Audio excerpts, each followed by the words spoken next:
siblings of narcissists, psychopaths, or sociopaths. What's your experience? My brother was diagnosed with NPD at 16. He's never had empathy. Children learn empathy at some point, but it was like he never reached that developmental stage. He was unconcerned when people got hurt. He hit and bullied others in school to get what he wanted. Doctors, therapists, medication. Nothing made a difference, and it's not like there was some kind of trauma or a reason for his behavior. It's like he was just born wrong. When he was 10 he started taking and dealing drugs as a drug runner for some older teens. You can't be prosecuted under 14 in Germany. My parents called our version of CPS for help. He got more therapy, some inpatient stays, and his own social worker. He stole my dad's car when he was 12 and got picked up by the cops. He got his first charges at 14, drugs and assault. My parents were at their wits' end and agreed to have him placed in a group home for troubled teens for a year. He was kicked out shortly before the year was up.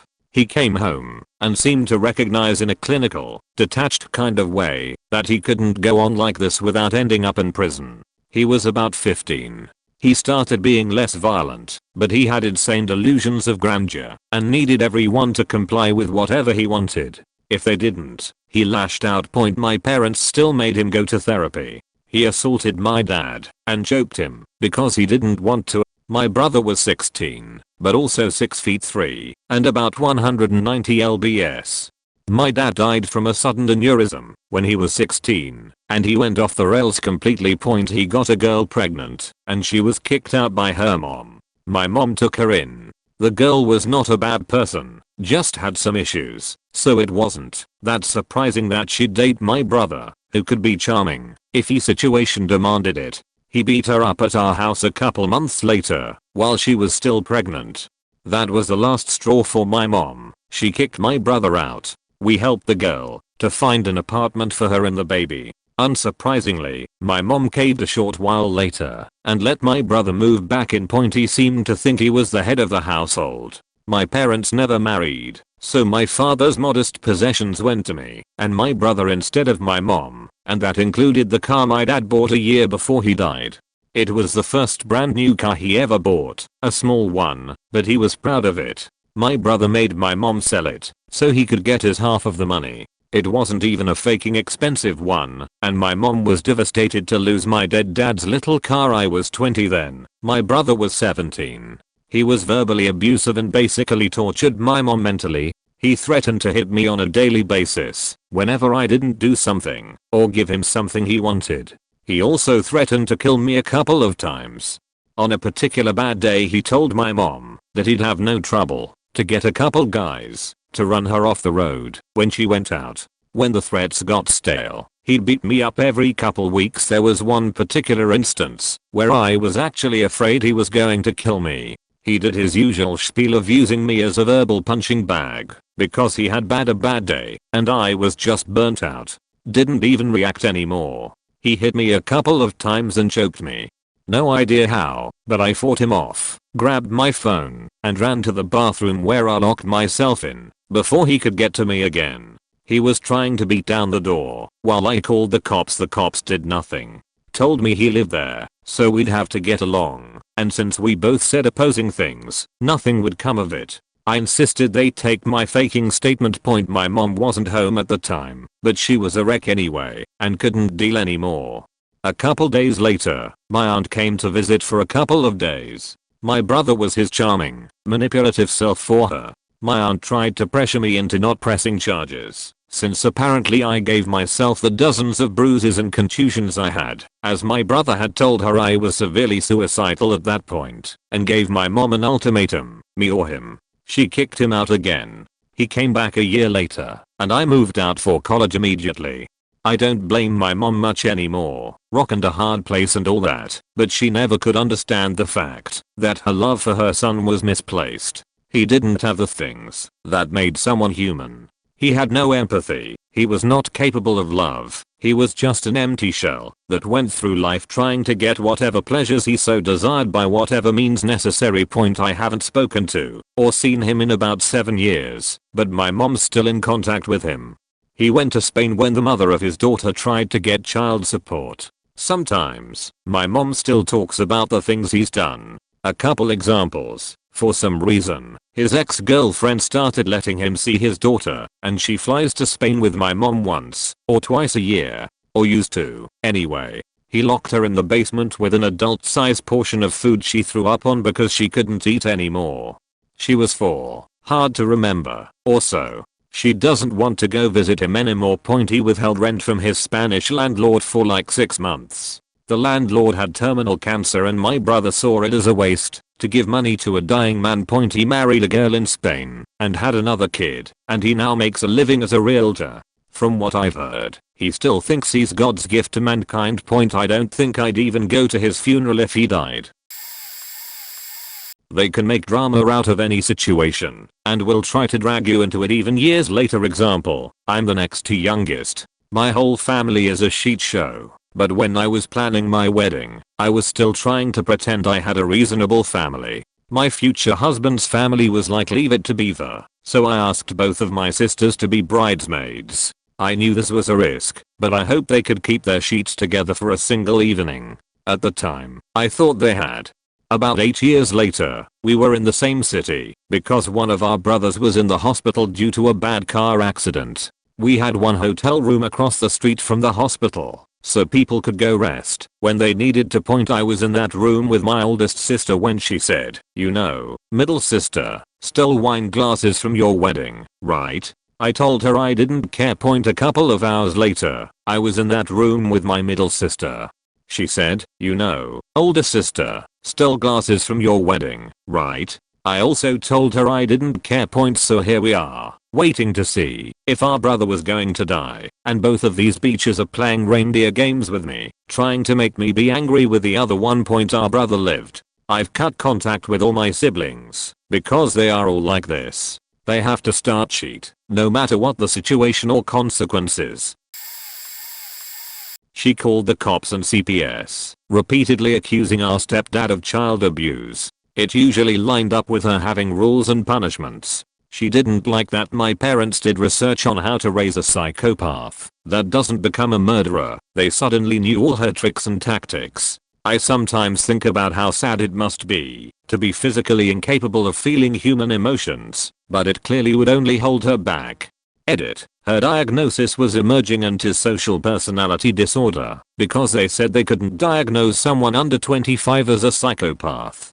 Dad acts really similar, so I assume whatever she has, he has that too. To add some more, now that I'm more awake, I lost almost all of my friends. My family, besides my immediate, totally ignore me because me and my mum protected my stepdad by saying my sister was lying about the abuse. Just to be clear, we were investigated multiple times and CPS said they were doing a phenomenal job raising so many kids with so many mental health issues so well. They put down that they were false claims the first 2 times, and after that they were like, we just have to investigate to be sure, just do the interviews and get it done. We have to do it every time, which I do appreciate the diligence if a child is really being abused, but we had stuff from therapists and counselors that were all like, has a history of lying, tells lies to get what she wants, and my entire family still thinks we're protecting a monster. The real kicker is that our biological father is also a psychopath and actually a child abuser. Guess who she moved in with when my aunts refused to let her go back to my mum's? If you guessed our actually abusive dad, who was now basically giving her Psychopath 101 courses just by being near each other, then you're right. All our family who banded together in a fickle justice brigade about child abuse are now BFFs with the guy who used to threaten to break my legs and choke me and hit me when I was 7 or younger. I'm sure it makes my mom feel great too, knowing that all her sisters took her abuser's side after a lengthy divorce battle that he kept coming back with more and more affidavits for and just drained her emotionally and financially for years on end. I could write a book about how much they've all hurt me by being or enabling a psychopath. I'm pretty certain that at least some of my aunts are narcissistic. Last week my grandma went on a tirade about me not forgiving, but no one has ever apologized or even acknowledged that they did anything wrong. I won't drug sweep something that still hurts me regularly, and apparently that makes me that problem again. My little brother is a narcissistic, sociopath and psychopath. I come from a culture where the family bond is incredibly important, and no matter how bad your family is, always forgive them, protect them, and take care of them. For 25 years we lived through faking hell because of that piece of shit. It really pained me, but I gave up on him years ago. My mother, however, being a Turkish mom, forgave him countless times, but he only got worse. I mean, I knew something was wrong back when we were still kids, but I would still always do my best to be the good brother and role model. I would always protect him and simultaneously get the blame for all his mistakes. My mother was in the hospital giving birth to my oldest sister. We were home alone, and he asked me if he could go out and play in front of our house. We have a great park in front of our home and live in a very green area. I gave him permission only for his friend to come back an hour or two later and tell me that my 11-year-old piece of shit little bro, I was 13, we might have been a bit younger, was arrested for theft. We were a well-off family. He was my mom's sweetheart. He never needed money or needed to steal. He did it just for attention. Just because he was upset our sister might take his place. I had to pick him up, and I remember crying out of shame while this faking cunt had a smile from ear to ear. He didn't give a shit.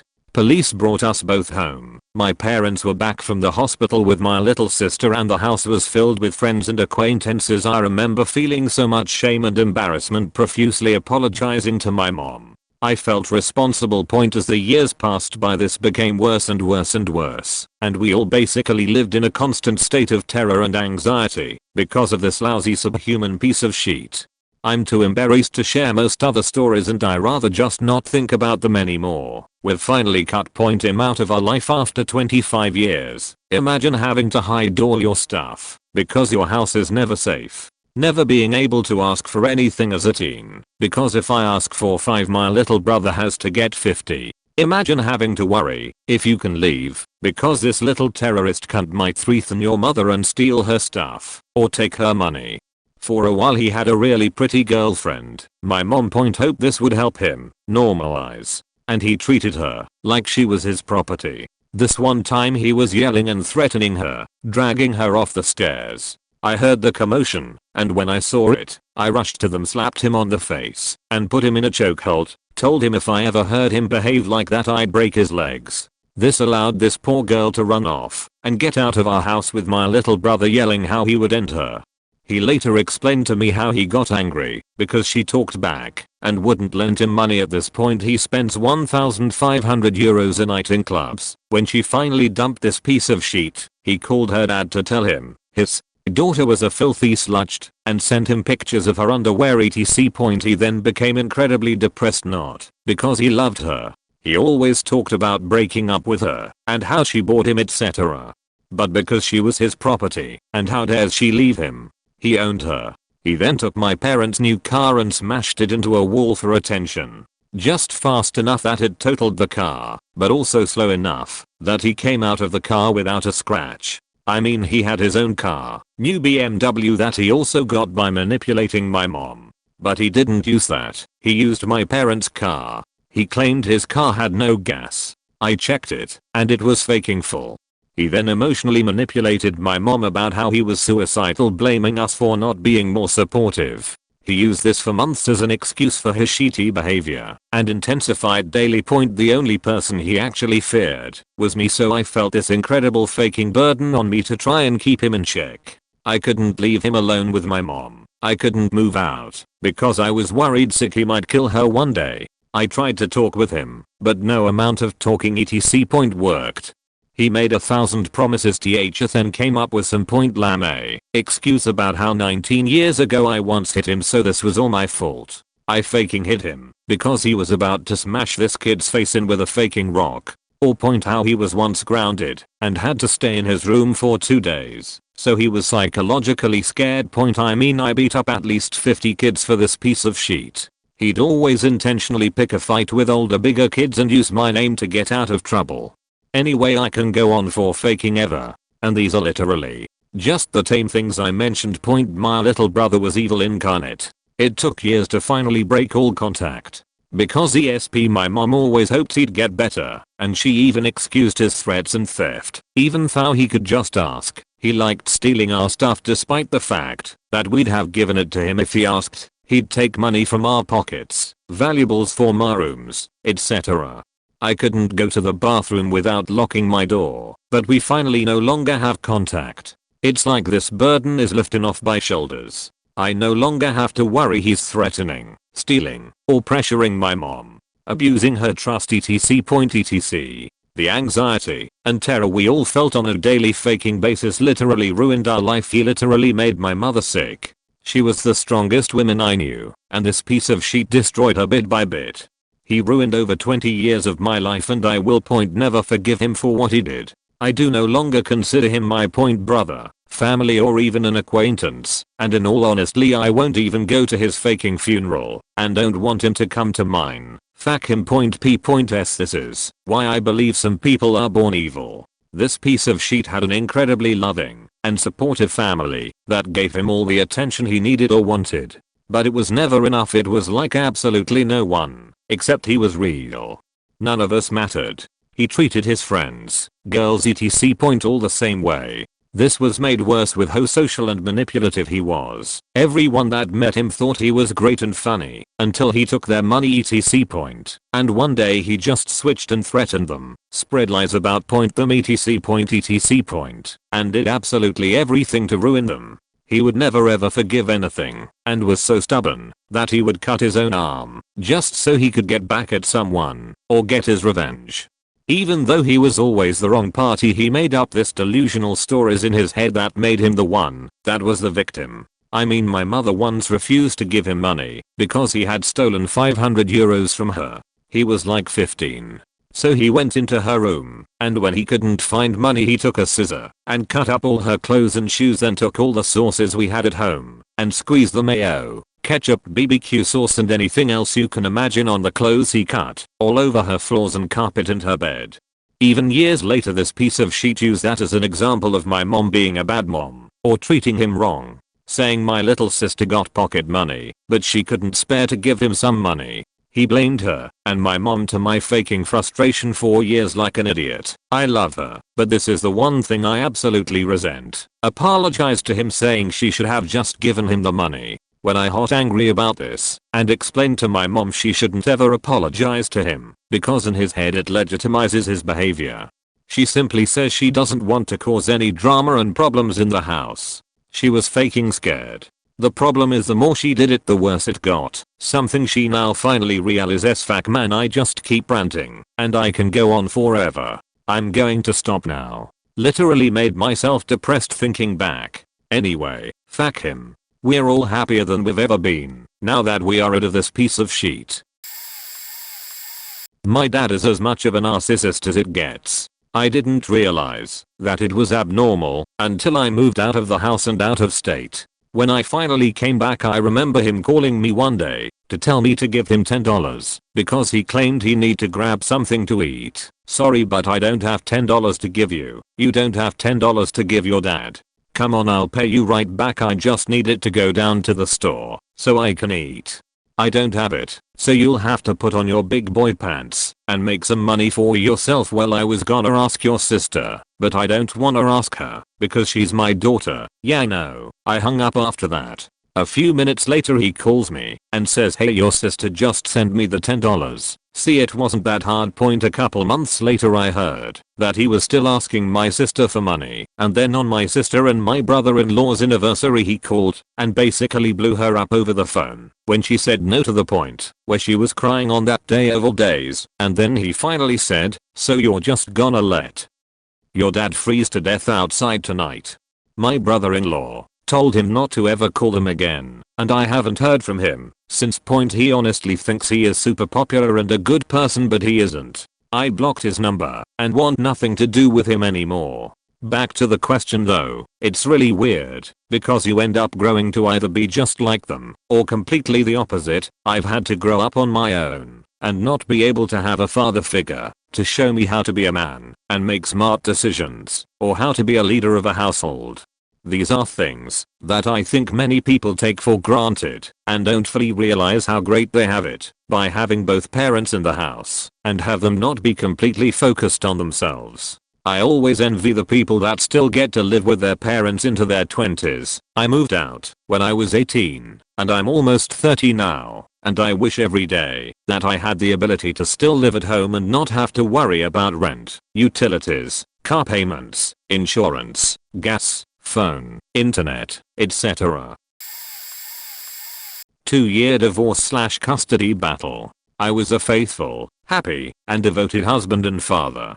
Gave up my music and my small business to stay home with our child by her request. She displayed great emotional and mental abuse and instability prior our child's birth, was prescribed meds which helped greatly, but went off when our child was conceived and never went back on. My goal was to protect him as much as possible. She got worse and worse again. She started a relationship and affair with another co-worker, someone she hired, and hatched a plan to destroy me. Had me arrested, kicked out, left me with no money, job, vehicle, home, and told the court I was an abuser, neglectful of our child, an alcoholic, stolen wasted family funds, etc. etc. etc. Without the court's involvement she had his education and medical block me. I have access now. Son developed bad asthma and she hid it. He was prescribed 2 inhalers and only gave me 1. When I tried to get in touch with his education and medical she claims I'm harassing them and causing problems. I went through 4 months supervised visitation for 1 hour a week, 2 CPS investigations, no case was ever opened. I have my son overnights on a more regular schedule now. She still won't settle and still wants sole custody. She took out a $120k loan out on our app 2 years ago without my approval or court's knowledge, and they put it in equity. I brought in a forensic psyche who arrested us and said that my test showed I was too well adjusted and therefore I must be in denial, and hers said she is prone to persecutory behavior and ideas and histrionics. I've done nothing but complied with everything, given her every olive branch, and all she does is take and accuse. She told the forensic we had a nanny, no proof and no we didn't, and that I'd plead guilty to the charges. I didn't and they were dropped by the court. She told the doctor our child's preschool couldn't halt or administer his medication, but I have a recording of them saying they could and do. Narcissistic personality disorder. So late to this, my sister is narcissistic, but also hits points for borderline and historic personal disorder. I prefer to say that she is just a dick. She conducted a lot of her abuse under my parents' noses. She got me alone, made horrifying comments. The earliest I remember was that she would strip me naked and tie me to a lamppost. I was about 6. She was 13. Berate me. This lasted well into her 20s. Sulked and conducted the silent treatment. She used to phone me up in my first year of university to berate me because she had a bad day at work. I have a lot of her behavior on Just No Family. My favorite is when she told me that it is harder to be the loved one of someone who has an eating disorder than to have an eating disorder. She was banned from family therapy when I was in hospital for my eating disorder. She was led to believe that it was because she lived far away. In reality, it was because the 2 trained therapists said she couldn't take part anymore because she used previous sessions to berate and abuse me. She came to visit me in hospital. She was overheard by 2 patients and kitchen staff lecturing me on the fact that because I had an eating disorder, she wasn't going to have children. This went on for an hour. They reported her to the psychiatric team. She is now, unsurprisingly, a mother.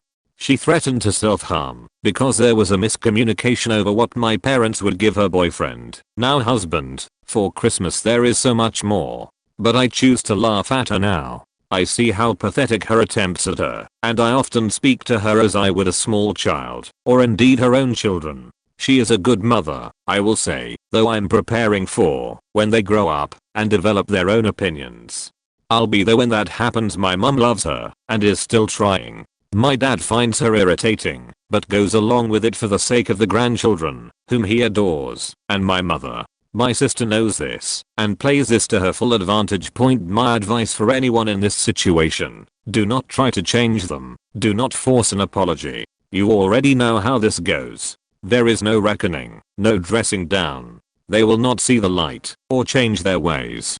They don't care, and they won't understand. Information diet. My sister knows barely anything about my life, because she is so self-obsessed that she barely asks. I withhold, however, actively. She does not deserve the privilege of knowing what goes on in my life, about how great it is going, or how hard I have worked. She will ruin it, or dampen it. Learn to grey rock. Learn to ignore, to raise eyebrows, and change the subject. Therapy is a given. After all these changes, I feel so free. I set firm boundaries that she is not allowed to cross. I do not give her explanations or reasons. I don't fight her. I tell my colleagues and friends about her, because she is objectively so hilarious in her ignorance and lack of empathy. Her abuse of me is no longer secret, and so she has no power left. I still get scared and anxious, but I know that I can handle her. I also know that deep down, she is empty and insecure and unhappy. I am, after a long journey, a fighter, independent, empathetic and fulfilled. Siblings of abusers, you've got this. Sister is a narcissist. Used to threaten me and say generally mean things when we were little. That progressed to her telling lies to get me punished as we got older, and then just being manipulative and trying to use anything to get people to feel sorry for her. My younger sisters used to get called fat and told that everybody in the family was embarrassed by them. They were 8 and 13 years younger than this sister, so she was picking on a 10 and 5-year-old when she left for college.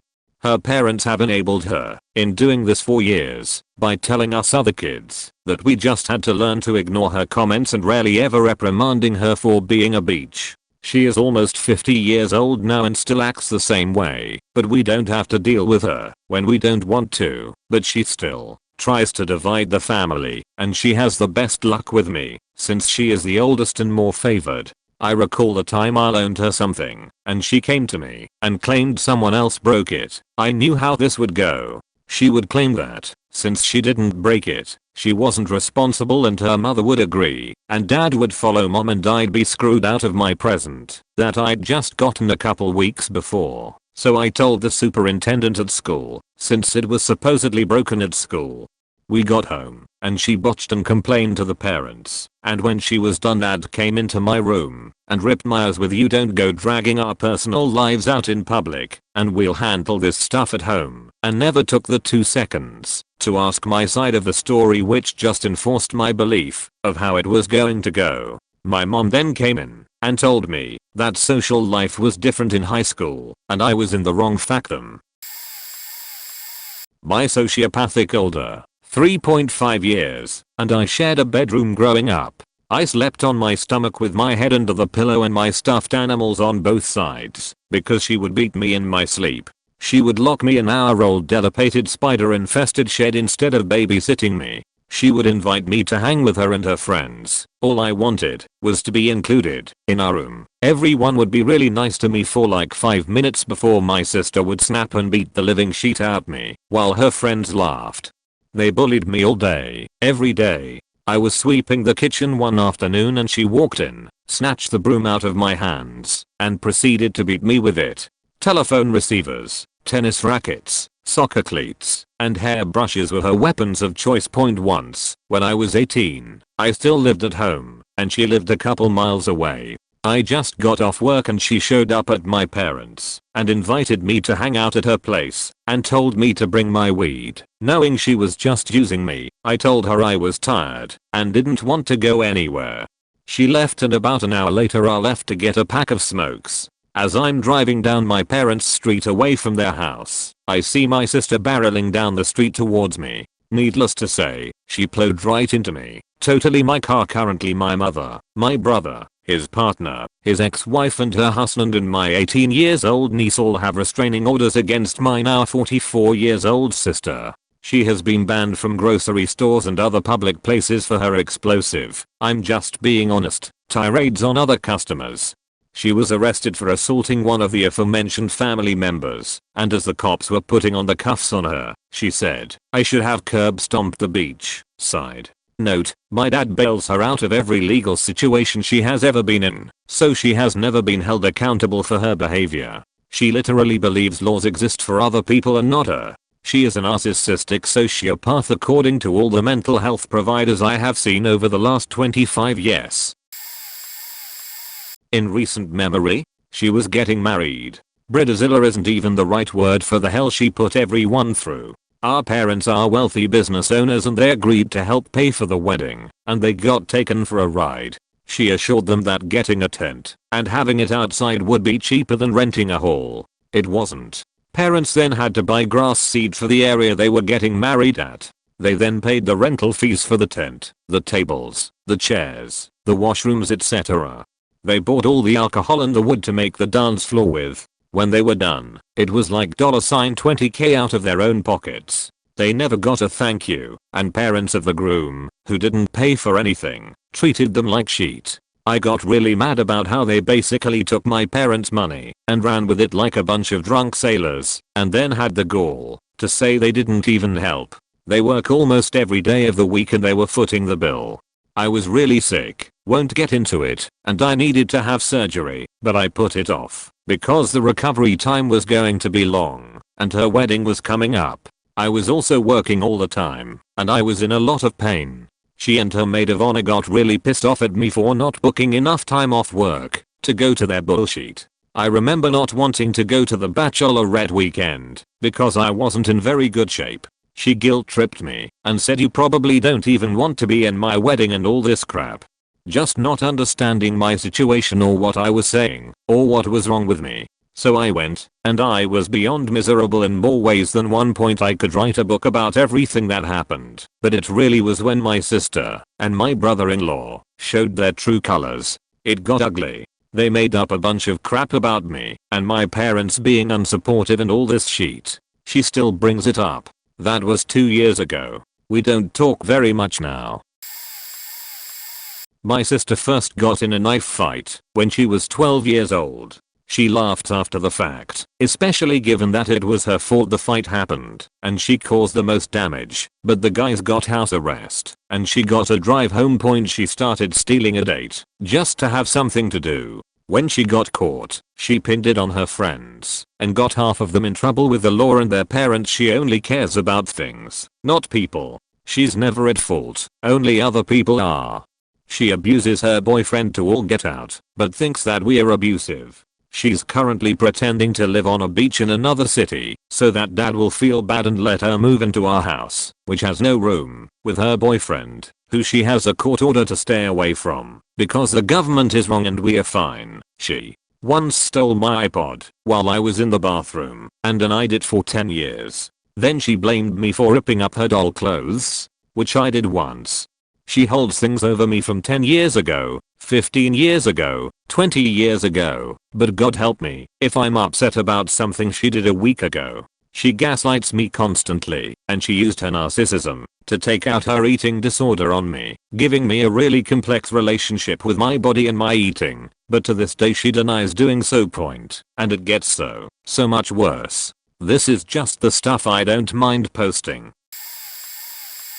Not a sibling, but a son. My father left home after 15 years of marriage. My older sisters left home at the age of 13. My mother was afraid to lose me too, so she started to tell me how bad I'm at everything, how I need a disability pension to survive, etc., and sent me to mental hospital and told me to pretend some stuff. She herself told the doctors some weird lies, how I chased her with a knife and such. Then she was telling me that I won't survive on my own with such disability pension. I told her I'd find a job and such. She told me to not be crazy, to find a job first, and once I start earning, I can look for a place to live on my own. I asked her how to load the laundry and such. She'd just say, if you don't know such things, then you're not ready to live on your own. But she declared she'd help me with job seeking. So I started to look for some physical job, and she declared to confirm that I'm good for the job. Didn't get a single job.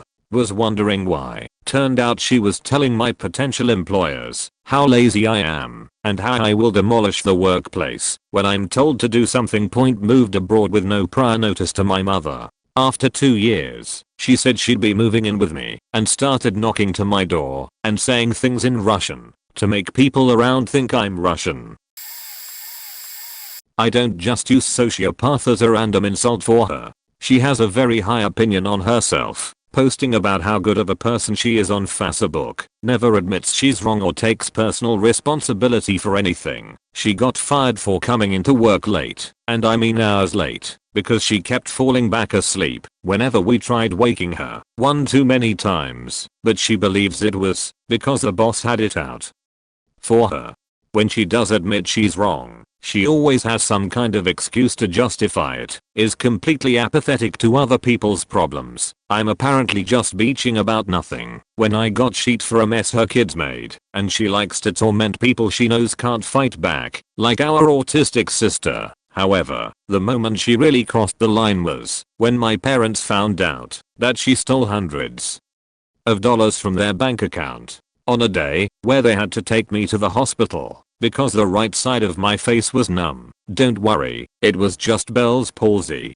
She tried to rob my parents blind while they were worried that I might have gotten a stroke. My parents were ready to tell her she was dead to them and planned on pressing charges, but she made up some sob story about how she's a junkie who needs help. I mean, she is a junkie, but she doesn't actually want help. For the last few months, she's been living with our grandma to get rehabilitated, leaving us to look after her kids, but I know she's just trying to weasel her way out of criminal charges. I don't know if my oldest brother, who we'll call B, is a narcissist or the other things listed in the question, but there's definitely something wrong with him. He was an only child for 5 years, and he would have been fine with being an only child the rest of his life. He would pinch our sisters, but until dad stopped him, he'd do the same stuff with my older brother, T, 14 years younger than him. Never did anything to me, thank goodness. Then, as T got older, B would try to hurt him at any opportunity. B was dating a chick who was still legally married to another dude. He'd bring her 2 bratty kids, and sometimes her siblings, over to our house to eat our food. Keep in mind that T and I were, like, 9 and 7. Dad was disabled, and mom was unemployed, so there wasn't much money. Then, when B broke up with married lady, he got his rebound pregnant, and they ruled our house, eating our food, and taking control of our TV, because they didn't have cable. When our dad died suddenly, the funeral home let us make payments on his funeral. B signed something saying he'd pay because he made the most money. Later, mom got a letter from the funeral home because payments hadn't been made. B said it made him sad to make the payments. I ended up paying off the funeral and paying for a headstone. He called me at, like, 4 AM once when I was on a trip with my now husband. He and his second wife were having issues. She eventually left him, and he couldn't get mom on the phone. When the wife finally left, he'd call mom at all hours to complain, disturbing her sleep. She has heart issues and needs as much sleep as she can get. When I told him about it, instead of asking if she was okay, he made it about himself. T's wife passed away suddenly. B told him it was worse when his wives left him, because at least T's wife loved him. Jump to my wedding. It's been 2 years, but I'm still bitter. Since my dad was dead, I had mom walk me down the aisle. B said that he should have done it, since he was the oldest son. He also didn't like that the minister was female. Neither one of his weddings were done by ministers. T and my husband's brothers were in the wedding, and they wore tuxes. I didn't want him to stand out, so I asked him to get some black dress pants. He's redneck as fuck, so this was apparently a bigger deal than I thought. He refused. He bought brand new jeans for the wedding, which probably cost more than a simple pair of dress pants would have. He taught his son, in his 20s now, the ass pinching thing. Nephew pinched T while they were in line getting food at the reception. T thought B did it and punched him in the arm. This caused a whole thing, and B and his family left. Mom yelled at him. I didn't know about this at the time. He's found Jesus now, apparently, and all of his conversations turn religious. He also thinks he's 100% right on anything he does. He's also a Trump supporter. We don't talk much. One time, I didn't order my sister a pizza, and she locked me out of the house for the rest of the day. Another time, she asked me to make her a sandwich, which I then forgot to put cheese on, and she screamed you did this just to fuck with me. Then beat me up 6 or 7 years ago. I bought her a really nice pair of red suede boots she wanted for Christmas. She then proceeded to hit me in the arm and legs with them for a reason that I can't quite remember. When I was 4 or 5 she told me that everyone dies and that my mom was gonna die. When my parents got divorced and my mom moved us into an apartment, my sister never let me leave my room so she could have the whole place to herself. I found out later it was because she was smoking cigarettes and didn't want to get caught, but if I left my room, I was being chased right back and with the threat that if I tried to leave again she'll kill me. There's a few other little things here and there. I wasn't allowed to watch TV shows she liked or eat any kind of food or candy that she liked. Always had to play games that she wanted to play. I wasn't allowed to climb this certain tree in our backyard past a certain point, but she and my cousin could. She never let me sleep in my own bed. I always had to sleep in the bed with her, and she'd just push me off the bed with her legs anyway. When I'd try to go back to my room she'd scream and cry and try to hit me until I came back. I'm sure she's done countless other things that I'm just blocking out, but yeah, it kinda sucked being raised with a controlling tyrant of an older sister. Not a sibling but a child. My father was diagnosed with schizophrenia when I was about 9. He was a stay-at-home dad since my mum had the job that paid better. I have 2 siblings. My sister was always terrorized by my father and my brother was the kid that he spent most time with. I mostly remember one incident where my sister was coming home from school, having already eaten, because we could never be sure if we would be fed that day. That time he had cooked. My sister told him that she wasn't hungry, and he attacked her. She was lucky to have gotten out of the way before he could reach her, but our kitchen door did not survive. My brother on the other hand experienced even worse parenting. He never really had friends, and since my father never let him play alone he now gets super angry when my mum doesn't allow him on the PlayStation. He is really entitled. Well, after the incident with the kitchen door I started thinking about how I could get rid of him to save my family from him. He did have a psychiatrist, but he did not trust them and never took his medication because he chose to self-treat with alcohol. He once told me it was healthier to be an alcoholic than be addicted to psychopharma. I didn't have the energy to argue with him anymore at that point. I asked my mum to divorce him, but she was sure they would have shared custody and that he would pick us up drunk or smash his car into a tree with us in it. I got really depressed and helpless because the only way we could seem to ever be free of him would be if I killed him. I cried myself to sleep for the next year because of that. This might sound harsh, but we were so relieved when he committed suicide when I was 16. Since then my mum only works half-time and found a better workplace where she makes the same amount of money as before. We finally got to eat regularly and I gained 10 kilos, finally having a normal BMI that is not underweight. I struggle with romantic relationships, but with my current partner it got a lot better. My first was a nightmare, but that's a different story. TLDR. Schizophrenic dad who didn't want to take his meds since he was psychotic almost killed my sister, let his kids become underweight, gave me and my mum reactive depression and finally ended his and our struggle by taking his own life. Sorry for my not perfect English, not a native speaker. I'm pretty sure my brother is a narcissist, along with some other mental illnesses. Our mother certainly is. Brother spent a fortune on clothes, shoes, hair products, shit like that pretty much from the moment puberty began. Dude would work out constantly, played sports ball, and insisted I do all the things he was doing, including walk, talk, behave like him. If I even suggested that I felt uncomfortable with any of it, he'd get all passive aggressive with me.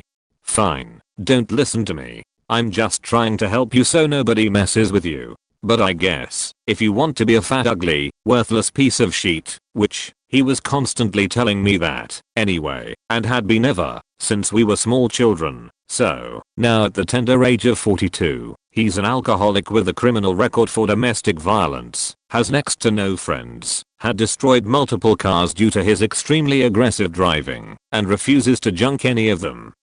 And has to live with our mother, who pretty much chose him over me. Meanwhile, I'm 37, live in another city, changed my name for privacy, have a pretty cool job, and am lucky to have a handful of amazing friends who inspire me every day to be a better person. Yeah, I'm overweight. Yeah, I wear what makes me feel comfortable and confident, and it isn't Tommy Hilfiger or whatever. Yeah, I play D&D, listen to REM, and drive a sedan that I take care of instead of redlining it to make up for the size of my dick. Point who's the worthless piece of shit now, as whole. I wonder if my brother is a sociopath or something like that, because he has never really expressed remorse. He hit me and called me a lot of names when I was a kid. We have a 8-year age gap, so I was always on the receiving end being younger. He plays a lot of mind games to get people to get upset, ranging from telling my family to all come to the house when I was 9 to inform them all in a group that I was fat. He does things to trigger people. He discards them when they serve no value. A great example is my aunt, that he used to talk about killing and called her fat, slutched, basically everything. But if she has money he is sweet as honey to her. She steps out the door and she is a piece of shit again. Point he also habitually lies about stuff he has, and it isn't even like he doesn't have money. He makes over 100k a year and he lies to people he knows who are like factory workers about owning boats, four-wheelers, or basically anything they have talked about wanting.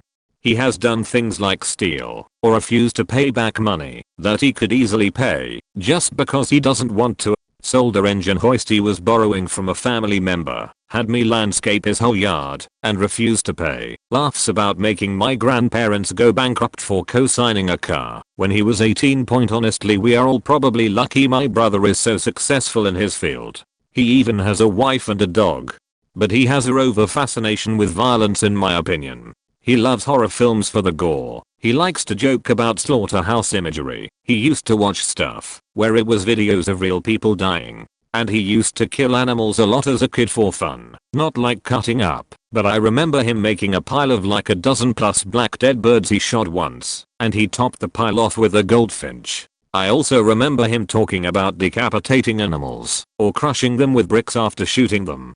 And he is weirdly obsessed with how women act like sluts and how they dress despite not being raising in a house that would really instill that value. He's incredibly meticulous. His house and room have always been spotless, very organized. He used to get really upset when his friends would move any of his toys or touch any stuff. And the worst part probably is that he is not only relatively attractive, he's mastered masking. He can be charming. He can appeal to your heat talking about shelter dogs. He can lead in a business. He can fit in almost anywhere, but he doesn't want to. He doesn't have friends because he sees them as tiring or stupid. He views basically all social aspects of life as drains, as network to get to a goal point. But I think the peak of my brother's cruelty was seen when he broke up with his first ever girlfriend after years. He openly messaged his current wife while with the other girl, literally, while she cried asking him to stop, acting like she wasn't visible. My mom had to tell the girl to leave my brother because she wasn't going to. After the breakup, my brother began parading around the fact that she was dirty because she had been molested as a child. He laughed about it. This was the kind of girl that goes out of her way to help old ladies and volunteer for her community. She was sweet, innocent, she loved him entirely, and she meant nothing to him. He may not be as bad as some siblings in this thread, but my brother is still pretty bad. I believe he's bipolar or something, as he gets angry very easily and out of nowhere, but my parents have never had him tested. But a few years back, he got mad and threw one of my shoes at me and busted a hole in my wall. All he got for that was a stern taking to from my parents, and he yelled at them. Another time he threw an airsoft gun at me and dented my bed frame. And when I get an attitude with him, because he's annoying me, he goes off on this huge rant about me having an attitude problem and tells my parents that they need to do something with me because once the real world hits and I get an attitude with the wrong person, I'm gonna be punched in the face. He also puts me down when I try to make a joke while around his friends. We share a friend group, saying I'm just trying to show out in front of them and that I'm just trying to act cool. And recently when I changed my hairstyle from the one I've had all my life, he says it looks dumb. Oh, and since I have a job now, I have a little spending money, so he'll come to me asking what I want to do with it, and I'll tell him I want to build a PC. He then goes on telling me I should spend my money on something that lasts, and not something that'll only last me a year, and how he found a project vehicle he wants me to buy, and we can work on it together. Sorry if this is long and hard to understand, but once I started typing all these things came flooding back, and I wanted to get it off my chest, since the only people I talk to about it are my friends and they are probably annoyed with all the stuff I tell them. My sister played the victim for the entirety of our childhood. She would not lift a finger to clean, and yet my parents didn't seem to care. She choked me out with a charger cable once for not making her a sandwich. I actually punched her in the face once for throwing a chicken strip at me. When I was young she used to intimidate me, physically pushing me, while berating me, saying things like, "What are you gonna do?" Then I joined weight training, and pushed her out of my doorway into hers. She tried to kill herself once, by taking all the pills from the cabinet. My parents bought her a car afterwards. Soon after she got intoxicated and convinced me that she was sober enough to drive, and to give her my phone, so she could go somewhere to get her phone. She was 15, I was 12 over 13, and I hid the keys. Eventually I gave them to her, and she went on a high-speed chase, and ended up running someone over. I had both house phones with the ringer turned all the way down, waiting for her to call me. The phone lit up, and it said police department. My heart dropped and I answered. I had to wake my mom up cause she went to the hospital. It was my fault. My parents put her into cosmetology school after this event. The faking guilt I had because of that I lived it for years. This event affected my family's lives tremendously, financially, and in so many other ways. Nothing was the same. She went through court and CPS came. Little did I know she would eventually smoke heroin and meth into her debilitated mindset that she's in today. She cannot hear white noise from a fan because it opens the door for demons in her mind. I moved to Texas 2 years ago, and I will never go back. The faking guilt man. I networked well in college and hooked up my older brother with a job with F500 engineering firm through a contact who usually doesn't consider people with his credentials. When I told him I wanted to work there, he made sure to put in a bad word for me to the same person I initially met, lied about heroin use, never even thanked me. Countless times I've had his girlfriends message me on Facebook asking how to deal with him, usually after drunken fights and marginal domestic abuse. Hitting on my girlfriends every time he was in the same space as them. He used to get drunk and try to sell me on his business ideas, namely GeForce stickers that already exist, and Pico projectors, and pressures me to present them to a partner who took me under their wing. It's only ever these two ideas steals anything he can get away with from myself and our parents. Half a dozen watches, earrings, physical cash reserves, computer parts, which have devalued over the years to nearly nothing, still sitting in his drawers. Moved cities because he wasn't allowed in any bars due to complaints from women there.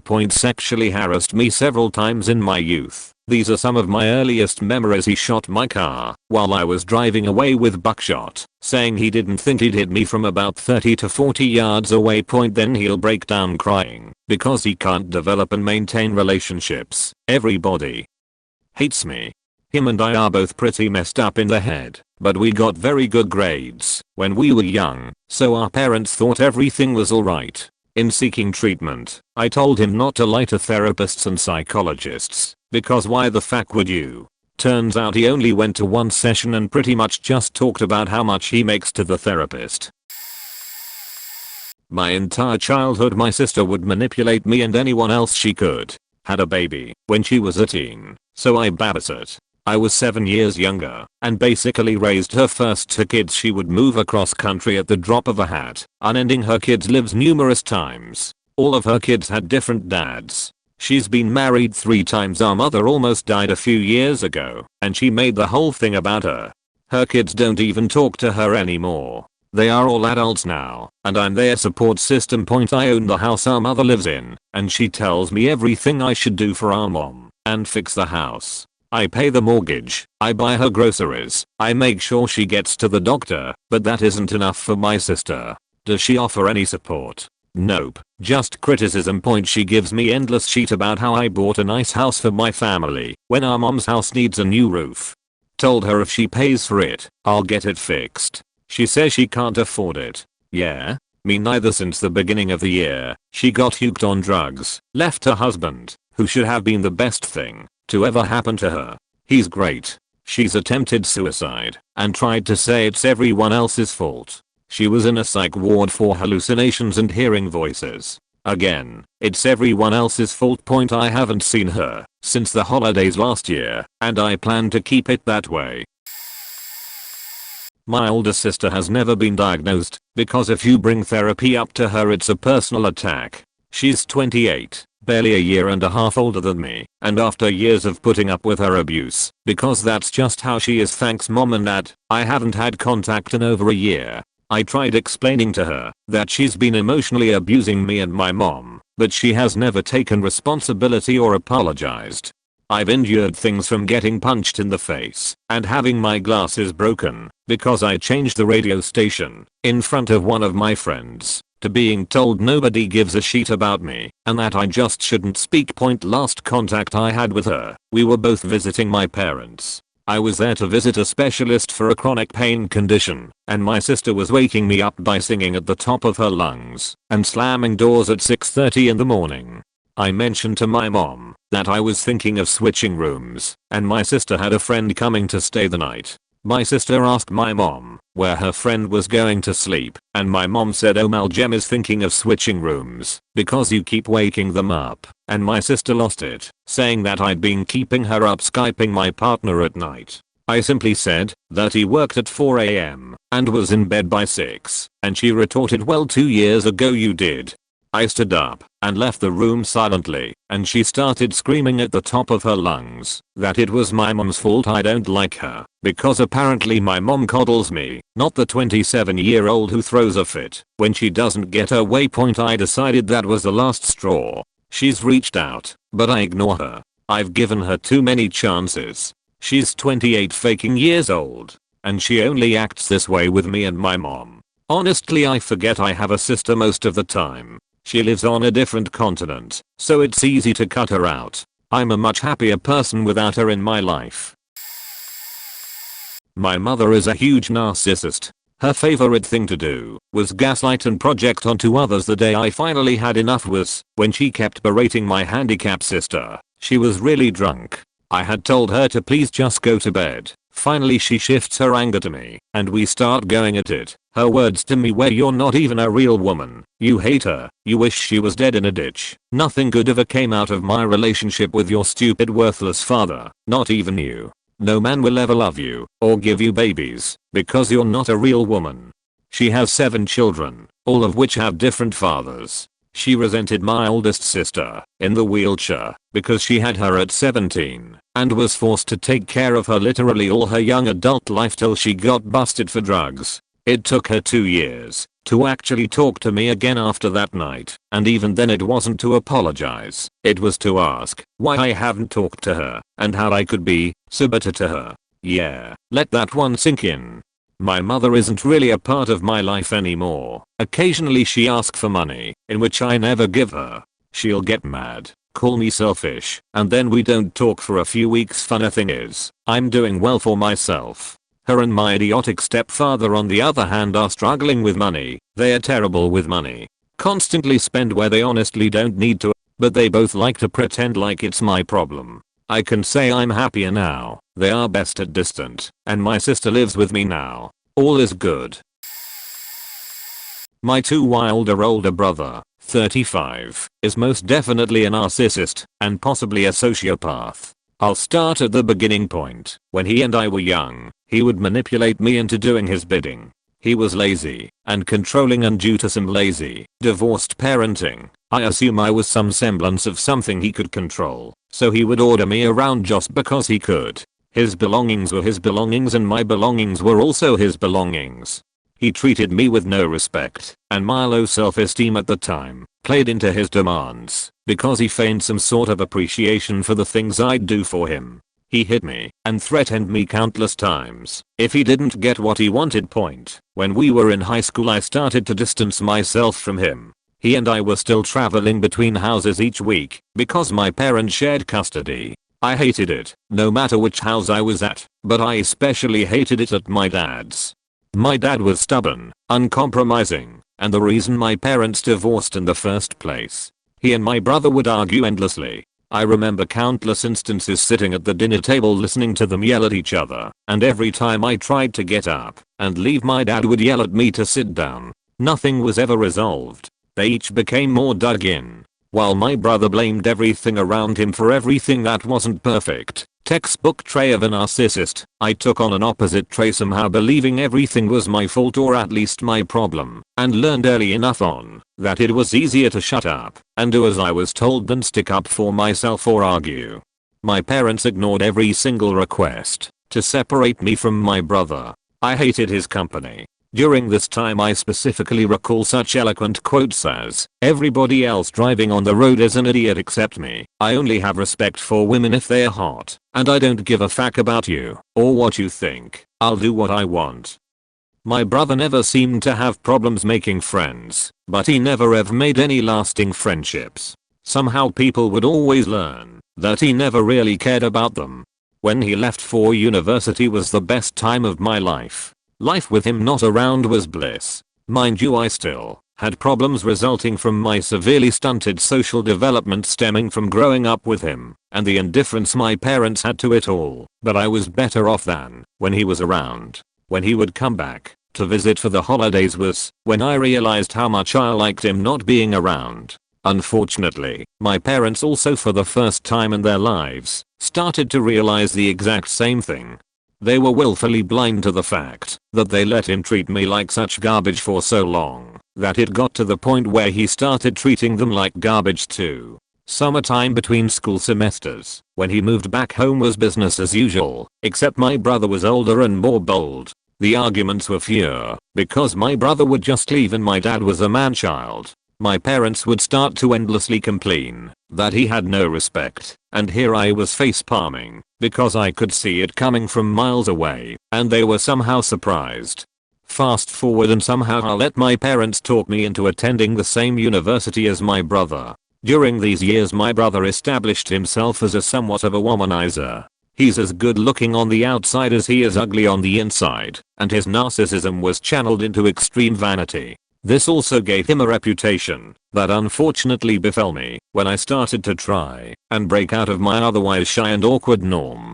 I remember hitting it off with one cute girl at the bar, and when she learned whose brother I was, it kind of ended there. I made things hard enough on myself during that time, but things like that just destroyed my confidence in talking with women.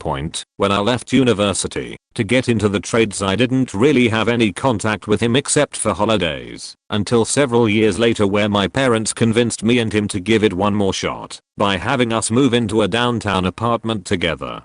It lasted about a year until I had enough. It started off okay, but as time went on he started eating my food, barging into my room to take things. On one occasion he tried to get me to pay more rent for some stupid reason, and started saying, "Don't forget you owe me $X.XX, as if it was suddenly true. I remember coming home in the evening and he and his friends would be doing coke off his bar table. He brought several women home while I was sleeping and told all of him that he lived by himself, and he even let friends of his sleep in my bed when I was at a woman's place.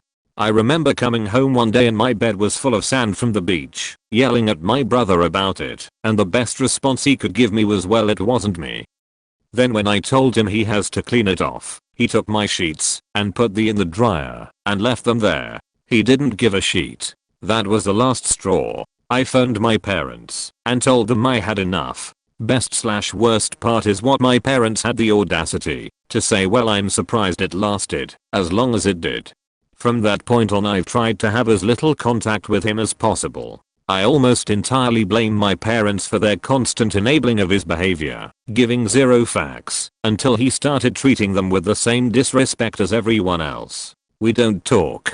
He'll never set foot in my house. He's probably slept with over 300 women and my mom still has some hope that he will give her a grandchild. My wife and I aren't having kids. Recently he just moved to the same town as me for work. We will never meet up.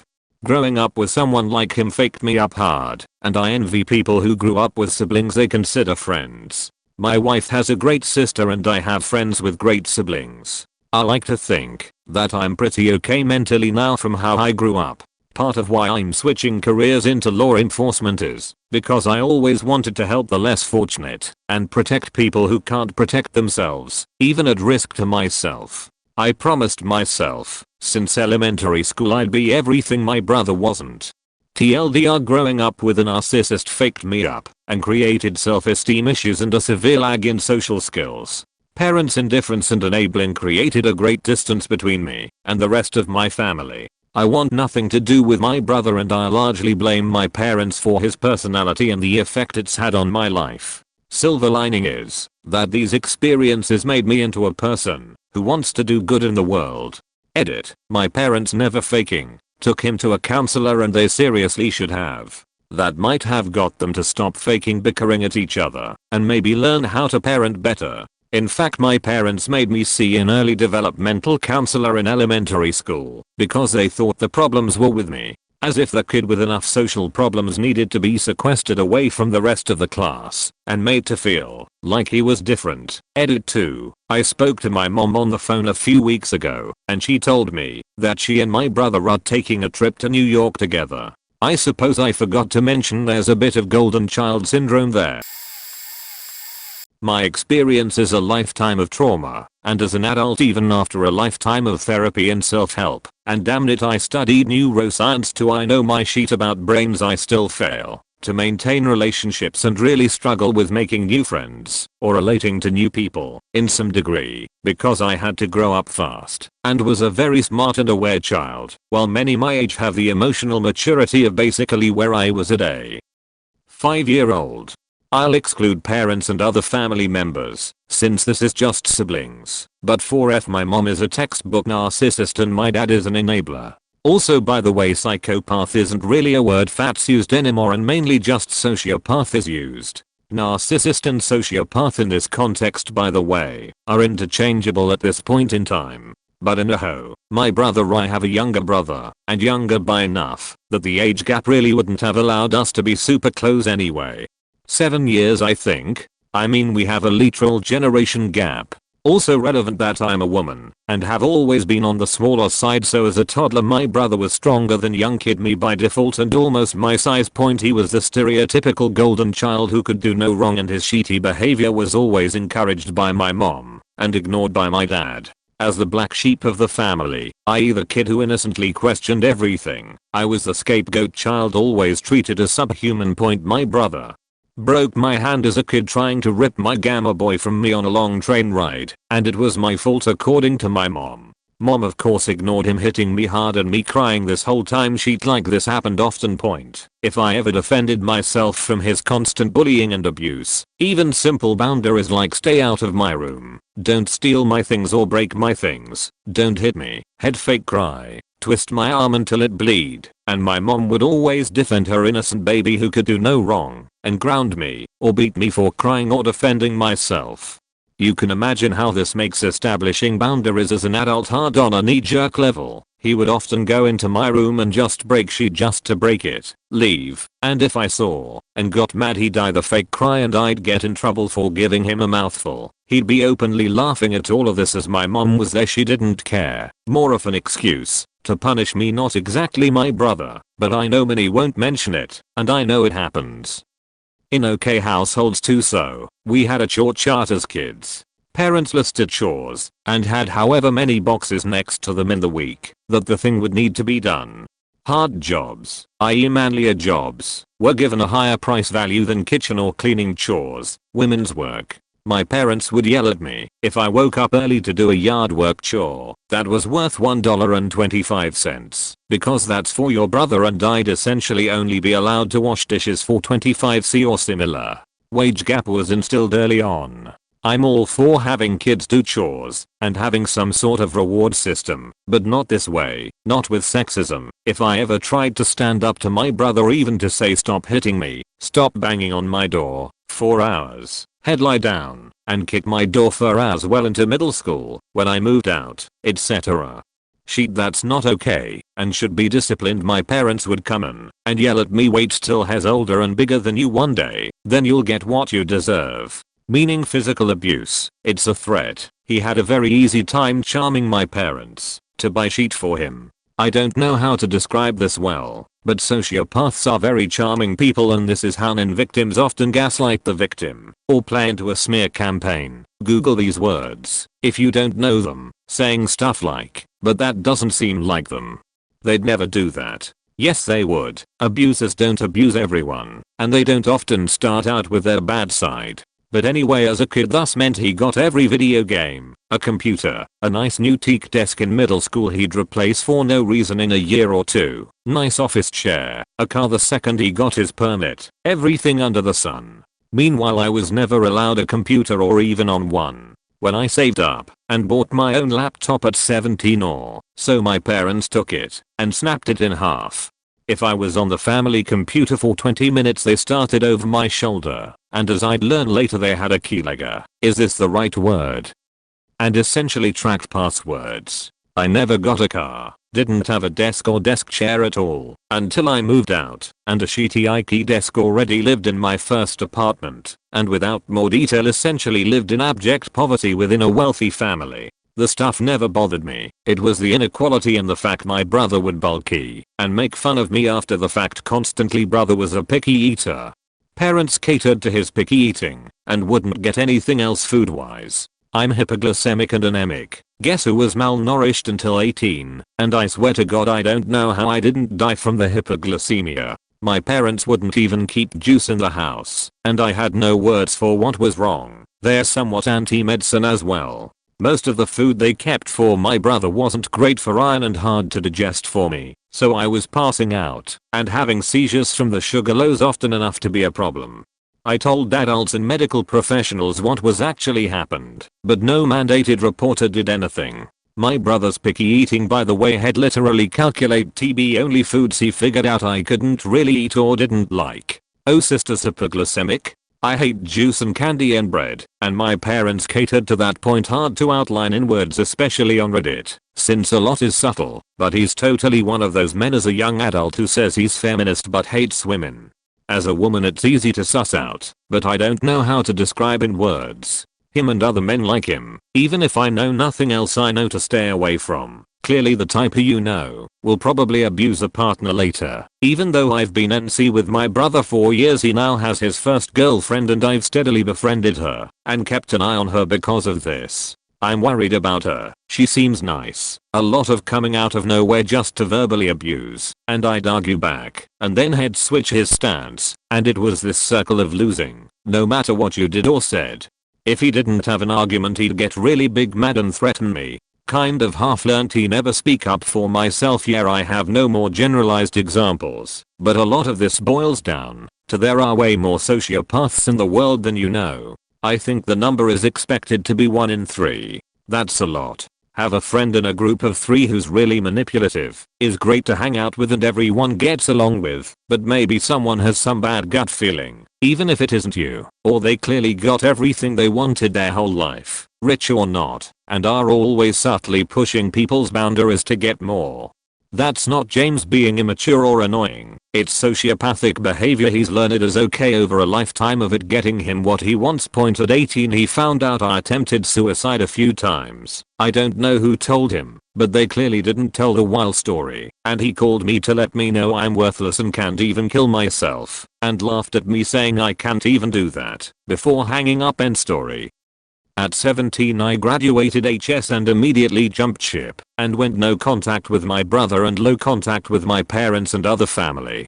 Parents have been harder to separate from thanks to disability in a country that wants disabled people just dead. Deep sigh. But otherwise I haven't spoken to my brother in over 10 years. I don't miss him. It wasn't hard. Not talking to my parents also wasn't hard. In the times I don't hear from them are better than other times, but I do often cry when I see friends or so's who are close with their family, hear stories of people saying they couldn't have done X without the support of their family. I'm jealous, and sometimes I break down realizing if I ever get married I literally won't have anyone there for me, or if some family show up they'll ruin my big day. My sister is a narcissist, and it was growing up with a control freak at home. She is my little sister, but again, complete control freak. She had to tear down other people to make herself look and feel better. Growing up, if there were new kids in the area, my sister and I were only 18 months apart, she would insult and belittle me. I had a stutter, have had it most of my life. She used that as a way to tell other kids that I was a form of retard. Her shit is why I never had many friends growing up, and those that I did have, she was there to badmouth, insult, and do all she could to ruin those friendships. Growing up, she had to get her way. Not part of her way, not most of her way 100%. If I were playing a video game and she wanted to play, our parents made me play with her. This meant not playing the game that I was playing, or even being able to continue the game that I was playing. Nope. That came to an instant end because she didn't want to play what I was playing, nor wait for me to finish. And she had to be player 1. Anything less had her crying to our parents that I wasn't letting her play, and then none of us go to play anything. And no, I'm not talking about us as little kids. I'm talking about us as 11 and 12-year-olds. Even today she will insult anyone and everyone she doesn't like. She will insult anything she doesn't like. However, you insult her or her friends and she will yell at you, tear you a new one. Her favorite TV show is Lost. Talk bad about that show, and she will scream and yell at you. She remembers people's failures. Every time you get a new job, or a job promotion, or even watching Jeopardy, and get a clue, right, that she didn't know, and she will say you suck, and then tell you of every failure in life that you've had. That she remembers my ex-girlfriends and my ex-wife. Can't stand my sister. My friends can't tolerate her. There are family members that just assume not associate with her.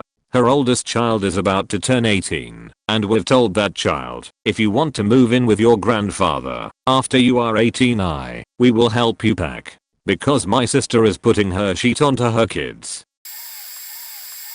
My sister, the narcissist, has been working on her undergrad degree for the last 14 years. Will claim she has 2 degrees when we point out how long this has taken her. I have 2 associate's degrees, has lived rent-free by herself in a 4-bedroom home my parents bought as an investment property for 8+ years. Claimed my father had tried to kill her after he called to tell her she had to move out so they could sell the house.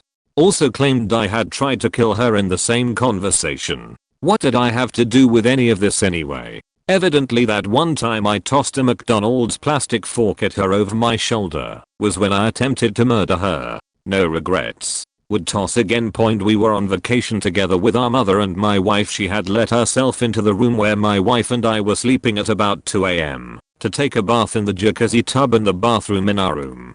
She both entered and exited my bedroom nude. I tossed a plastic fork in anger because she insisted this was all fine and not inappropriate at all. She still lives rent-free in a rental house that my mother has decided to pay for. She was paying for an apartment, but my sister decided to buy a 3rd dog, and the apartment complex kicked her out for exceeding the allowable number of pets. There were many other selfish behaviors when she was young, all much more minor though. No clue what she plans to do when mom's gone. I know my siblings and I are done with her. Funny you should mention, considering that I've recently come to the conclusion that I should break ties with her. My sister is a definite narcissist and definitely has some traits that align with sociopathy, but I wouldn't say she's all there. Of course, I'm just breaking free from her, so I might see more of it later. Either way, since this is an ongoing process, I'm pretty much going to pour my heart out here, so this is going to be long with a lot of backstory. I've always made excuses for her because her behavior sort of made sense for me. We have different dads, and she's quite a few years older than me, so my dad is my mother's current husband. Things have been rough, but I will say that my parents have always been amazing. My dad had a rough patch and has been sick a lot, so as a result he has had quite the temper for periods of time, but never violent or cruel.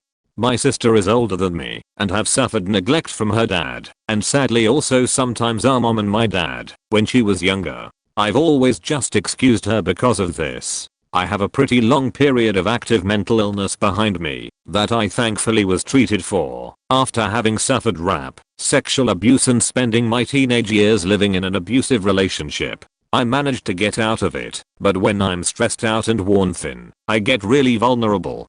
This has been the case this past year. Meanwhile, my sister was sort of trying to get her life in order, I guess. She has 2 children that I love more than life itself, and a husband that quite frankly is not the best person. We are both on the heavy side, and she started working out to get out of the house. My sister has a new hobby like every other month, so no one took it too seriously, but it stuck with her. Having a good relationship with my sister has always been important to me. I've always looked up to her, to the point where I've done extravagant things to make her happy.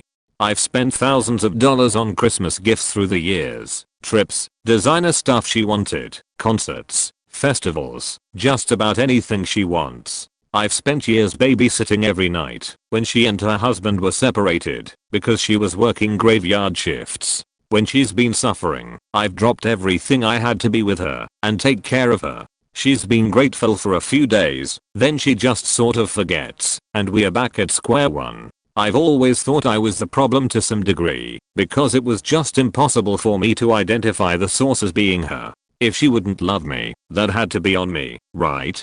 The past few months, while I've been in a delicate state of mind, she's been working out like crazy. Like most other people do, she sends and posts pictures about it non-stop. I suffered from a severe eating disorder for a good few years there that almost ended up killing me, so naturally this was triggering. I figured this was not her problem to deal with, so I went to my mom for advice. My mom was worried and talked to my sister about it, and naturally, my sister flipped the fuck out. How dare we not be happy for her? She was already upset by the lack of enthusiasm at every picture she sent, so this was just confirmation for her that none of us gave a shit anyway. I guess this is a fair response if it had stopped at her being upset and feeling invisible. But alas, no. She did what she always does. She took it public and made fun of the situation on social media, saying that apparently her new journey of life was triggering someone, and that maybe it wouldn't if they were able to shut their pie hole. All her friends of course chimed in that this was ridiculous. This happened just a few hours after she'd talked to my mother, a conversation I didn't even know had found place, and naturally when I came over it, I just cried for hours. That's when it dawned on me. This was a pretty strong reaction for something minor. Why? That's when I remembered what I seemed to have been suppressing for years. My head under the kitchen sink with a wet towel smacking all over my back, while her friends stand around laughing. My sister pulling up the sleeves of my shirt on parties to show her friends I'd been cutting myself. My sister all of a sudden telling every single one of her friends that I'd been rapped while I was there to start a conversation at parties. My sister telling everyone at parties about my diagnosis and hospitalization as a way to entertain her guests. My sister tagging her friends in every single Facebook post I made right before I was hospitalized, often followed by a crying while laughing emoji or lol, and openly discussing how weird or crazy I was both on mine and her Facebook page. My sister making fun of my eating disorder at my grandfather's funeral. I could go on forever. She has been gaslighting me for my entire life, and I never even realized. I pinned it off as sibling rivalry. I figured it was due time we talked about this and fixed our relationship. Naive as I was, I just pinned this all down to lack of communication. When I told my mom I was thinking about talking to her about this, she immediately warned against it, at least as I was finishing up my studies and planning my wedding. She said that if this went wrong, my sister was going to start tormenting me and that I should wait until I was ready to take it. So I waited. I graduated and eventually I got married. Her behavior at the wedding had all the guests reacting. She was frequently rolling her eyes, making jokes on my behalf, and complaining about every little thing. I was watching her through the entire thing and picked up at this myself, but according to my guests it was much worse than what I myself picked up on. I decided against talking to her. If it hadn't been for her 2 children, she'd be completely out of my life by now, but I love those kids and I'd never abandon them to save myself. My sister has been abusing me for years, and now that I've realized I'm able to distance myself from her. But I won't cut her out, because then I'd lose access to the kids. I've told the family members I trust that I don't want my sister to have any information about my life for as long as I can help it. I'm due for surgery sometime this year for a medical condition I suffer from, and she won't be told when it happens. She hasn't even been told that my application has been sent in or approved. Obviously we'll eventually have to tell her if I ever get pregnant, but it'll be late in the game along with everyone else. Every little piece of information she gets from me, she manages to spin and turn around and throw back in my face, and I just won't give her the chance to do it anymore. This is not at all the worst story on here, but in case anyone else should find themselves in a similar position with either a family member or a friend, this is abuse. You don't deserve it, and you don't have to take it. My brother is both a narcissist and psychopath. I have never seen someone get away with as much as he has. He can be incredible charming and fun when there's an agenda, and a complete raging lunatic the next. I was afraid of water for a really long time because he used to try and drown me whenever we'd go swimming. I became claustrophobic because he'd lock me in the trunk of our mom's car for hours. All sorts of stuff like that. I still flinch to this day whenever someone so much as raises a hand near me, as I can't get over the fact that he used to attack me in every way he could point. He sexually abused my cousin and I when we were just little, and he was 12 or 13. I was always afraid to tell anyone against the fear I had with him. He's controlling like nothing I've ever seen. He took my laptop and my Xbox power cord when he thought I was acting naughty and wouldn't give them back, no matter what me or my mom did. He's stolen millions of things, my mom's engagement rings from my dad and stepdad, selling them for meth. He stole $3,000 from her credit card and over $1,500 from me. He is a master of manipulation, making me look like the crazy one to our family. Only a few close friends of mine know what a freak he is. We are in our 20s and my own family is still oblivious to the monster he really is. He's been to jail more times than I can count and manipulates the law to get away from prison. Once when he had a warrant out for his arrest, he was high out of his mind and threatened to kill himself in front of me because I was not complying with what he asked of me, though whatever he said made no sense. He think depression and suicide is funny. Interesting, since he threatened me with killing himself. Thinks rap and all crimes against women are funny. One of his ex-friends told me that they used to say really nasty sexual stuff about me and our mom when they'd hang out. I'm scared for my life even now as an adult. I hate him with every ounce of my being and have begged for his death. He has proven that there is true evil in this world, and I cannot even begin to explain all the hell he has brought and continues to leave in his wake. Just absolute destruction and pain he leaves in people's lives. Mine especially. I attempted suicide a few months ago because I could not take it anymore. I just want to say that if I don't make it, please read it. No, I put up the best fight I had in me. Thank you. Buckle up. This is going to be a bumpy ride. I'm 42. My sister is 39. First, let me give you some background info. My sister was a cute kid who clung to our mother. I was the difficult daughter that ran off in stores, drew on the walls, etc. Has a genius level IQ, made straight A's, and got into several excellent schools. Was in a sorority. Was working to be a nurse practitioner. Is bipolar, sociopathic, and narcissistic. Has been arrested at least 15 times, with 6 charges pending currently. Has totaled 4 cars. Growing up, my sister seemed normal. At age 5, she stole a $20 bill from our grandmother's wallet. I suppose that should have been our first warning point. Fast forward to age 18. My sister started her freshman year at college and promptly began drinking heavily. She stopped going to class because she didn't feel like getting up in the morning. She constantly fought with her roommate, an anorexic bitch. She managed to hoodwink her way into a sorority, and her sisters tried to get her up and dragged her to class. Shortly after that, she flunked out. She started using opioids heavily, including heroin. She ran off to Baltimore to be closer to a steady source of drugs. Our parents, fed up, found her there and brought her home. For a decade, my sister was in and out of trouble with the law. She wrote numerous bad checks, stole a prescription pad from a doctor's office, forged signatures, and the list goes on. Our parents, believing she still had potential, bailed her out over and over and bought her new vehicles each time she wrecked. Remember, they still saw her as that cute little girl who made good grades, played violin, danced, and was a camp counselor. And she played the part well.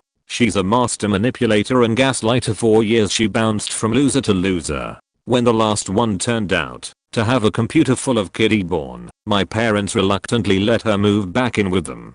By 2017, she was living with our parents rent-free, and our mother was paying all of her bills to the tune of around $750 a month. Our dad developed dementia and became disabled after back surgery. It is about this time that my sister first became violent. She demanded our mom give her $50, and when she refused, my sister knocked her to the floor and threatened to stab her with a kitchen knife. Our 72-year-old mother. By December 2018, my sister had convinced our mother that all the bad things she'd ever done were her fault, that she was an abusive narcissist, and that it was her responsibility to take care of her because she didn't ask to be born. Mom was a shell of her former self, and my sister was ruling the roost. My sister also decided she was no longer bipolar and quit taking her medication. She even convinced a psychiatrist that she was not bipolar, even though there are decades of medical reports showing it. Like I said, she's a master manipulator. My son, age 19, my husband and I live in a different state. We went to my parents' house for a Christmas visit. My husband went home early because of work, but our son and I stayed. My sister had a meltdown and said she was going to murder everyone in the house including the dog and then kill herself. I called the police and she was taken to the mental hospital. It didn't take her long to convince them she was just fine. They let her go. She came home the next day and threatened to attack our disabled father. She barricaded herself and our mother in a bedroom, but not before physically assaulting me. I called the police and she was arrested for assault. She threatened the police and bit a guard at the jail. That guard broke her nose in return. She manipulated her way back into our parents' house, and in February of 2019, she struck our father with a bottle of wine, beat our mother black and blue, bit her bloody, and threw a drink on her. Just by sheer luck, I was in town with my in-laws and able to rescue our parents. 2 more assault charges, and another trip to jail. I made sure as part of her bond, she was not allowed to return to the house or be within 1,000 feet of our parents. Since then, she's been moving from home to home, manipulating the kindness of others until they eventually kick her out. She's stolen clothes, alcohol, and thousands of dollars from her victims. Through identity theft and fraud, she has stolen over $15,000 from our parents in the last year alone. From the people that just kicked her out, she stole over $3,000 and opened 2 phone numbers in their name. She used our mother's social security number to obtain fraudulent health insurance from the government, something we did not discover until I did my mother's taxes and she owed thousands in penalties. We are currently waiting on a jury trial for the assaults, which my sister requested. I don't know if she did this to buy more time or if she really thinks she can convince a jury that it's okay to beat up her 72-year-old parents and sister every day. We work towards fixing the financial and emotional chaos she has caused. We have a good lawyer, which helps. She'll probably end up in federal prison. The waiting is torture. My husband changed the locks on my parents' doors and installed a camera. We monitor their house and check our phones when their doorbell rings. This is life with a sociopathic narcissist. Everything is about them. They destroy everything good unto them. It's all perfectly justified.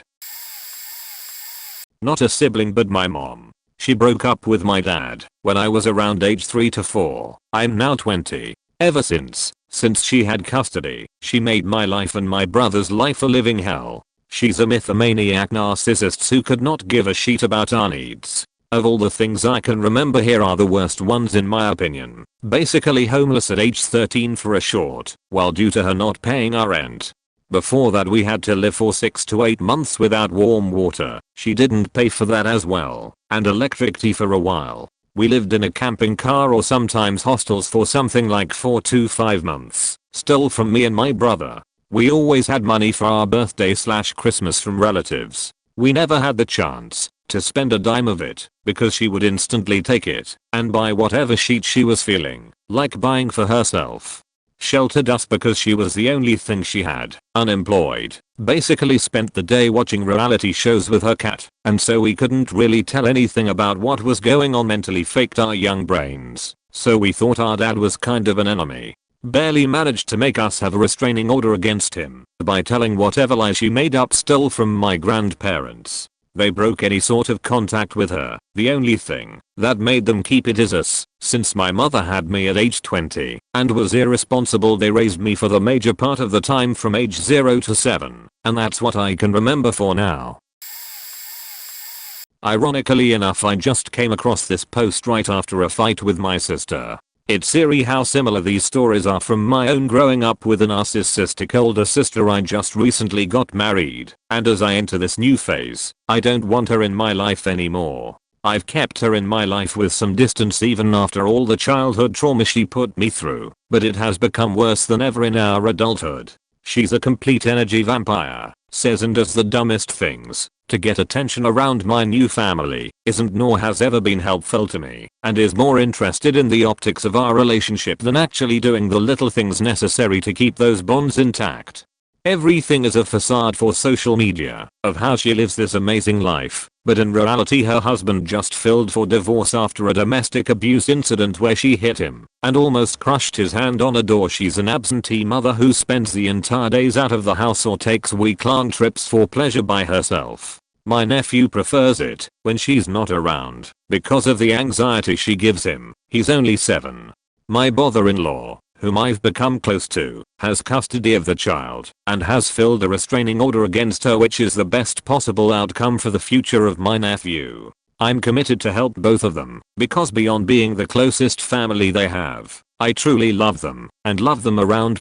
Every time she's around I get overcome with anger and resentment. She constantly lies to me and I don't trust her anymore. I hate myself around her, and it's not the person I strive to be for my family. Even on the day of my wedding we got into a huge argument in which she came into an area my groomsmen were hanging and started drama for no reason. It was embarrassing, and my groomsmen saw the dynamic that I have tried to keep hidden for many years. My wife supports my decision to cut ties, and I'm finally now reconciling that's what needs to be done in order to maintain some semblance of mental sanity and move on with my life.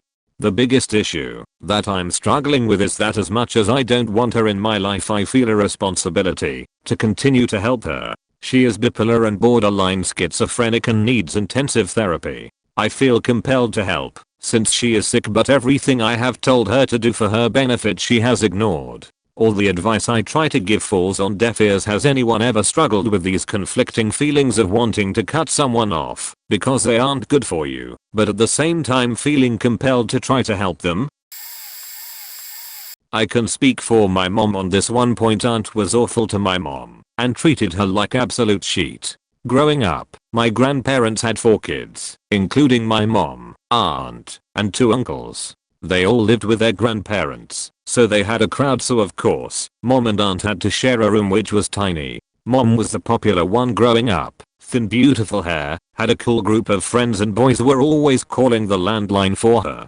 Aunt though was the opposite, overweight, food was her friend, antisocial, self-absorbed, etc. She even tried pretending to be my mom on several occasions whenever a guy called for her, but they almost never fell for it.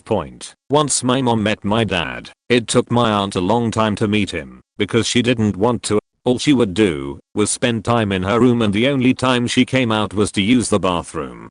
As they got older, her and my aunt eventually became friends, but things were still rather strange and uncalled for. When my mom told her she and my dad wanted a kid, she told my mom she wouldn't be a good parent, and when she had me, she asked if she could be mom too. Her and my uncle, mom's youngest brother, came up with a plot to kill my grandfather. It never happened, but it was outrageous. Uncle never worked a day in his life, so keep that in mind. Last but definitely not least was when my grandmother, who lived in Florida, got sick. She tried to make my mom her full caretaker. There was no way this was happening. My mom was married with her 2 children, raising a family, and was busy with that life. Although my aunt wasn't married and uncle still wasn't working, taking care of my grandmother wasn't their responsibility. My sick grandmother was always on her side and said to my mom at the time, well, Anonymous 55 is about to graduate from high school. She's moving out, isn't she? I could have her room. She even went as far as telling her that my dad should move out because the mother is far more important than the husband. This was 11 years ago, and they haven't spoken since my grandmother's death. Point as for my oldest uncle, he and my mom were besties, but he died in 2004. She's missed him daily since. My older sister always liked scaring me and basically bullying since I was like 3. She broke many of my toys, but it's nothing compared to anything I'm about to mention though. Once when I was like 5, she scared me by sliding a wet string across my throat. I went crying to my parents thinking she cut my throat. She laughed despite my parents being angry. When I was 6, she stole around $100 most of money. When I was like 11, she threw a remote at my face for something. I don't remember for what, but probably she was looking for something, and I didn't know where it was. When I was 12, she started taking self-defense classes and got kinda buff. Knowing how to fight, she started having some alpha complexes. Everybody shall bow before her, otherwise they will be deemed enemies. Resistance is futile. She liked being admired by people. She'd use me as a martial arts demonstration tool in front of our parents. She would always start with "it won't hurt," which was obviously a lie. When I was trying not to break into tears, she was already looking at our parents with a smug grin on her face. It shouldn't hurt, but it did, so he's weak. That was basically what she wanted people to think. Same year I was rushed to the hospital cause of a very strong headache and nausea. Apparently I have condition which I think is something like abnormal activity of the frontal lobe, which makes me feel sick. In extreme cases I temporarily forget stuff connected to the certain event that caused these emotions. When I feel strong emotions, and also I feel them much often thanks to it, such as stress and even affection. But affection has nothing to do with this story. And this is where shit hit the fan. She no longer respected me at all, cause I was very emotional and vulnerable. Everything I did after that incident was stupid in her opinion, and I was too weak. At that point she was 15. She changed friends every school year, while I kept contact with few of my old friends while making new ones. This was a red flag for me. She wasn't good at understanding relationships. Every time I asked my parents for anything, she'd join the conversation and try to convince them that I shouldn't get that thing. Argument #1, she didn't have it at my age. Argument #2, it is Wall Street in G money. Refusal was met with furious walk to her room, smashing the doors shut, and high-pitched screaming. That's why even if I wanted a new video game, I'd have to do it in secret from her. Once she was 18, she got a MacBook Pro for over $2,000 to watch movies and listen to music, and a dog. She took care of him when he was small, but once he got bigger, she started avoiding her duties completely, and since the dog was used to her being the alpha, she made sure that neither me nor our other sister spent too much time with him. It didn't listen to anybody else. Now the dog is like her baby, and if you dare criticize her upbringing techniques, she gets defensive, and you'll be punished. But she rarely takes care of him, so there's that point. It was not that long ago. I was playing Minecraft mini games, namely, that one when you fly on these wearable grey wing thingies, on Xbox 360 with my sisters. I'm not a console player, but I was doing pretty good while they were stuck between 2 checkpoints. Older sister started asking me how to play it. I told her how, but she kept insisting that I was hiding something from her. I didn't. When I won, she started screaming and threw her controller at me, asking me to show her. I did. After that, we played again, and she was losing again. She screamed even louder, punched me, and turned off the TV. I really hope she's successful enough to move out of our house soon. Right now I'm a laughing stock to her cause I don't have a job, I'm underage, and I'm not physically active. I have a back injury, so too much stress and I might get paralyzed, but luckily the injury itself should be fully healed in 2 months. Before I played soccer every time I could.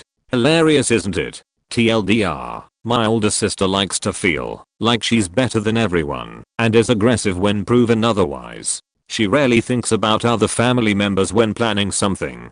When interacting with strangers, her behavior can be summed up by "how do you do, fellow humans." She's rude unless she's already planned being nice at that particular moment to achieve something. And I'm a bussy cause I'm not careless with my goddamn health.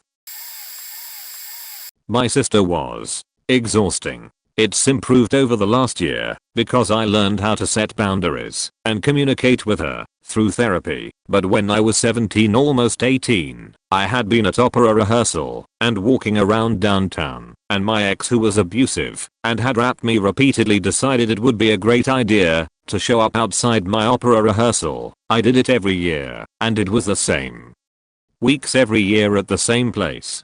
Well, I came home and went straight to my room and was shaking and crying. She came over to pick up her kids while I was in my room and texted me to come down and say hi to her. To which I responded that I can't right now, I just need to be alone. She lost it. Started screaming about how I was so selfish and bratty and ungrateful. As you can guess, this sent me into even more panic attacks, and I was hyperventilating and sobbing on the floor of my room. She blocked my phone number and wouldn't speak to me for months.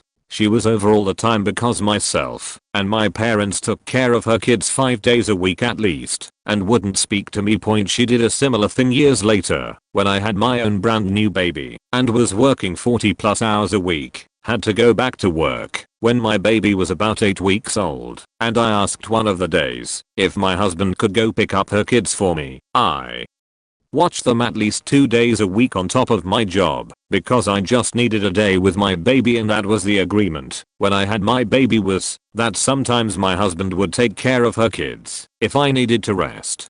She screamed at me and said I was a selfish bitch and blocked my number again for months. She missed several of my daughter's firsts because of this, but she pretends it never happened. Setting boundaries with her has really helped. I don't tolerate her yelling at me or insulting me. I stand up and say I'm not okay with you speaking to me this way, so when you're ready to have a calm, rational discussion, let me know, and I end the conversation. Most of the time I just think of people with NPD and BPD as children throwing a tantrum, and I treat them just like that. I don't cry or take it personally when a 3-year-old tells me they hate me and I've ruined their life, so there is no reason to allow it to hurt me when adults do.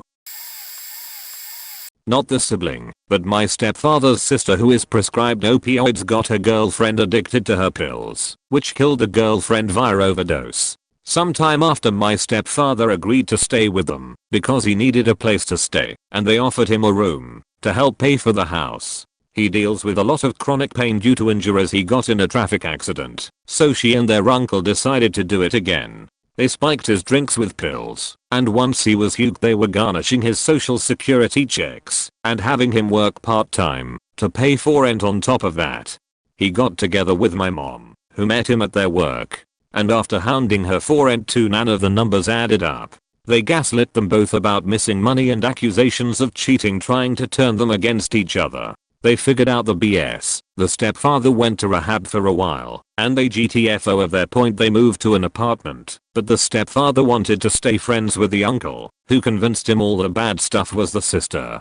The sister eventually found out from the uncle what complex they were in, but not the room or building. She lost the house and followed him to the complex, got him hooked again.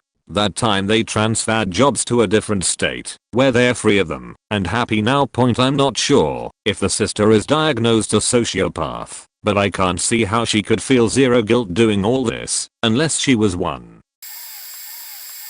My brother gets excused by our mom and stepdad for anything, and is told he doesn't have to apologize for anything if it is an accident. My brother booby traps places he goes and sets up accidents. I think it's some kind of weird Munchausen's by proxy only. Instead of medical abuse, he makes it so people around him get badly hurt so he can get attention by talking about it.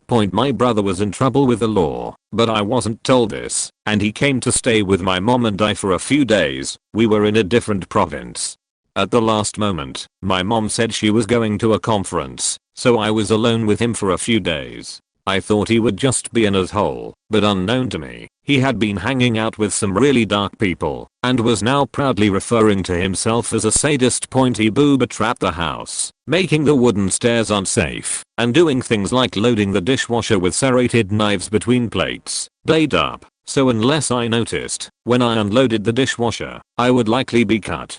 He came in the kitchen in his robe with his hands all over his junk, and then wiped his hands all over the cutlery drawers, the clean dishes in the cupboards, and the handles of the microwave and fridge. He knew about pet birds and the dangers of them, and he got the Teflon pans out of storage without me knowing. and forgot he was cooking Teflon when heated to about 450 F-puts. Off fumes that kill birds in enclosed spaces. 2 of my talking tame pet birds were killed.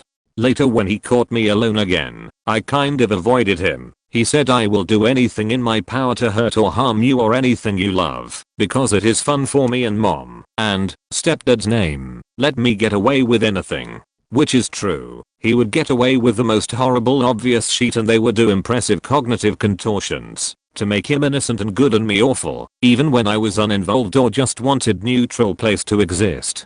Even later I learned about his second wife having a fall in their kitchen. She was obese and had let loose a blood clot, and so the fall was life-threatening. I didn't think too much about it, but was out taking pictures and his first wife saw me and pulled over to talk and told me about second wife's fall. I had a fall like that when he was visiting. I didn't give details. She told me she had too. All the weird falls people have had were women close to the family while he was around. Second wife had been in a car accident he had been driving. She was pregnant. They were on a 70-kilometer freeway that had traffic lights, I know, weird, and he had turned left and claimed he didn't see the oncoming traffic and T-boned her. He was unhurt and went to the bar. When in town he liked going to the one I went to because obviously it was a boundary thing he was infringing on. More about this in a bit. When second wife, she was still fiancé at the time, got out of the hospital. She was obviously hurt that he didn't stay to support her, but was putting on a brave face around the in-laws. My mom was talking about going to the bar to get him, and she said no, it's okay, I don't like being around him when he gets like this. Point later I was talking to the guy my brother was talking to that night, and guy said that my brother was talking about the car accident and obviously trying to get people to buy him beers for the story. Guy also said the way he was laughing and talking about it, everyone thought it was months ago and not hours ago and no one had any idea that his pregnant fiancée was still in the air. Later I learned he was active in the MRA and MGTL and was trying to get rights to see his kids more, which would normally be valid, but not in his case, and it turned out even they didn't want him because he was not allowed unsupervised visitation because of his record of violence and sexually assaulting one of his daughters. He even has a vlog on how evil women are to him. But wanting to not be around him makes me the bad one and breaking up the family and therefore completely ostracized. I've managed to stay away since 2008. I also have quite the psychotic/abusive father. Maybe that's where I got some of it from. But anyways, on to my father. He is a really stupid motherfucker who thought he could get away with hurting me and my siblings. I may have stabbed him once, but it was in the arm and he deserved it. He made me the emotionless beach I am today. He would try to win me and my little brother over by buying us stuff. I acted happy and kinda used him so he could buy me stuff so I could get all the money back that he stole from my account.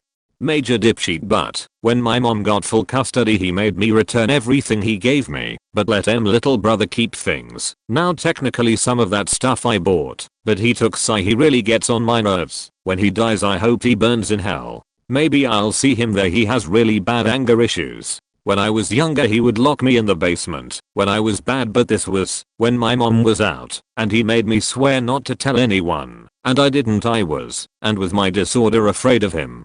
When my emotions flip to like sad and depressed I think about what the hell he's gonna do to me and my family for payback. I also use the knives/blades that you have to cut myself with when my emotions go to depressed. When I still had emotions as a normal person I tried to commit suicide multiple times. As I'm kinda learning to have emotions again, they are mostly sad and happiness and love. But only having some emotions left is quite bad because I think of DIYing a lot. I go to therapy because of my father, and when my therapist asks if I wanna die I simply lie and say no. When father dies, I'm taking my sheet back, dancing on his grave, and probably stab the ground where he is buried. I severely have a strong anger towards him, so I will do anything for payback.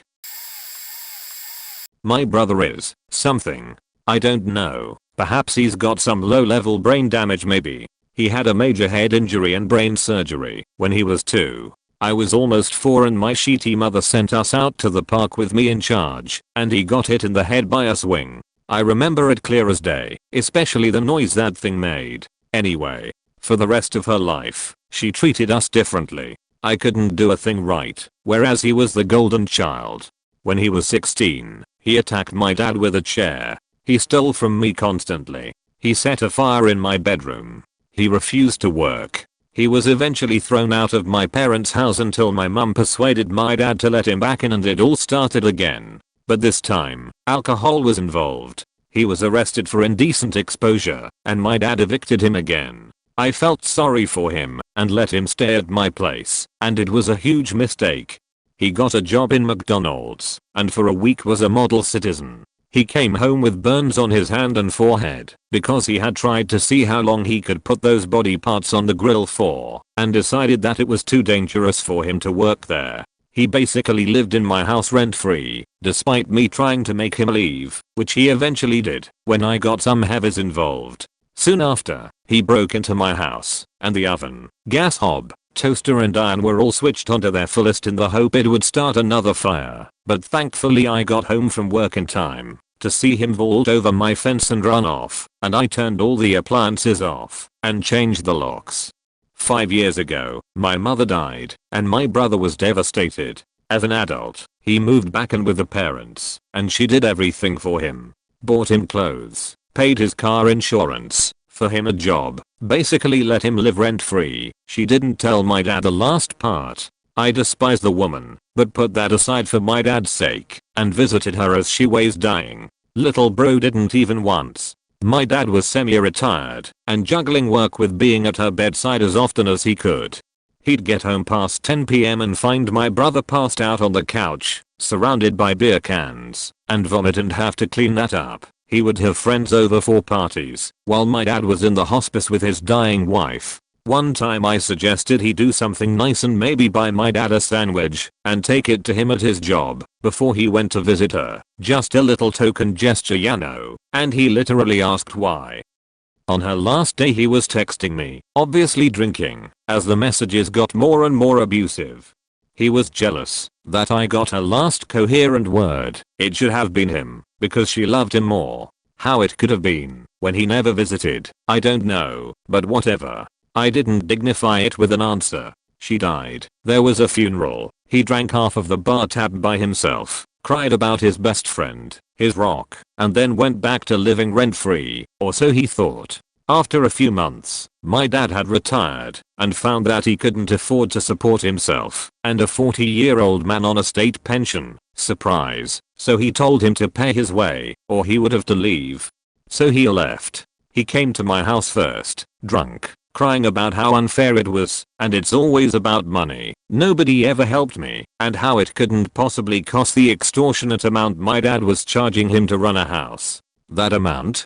£50 a week. I showed him exactly how much a house cost to run. He called me a cunt in front of my children. He left my dad's house and I haven't seen him since. He sofa surfed for a while, treated everyone very badly, never paid his way, and lost most of his friends because of it. A couple he stayed with, the wife was disabled, and he never paid them a single penny for allowing him to stay there. They lost some of their housing benefit for the pleasure of having him stay, and almost lost their house. Again, he had to be forcibly removed. Apparently in 2017 he tried to kill himself on the anniversary of my mother's death. Often posts all kinds of stuff online about how his family abandoned him and is now staying with a homeless charity, and is used in their posters saying my mum died and I was kicked out with no explanation. I'm sorely tempted to reach out to them and tell them they're being taken for a ride too, just like everyone else has been, but that's a whole level of pettiness I don't want to stoop to. Point I tried to help him many times, as well as putting him up at my place. I suggested counseling. I suggested he go back to college, but if someone doesn't think they have problems, there's not much you can do. All I know is that I never ever want to see him again. My brother was extremely abusive to me when I was younger. When I was little, my family lived in a house with 2 floors, and my brother's bedroom and mine were upstairs. He constantly kept his room disgustingly dirty and would yell at anyone that would even go near it. So, as a kid, I obviously occasionally outgrew clothes. This would get my parents to come upstairs to gather all my too small clothes to sell, and therefore risk seeing inside his room in the process. So, my brother, in anger, would constantly tell me I was overweight and that I needed to stop eating and stuff even though I was literally just growing because I was a kid. He started taking my food my parents brought back and eating it himself, even taking some of their fries and smaller stuff like that, claiming I was eating those too. Also, anytime I asked him for food or to play the video game console we had at the time, it'd usually end up with him hitting me. He's only my half brother, so he was a full 11 years older than me and was honestly capable of killing me. I remember that one time I got mad at him over something and questioned him, and he held my face down to the bed where I couldn't breathe. He said if I screamed, he'd kill me. If I told anyone about anything, he'd kill me. He also emotionally manipulated me, telling me things like how I was wrong for ever even questioning him, seeing that I'm related, and at some point around 7th grade it got to the point where I hated myself so much and felt so trapped that I used to ditch class, hide in bathroom stalls, and think about how badly I just wanted to end it all. I became really scared of people in general, and I'm fully certain it's a reason why I developed such bad anxiety that I still suffer from. Outside of that, he found it amusing to get me in trouble. He'd lift me up and throw me on my parents' bed and yell at me for jumping on it, to the point where my parents got so sick of my bad behavior that they whipped me. Of course, I couldn't tell because he threatened to hurt me worse if I did. One time I briefly brought up that he was mean to me. This was by the time we moved into the house we live in currently, and he dragged me downstairs, held my face to the couch where I couldn't breathe, hit me several times, and throwing me into a small walk-in closet. He had tampered with the door handle so there was no way out, and my parents couldn't hear me from there. I sat in a dark closet for what felt like at least 5 hours. This kind of thing went on for several years, and he finally stopped being so terrible around the time I was able to actually defend myself. Now, he still lives with me, and I'm honestly really anxious anytime I'm around him, as he still clearly has anger issues, but he hasn't hit me in forever, and I've learned to think for myself again. My sister's never been diagnosed with a mental illness of any sort, but I genuinely believe there is something very wrong going on in that mind of hers. It started when she was 16. She started disobeying my parents. She got suspended for a week for masturbating in class. She was borderline abusive to me and my other siblings. When I was 9 she punched me so hard in the face that I got a bump on my forehead and bruising for weeks. It got worse when she turned 18. She went to community college for a semester, but when it was done, she turned into a bum. She slept during the day and stayed up all night. She refused to get a job or go back to school. She started blaming other people for things. She never admitted anything was her fault. She said she has social anxiety because mom never let me ride the bus when I was younger, and she won't go back to school because you never know when we're gonna move. Then she developed into a 5-year-old in a 20-year-old's body. She would throw the biggest tantrums over the smallest matters. If someone ate the mac and cheese she wanted, she would start sobbing. Everything had to go exactly her way or she would throw a tantrum. Like a child. She sometimes thinks she's in charge of everybody. She thinks she can tell my parents what to do. She even thinks she can punish me. Once I ate a chocolate chip cookie she made, and as punishment she held me down and tried to force feed me a very burnt cookie. It was so sharp it cut my face point. She creeps me out sometimes. Whenever the topic of her becoming more independent and getting a job comes up, she starts sobbing. Sometimes she'll get on the ground and bang her head against the wall, repeating I don't wanna grow up. I don't wanna be an adult, like some sort of sick Peter Pan. She's always been very manipulative too. Just last night, my dad took her phone away because she was arguing with him. She kept telling him to give it back to her, and 20 minutes later, when he still wouldn't budge, she went into the kitchen with a knife and threatened to kill herself if she didn't get it back.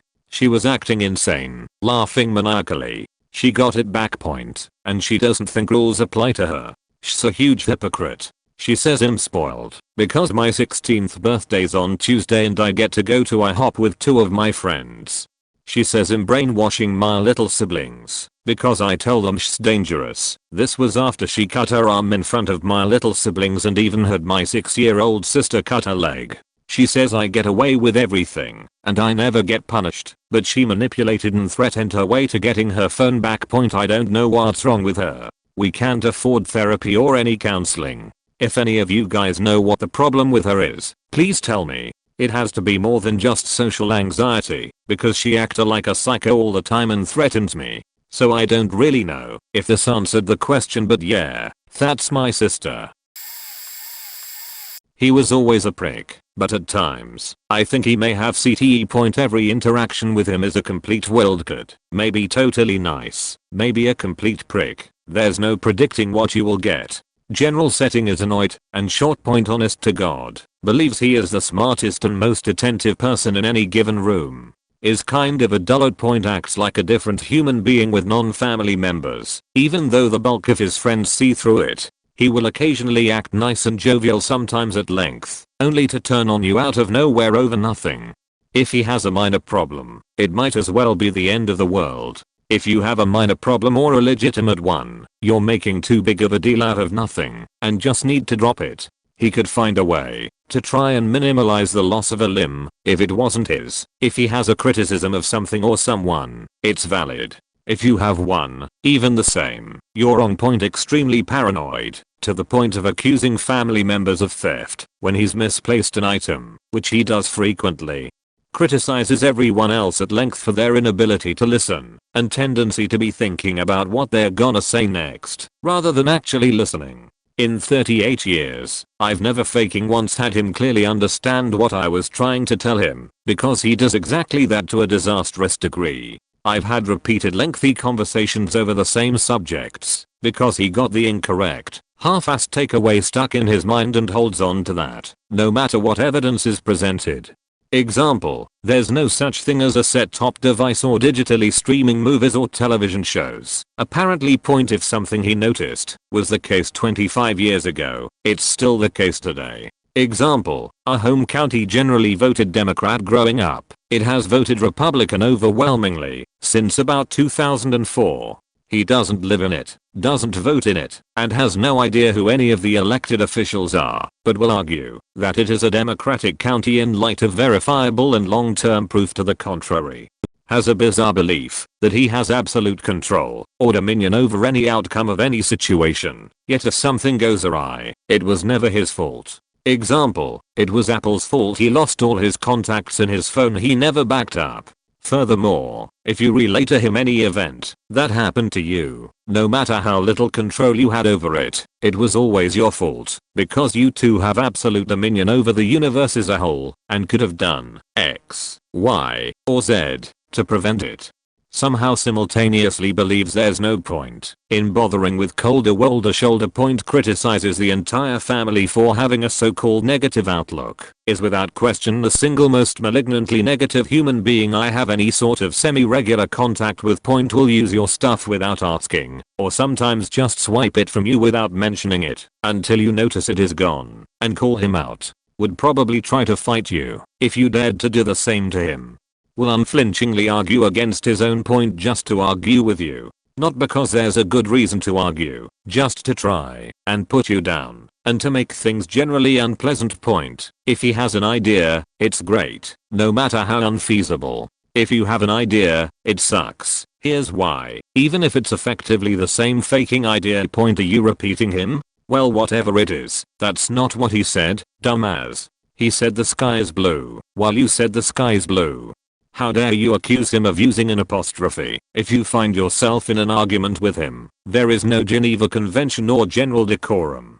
He will go straight for the jugular and say the most horrible, faked up shit he can think of, 99% of which is so off the mark from reality that it is almost comical. If you stop and think about just how much he has completely misunderstood over the years about you, the family, various events, etc. Should you choose to engage and get the better of him, which is quite easy, considering he's a delusional overconfident imbecile, he will threaten bodily harm and remind you that he can get away with it because his high school friend who he hasn't spoken to in over 20 years is a judge. 1. His friend is not a judge. He's never been a judge or any kind of elected or appointed official. He's barely an attorney and the general population considers him a fuck up who was pushed through a law degree and protected by his father his entire life. And 2. He owes my brother no favors and would probably laugh in his face if asked. It's a faking miracle he isn't in jail. All this said, a lifetime of being forced to deal with this from him has made me willing to cut off contact with someone rather quickly if they remind me of him in more than a few key ways. My mother had serious problems. Never knew exactly what was wrong with her, but from what I've told my psychologist and a psychiatrist, they suspected some sort of psychosis and narcissism. When I was little, she had a peculiar education system. Every time I make mistake she hit me with a big steel spoon or a metal cleaning tool called a plumo. Being afraid and panicking kid made me more prone to mistake, where she hit me even more. She used to take the cloth I got for Christmas and birthday and exchange them for cloth for her. She was obsessed with shopping and used the money dedicated or food to buy more cloth or cleaning tools. She was obsessed with cleaning until my dad stopped giving her. I usually went to eat at my aunt, who was my real mother. She tried to make me grateful for the few things she did for me, like, I teach you how to read and write. One of the real traumatic things, when I was kid, she comes at me, show me a knife on her wrist, and tell me she want to kill herself. She did that several times. Also she tell how I was a bad rotten kid, so I could have little friends and interactions with kids because she was extremely manipulative and a compulsive liar. She always tried to make herself as the poor victim. When things hit bottom with my dad, he tried to have her medicated and hospitalized, but her family wouldn't believe that she was sick. She tried brainwashing me as she was the victim and my dad as evil incarnate. She usually kept a close watch over me, not letting me out of the house and even going out for shopping, keeping me hours in the car. Even when the court gave my father full custody, she kept ringing to our home trying to give me orders and threats. Her family finally hospitalized her after she became even violent for them. I'm under impression now that she is heavily medicated. Here is the damage from my psychiatrist. I have traumatic childhood syndrome, and I'm prone to anger issue, panic attack and a bit of depression and paranoia. I have real problem trusting and connecting with people. I probably will take medication for the rest of my life and will have problem interacting with people, even with help. For my mother, me, my brother and dad gave her a house to herself and made sure her essentials are met. She called me for time to time, usually cozying up to me because she want money. She usually try to smooch money from us and her family by saying the other don't give her anything. The latest disgusting behavior of her. She was hospitalized because she had bad health. She is a chain smoker and usually had obsessive self-destructive behavior. So I had to run to hospitals, insurances and bought her meds from my pharmaceutical company. Employee get a big discount. While I'm busy taking care of her, my aunt was helping me too. She phoned everybody, told them I was stealing from her, including my brother who work in other country. He did phone me, but told me he didn't believe her because she always lie. This is the 5th time she was hospitalized because of smoking and don't stop. When I confronted her about her behavior when I was kid, she said she never remember any of it and she never hit me or my brother. She is just unpleasant all around. I only visit her for emergency. She tried call me for time to time and taking a victimized and motherly voice that she was never was, and I roll my eyes. When she called, there is one subject: money. She never had enough. So this is my story. I'm very low contact with my sister now. Growing up with her was a nightmare. We shared a room, and it was constant drama one day to the next. I don't think she's a full-blown narcissist, but she definitely has some narcissistic traits and they've ended up nearly destroying her children's lives. My sister is incredibly intelligent, but acts like an idiot because, I believe, she's decided it's easier to act dumb and get others to do things for her instead of doing them herself. She pretends to have various disorders that either prevent her from doing things or require constant time, attention, and sympathy from others. Half of her friends think I'm a monster for ignoring my poor, needful sister and her plethora of troubles. The other half aren't her friends anymore because they realized she's full of it. She can't live alone. That self-ingrained helplessness again. But no one actually worth dating will go near her once they get to know her, so her love life is a string of people at least as dysfunctional as she is, because they are the only ones who will put up with her shit. This has brought her kids into contact with some very questionable people, one of which ended up molesting her daughter. In her world, she is an eternal victim. Nothing is ever her fault or responsibility. If she messes something up, that's just proof in her mind that there should have been someone there to do it for her. If you are around her, your only worth is what you can give her and what you can do for her. Her kids, understandably, both suffer from anxiety and depression and are having a very difficult time functioning as near adults because my sister was too busy feigning helplessness to teach them even basic living skills. But if you ask her, this is in no way her fault. We see each other on the holidays and I'm polite. She's not allowed to be alone with my daughter, and neither is whoever she's dating. My stepson would tell you in a few years, he is only 6 ATM lol. And it scares me reading these stories on what I've got to come. His sister, my stepdaughter, is 8 and undiagnosed as no effing professional is interested in anything except sending my husband and I on various parenting courses. The children came to live with us via a court order 2 years ago as their birth mum and her partner were neglectful and just really shitty.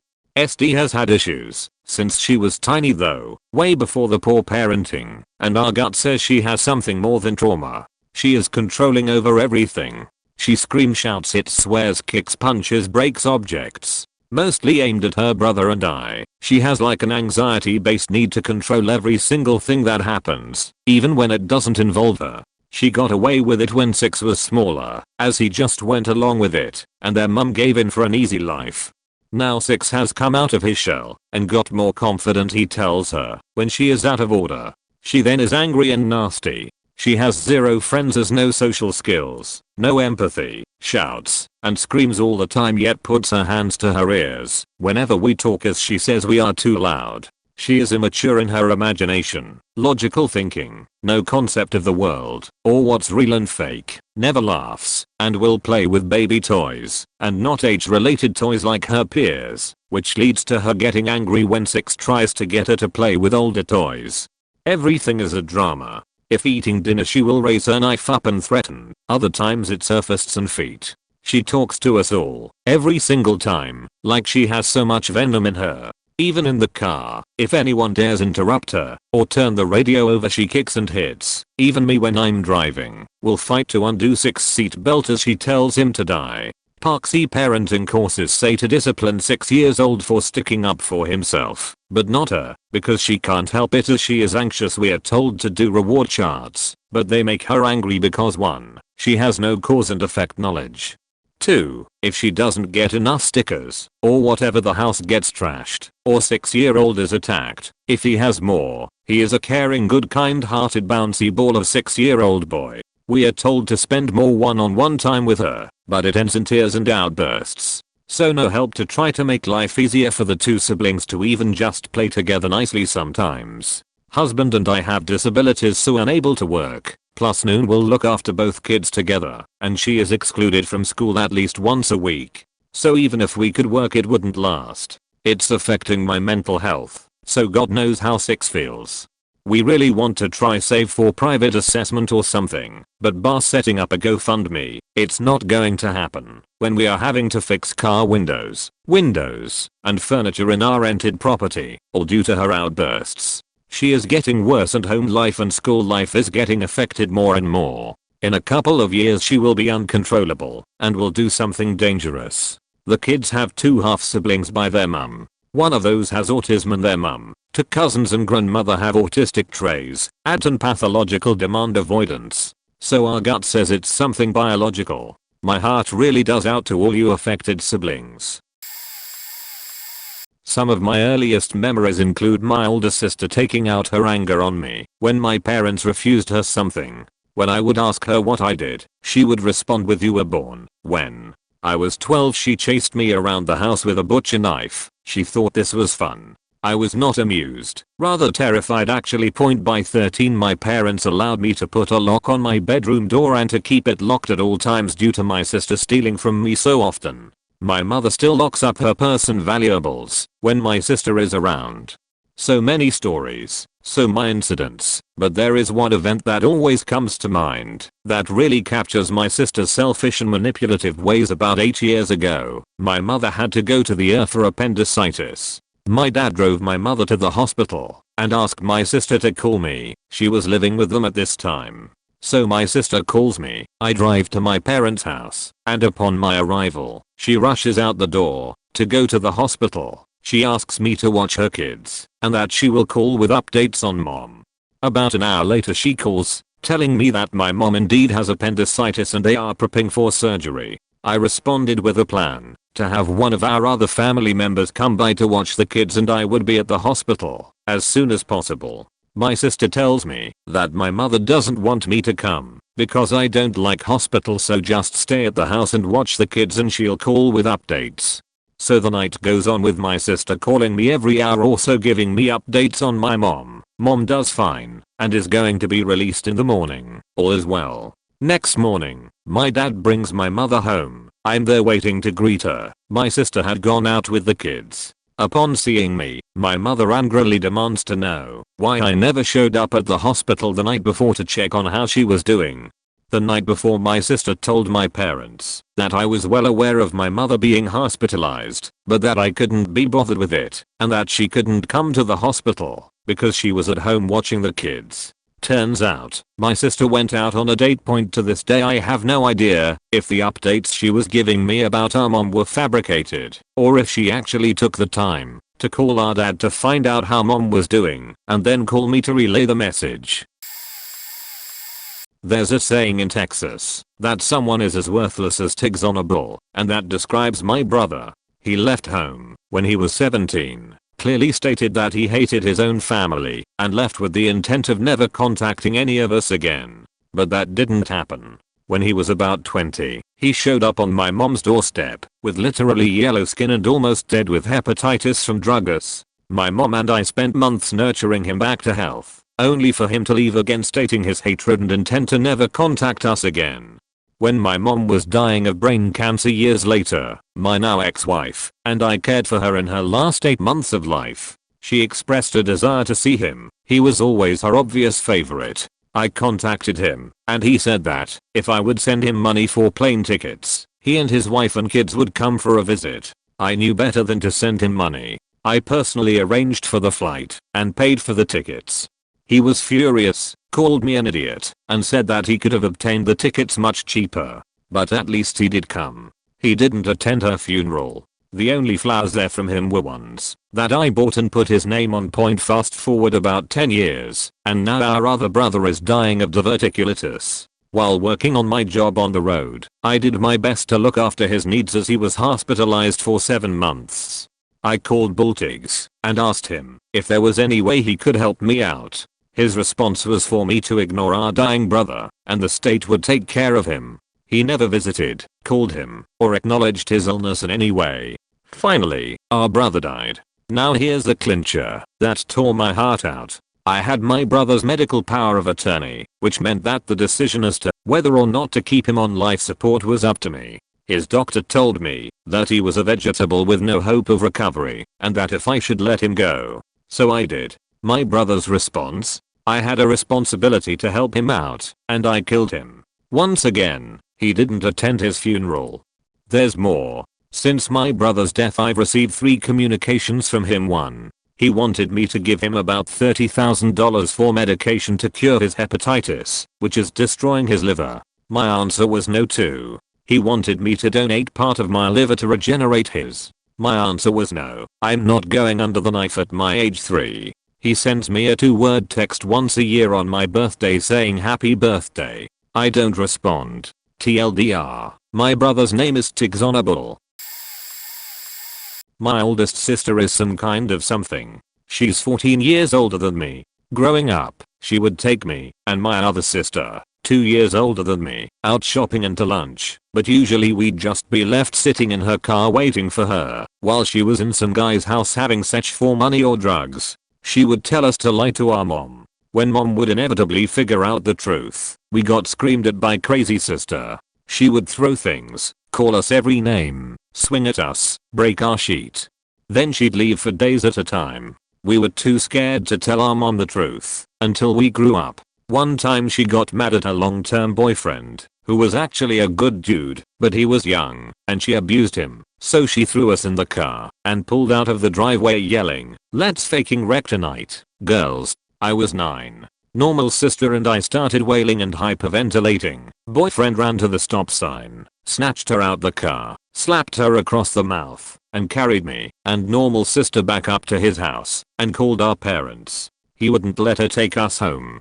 I don't remember how we got home. Either dad came and got us, or he took us there himself. She was engaged to a really nice guy once, when I was 17. He was a veteran with bad PTSD and a great career. One of those super rare super wholesome good guy cops. She would scream at him for daring to rest after a 14-hour sheet. Broke a bottle because he swept the kitchen floor before wiping down the countertops.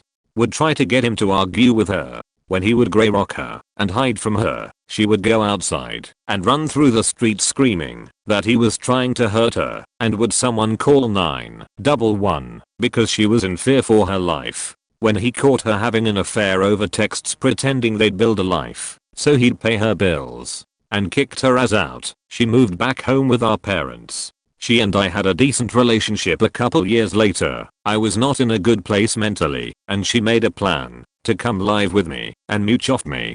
She attacked my mom, hauled us to my house begging to be let in, and said anybody who came by was planning to beat my ass for letting her in. I was so brainwashed at that point that I believed her. My family and I didn't speak for months. I was suicidal. She was sleeping with my then so. I finally opened my eyes about 18 months later. She was drinking and driving with her newborn in the car, and I made some phone calls. She immediately went into poor pitiful me, "I can't believe you'd do this to me" mode, and then called my ex.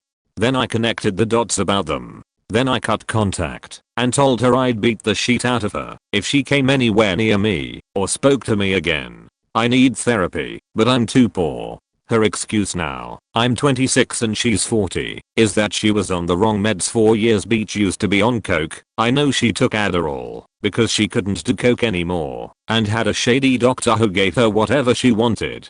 Now she's trying to convince my parents she's changed. I told mom last week, yeah, you say that till she puts you in the floor again, which was super wrong, but mom knows it's the truth, so she's keeping her at an arm's length, and I really hope she goes back to no contact again soon, because if crazy sister even breathes towards any of my family members wrong, I'm punching her and leaving the state.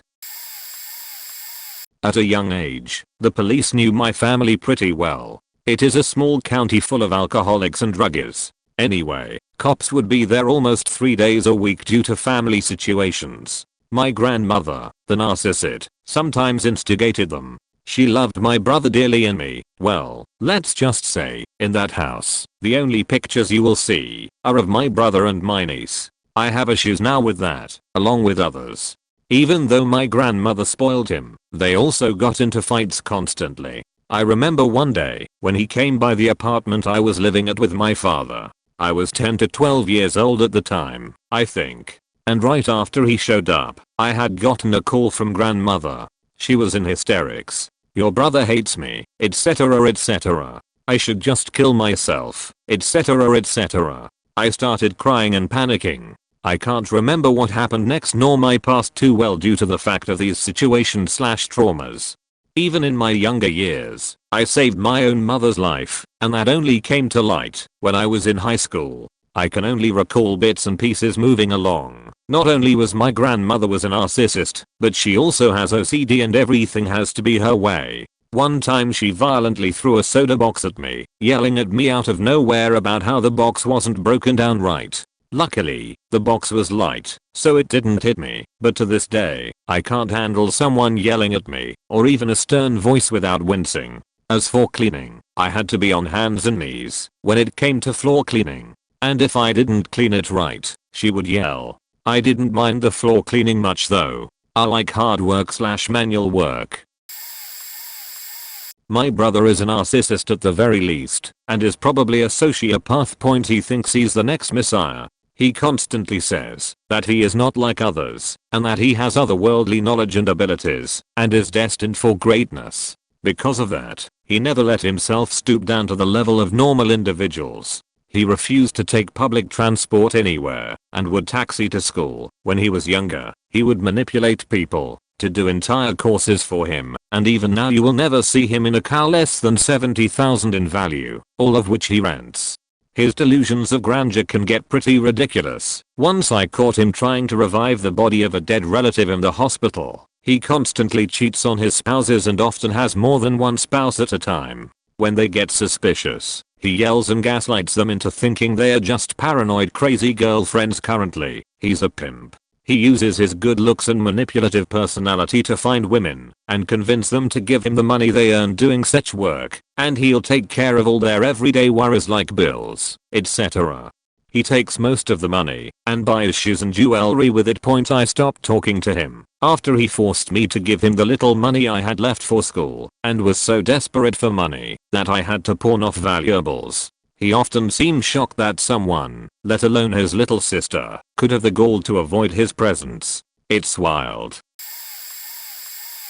Extreme trauma and distress. Sorry if this is long, but the asshole formerly known as my brother is crazy. I don't know if he's any sort of path, but he's definitely a narcissist. The worst part about it is no one will take you seriously. Abused by lover or parent? Of course people will listen. Abused by sibling? Well, all siblings fight, so stop complaining. I even had the police stare me straight in the face and told me to just move out after I called them hysterical because he was going crazy and threw actual shit at me.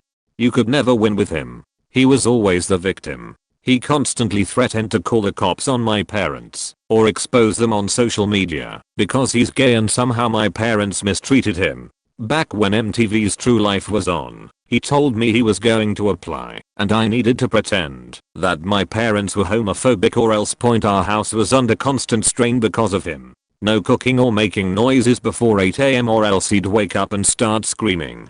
No taking a shower 2 hours before he had a shift because he may take a shower at any time. He would sing at the top of his lungs for hours on end, even as late as 2 AM, but you couldn't tell him no. No making noise when he was in his room filming YouTube videos. You couldn't turn on the fan in the downstairs bathroom because it annoyed him and he'd freak out. My mom seriously stopped using her hairdryer because she was afraid of him.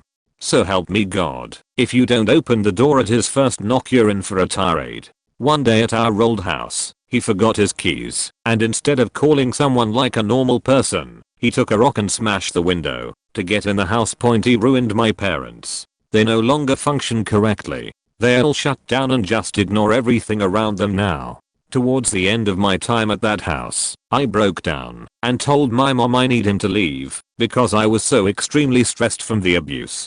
She looked at me with these dead eyes and said, he didn't do anything to you. He would hurt my dogs, and one day, he took my dog by the throat and started punching him in the stomach. I pushed him away and my mom got mad at me. It came to the point where I had to keep my dogs with me under constant surveillance because I was afraid of what he might do. He would send my mom these vile texts. I hated looking at her phone because I'd see him calling her a fat hoe or saying she snores like an obese cow. When my sister was pregnant with my niece, he got mad at her for some stupid reason, so he went in his room and started screaming at the top of his lungs that we would see him on the news smiling in handcuffs after carving that baby out of her womb. He even told my niece, when she was like 5 or 6, that he couldn't wait until she had hundreds of dicks in her like her mom. I can safely say he is the only human being on this planet that I absolutely abhor with every fiber of my being. I can honestly say that when he dies, I'll breathe a sigh of relief. I don't want him in my life. I've cut off all contact with him and even moved countries to get away. He is actual filth. This is a long post and I apologize. No idea what diagnosis she has. I haven't spoken to her in years. But something was wrong with my sister. I'm 2 years older than her. Keep in mind that none of these incidents were provoked in any way. She never showed remorse or any realization that what she was doing was wrong, nor did she ever provide an explanation. Earliest incident I can remember is when I was 8 and she was 6. She sat on my head in a swimming pool, wrapped her legs around my head, and sat on me until I stopped breathing. I turned blue, but my mom came outside in time to call an ambulance and did CPR till I came to. 4 days later, she hit me in the back of the head with a cast iron frying pan, gave me a concussion, and sent me to the hospital. She would cut wings off butterflies, capture frogs, whatever little creatures she could find, and would keep them in Tupperwares, poking them and leaving them in the heat without air holes or water till they died. When I lost my first tooth, I got $5 in tooth fairy money. She cried, saying it wasn't fair, that she couldn't lose teeth to get money yet, so I felt bad for her and gave her the money. The next night, I woke up to her stabbing my mouth with a fork, trying to knock out more teeth so she could get more cash when the tooth fairy came. When we were 10 and 12, we were carving pumpkins for Halloween. She reached across the table with her knife and slashed my thumb open to the bone. I got 5 stitches, still have the scar. She would chase me around the house with a knife if I had something she wanted. At 12 and 14, she found my diary with an entry about a crush on a boy, blackmailed me with that for cash, belongings, favors, whatever she wanted, because when you're a painfully shy 14-year-old girl, your crush finding out you like them is the worst thing that could ever happen. Then she showed the pictures of the diary to everyone we knew despite me complying with her every demand. The night before summer camp, while I was asleep, she shaved off a square inch of hair at the front center of my hairline, in a way that it couldn't be covered up.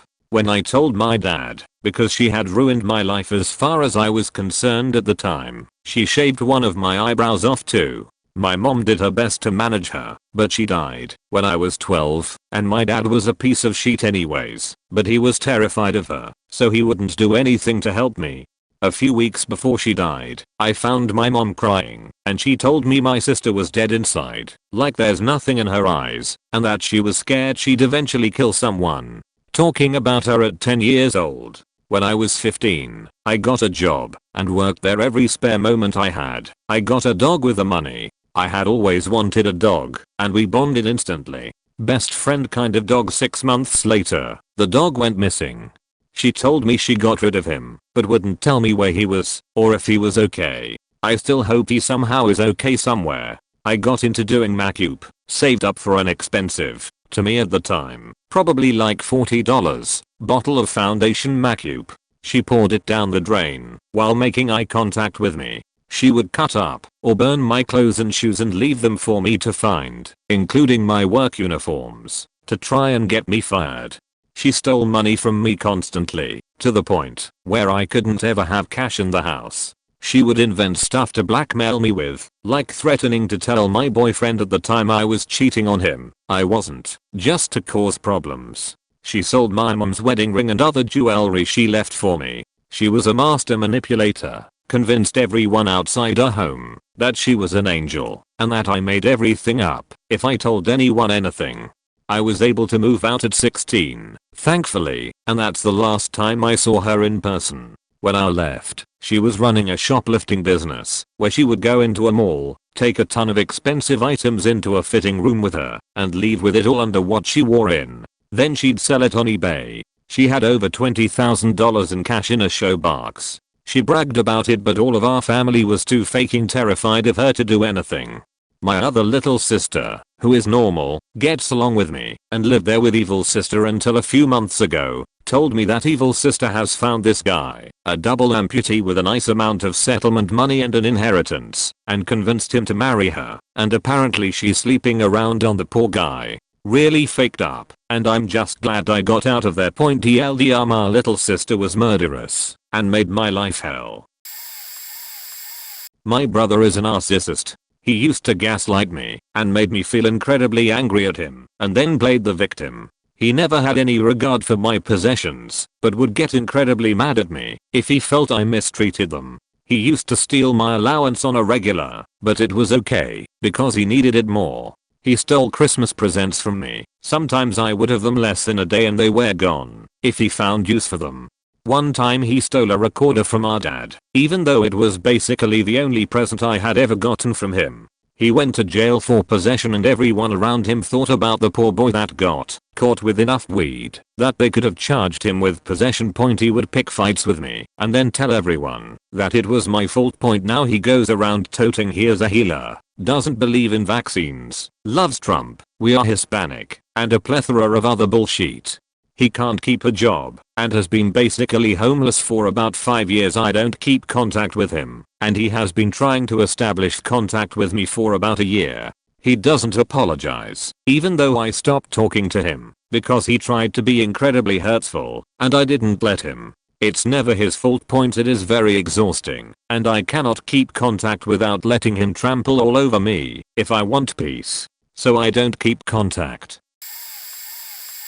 I'm the baby of the family. My middle sister, sibling #3 out of 3, not including myself, is kinda crazy. TBH, I think she needs help. She continuously lies about things. Has a bad competition going with my oldest sister, #1, so bad she always has to one-up her and never congratulates her on anything. Sibling #1 never complains, she's always the bigger person. Sibling #3 tried to get at sibling #1's ex-boyfriend whom she was going steady with. The rivalry she has with her was so bad, there was even a point where she didn't want me to speak to sibling #1, and in order to do so, she lied about how she was always ignored or treated unfairly by my mom due to sibling #1 being the favorite. I lived with her at the time and she kinda brainwashed me. I was 12 to 13 at the time and would lie to me about our early childhood, which I didn't remember well because I was younger. I'd ask things about my parents' divorce, life when we were younger, our parents' addictions, etc. because I wanted to fill in those gaps and try to understand why things happened how they did, and she basically took advantage of the fact that I didn't know any better. That was the part that hurt the most. Maybe I should have not believed her completely and asked sibling #1 and #2. #2 is my brother, all that as well. All I know is when I wanted to move into sibling #1's house because I started doubting what sibling #3 would tell me, shit went bad. She went so far as to fake having breast cancer and then later pulling herself out of the lie by stating the doctor's office mixed up her paperwork in order to get me to stay with her. I could go on and it only gets worse. This is all soap opera shit, but to me that's just my family. I distance myself a bit and try to make do. We've tried to get her down a good path for such a long time that now I just don't have the energy for it. P.S. If I was too complicated with my wording, I apologize. I'm kinda high and this post just hit me. My sister hasn't been diagnosed, but I'm almost 100% sure she's a narcissist. Every problem at her job or jobs is never her fault. She jumps around from job to job and wasted a veterinary assistant's degree because of one bad vet and calls her grandpa every day to complain about how much she hates her jobs and how everyone sucks except her, how everyone else messes up except her. When she lived with us years ago, she would get on my case about the smallest things, leaving a light on in my room while I went to get something downstairs, leaving clothes in the bathroom, which she also did, not keeping the bathroom clean, as she also smeared her makeup on the counters and left her hair in the shower. She would constantly tell me I was an ugly child and that I was going to get fat if I kept eating chips and drinking soda. I was a teen at this point. Now she's overweight and doesn't put effort into her appearance, but she's still better than everyone else in her mind. At a mutual friend's wedding, she tried consistently to get me to hook up with 3 different groomsmen, telling all of them how she hates my boyfriend and that she'd prefer any of them over him, allowing one of them to put his hands on me. He was clearly inebriated in ways that made me feel uncomfortable, but she told me to just get over it while simultaneously saying how awful my boyfriend is. The others were kind enough to keep it friendly and respect my boundaries, trying to tell her how uncomfortable I looked, but again, I need to get over it and have fun. She is married and has a daughter that only 2 people are allowed to watch. My grandmother, who already watches 3 other grandkids, no older than 4 years old. And our cousin, who works at a daycare. She does not allow her husband's parents/step-parents to watch the baby or see her. Apparently a 4-day notice isn't enough time for her to prepare for her husband's mother and father-in-law to visit the baby. One time I was feeling suicidal as a teen. I had tried to go to her for help, and she told me that only cowards committed suicide, and that they should just do it to rid the world of weak people. A year later, a kid at our school committed suicide on campus during school hours.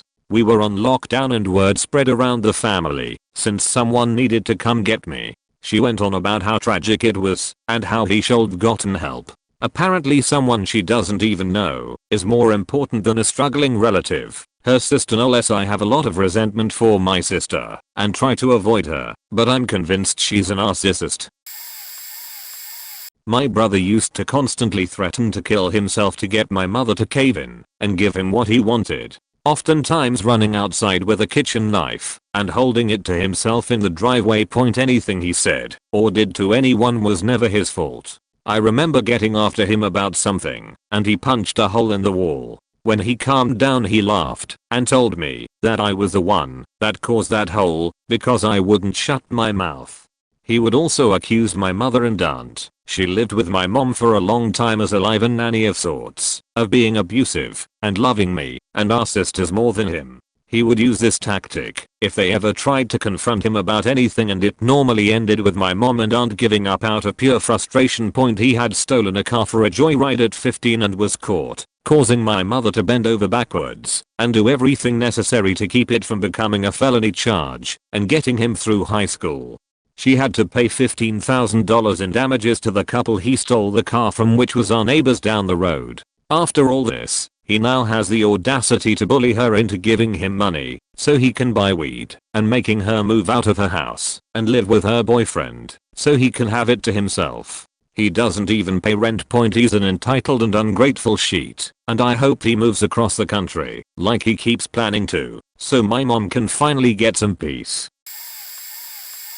This is a throwaway account. I've been with my wife for a few years, going in a couple of decades. During this time, I've come across the worst person I've ever met in my life, my sister-in-law.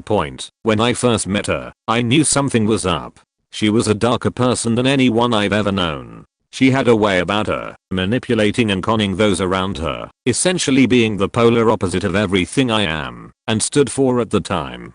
As I spent time with my wife's family, I was in more and more family events in which she was naturally involved. I watched as she manipulated, conned, and schemed her way through her family. At first, my wife did not believe me. She looked up to her sister and was under the impression that her sister cared, but I knew this wasn't the case. Every secret, every piece of advice asked for, any detail given, was fuel for her malice. Slowly but steadily, she would use this information to alter the situation to her favor. I'd stand by and watch as she tricked people into believing she cared, simulating personality traits of those around her to suit her needs. Every family member she spoke to, she spread misinformation and her infection. She has a few children, of which she uses as objects. When her eldest was born, she used it as a means to gain attention and money for herself, building reputation with her family. Then, her next child was born, and immediately, the eldest was cast out, completely forgotten about, and felt terrible. Later it developed some medical problems, and she simply ignored them, until she came to understand that the consequences are far too dire to ignore. Essentially, the money well would dry up. Now that her second child is older, she avoids parenting as well, casting it out. She is currently focused on destroying another man's life. She feeds off the negative attention and doesn't feel any remorse or fear of the consequences of her actions. She craves control over any situation and grows irate when she doesn't have it. She infects others' lives so much that she is all they speak of. We can't visit my wife's relatives as every conversation is about her sister. To this day, my wife wakes up with night terrors about her sister. It took me forever to convince my wife that her sister was, for lack of a better definition, evil. She is a hateful, disgusting, sociopathic, manipulative, shallow, hollow, and evil person. I've never felt such a malice and darkness from a person before, and I'm neither a superstitious or mythical believer. My wife understands that her sister is my enemy for life, but neither can take action against the other. My heart, my empathy prevents me from hurting my wife's family, and by taking any action against her, it would inevitably tear them apart. However, she knows that I have a limit, not for her sake, but for this, and should she break it, even through a single trip up by her, will break the stalemate. And so, I'll let her destroy any life, but my wife and her immediate family, despite that it tears me apart, to let this person exist opposite of me. The one consolation is, that I'm wiser and more intelligent, and she knows that. I can stay ahead of her, and foil her plans. So she stays clear, and I do the same. My brother's wife is a full-on narcissist. It's been going on for years. She's also a psychopath. She's everything in this question. Bipolar, you name it. She's also an alcoholic. It's been like this for years. It started out normal, but she never was normal to us. My brother is a very caring person. I look up to him because of who he is, but he also is very naive. His wife took advantage of this and manipulated him for years. When she was drunk, basically every day, but also when she was sober, she would yell at him and make his life miserable. But she was a master manipulator, and he was an easy target for her. She's gone to a free rehab under court order because she drove her daughter drunk and hit a tree, but she was released because she didn't want to stay. Went back to the house and convinced my brother that she wasn't going to drink anymore. Didn't happen. Chased him with scissors, threatening to kill him. Got arrested. My brother took off with the kids and left her. She hit rock bottom, we thought. Had an intervention. Didn't change anything. My brother finally kicked her out of the house and she served him divorce papers. Well, he signed those, but then she wouldn't sign them all of a sudden. She told my brother she got cancer. Few weeks later we find out it wasn't true. Finally he's going through with the divorce and getting her out of his life. There's so much more that happened. I'm 23 and my brother is 20. He has never been diagnosed with anything because my parents don't believe in psychology, though due to his behavior, I have some nasty suspicions about his behavior. My brother has been violent and completely devoid of empathy for living beings for as long as I can remember. Even as a small child, I can remember him torturing our dogs, kicking them around like footballs if they were small enough, and whipping them with belts or cables if they weren't. I was taller and heavier than him until he hit his growth spurt at age 10. He became very violent towards me and towards my younger siblings at that point. I'm very small, and by age 12, he could pick me up and throw me. On the evening my youngest sister was born, I was 15, and he was 12. She was born quite late at night, so I was left in charge of the house. When I asked him to go to bed, his response was to pick me up and fling me across the room. I hit the couch hard enough that it almost tipped backwards and cracked a rib. When I complained to my parents afterwards, they told me that I don't understand how testosterone surges during puberty for boys, and that I needed to have more empathy for his condition. When he was 14 or so, he was significantly taller than me and strong enough to carry me. We went to the lake one day and he repeatedly bodily picked me up and dragged me into water that was well above my head and attempted to leave me there. When I grabbed at him to avoid drowning, he forced me underwater until I let go and left me there each time. My parents once again excused it as horseplay. Multiple times, he backhanded me due to perceived disrespect and shoved me down the stairs at least once. I've cracked fingers, ribs, and feet multiple times as a consequence of his actions. Shortly before I left home and broke off contact with my family, he challenged me to a wrestling match. I declined, so he grabbed me and attempted to force me. I responded by kicking him in the shins and pulling away. Unfortunately, my mother caught me and decreed I must wrestle him since I started the fight. He took this as leave to take a swing at me, eventually culminating in his dislocating my hip. I kicked him in the balls and dragged myself off to hide and got in trouble for risking his ability to carry on the family name. That hip was never taken care of by a doctor and has been ruined since then.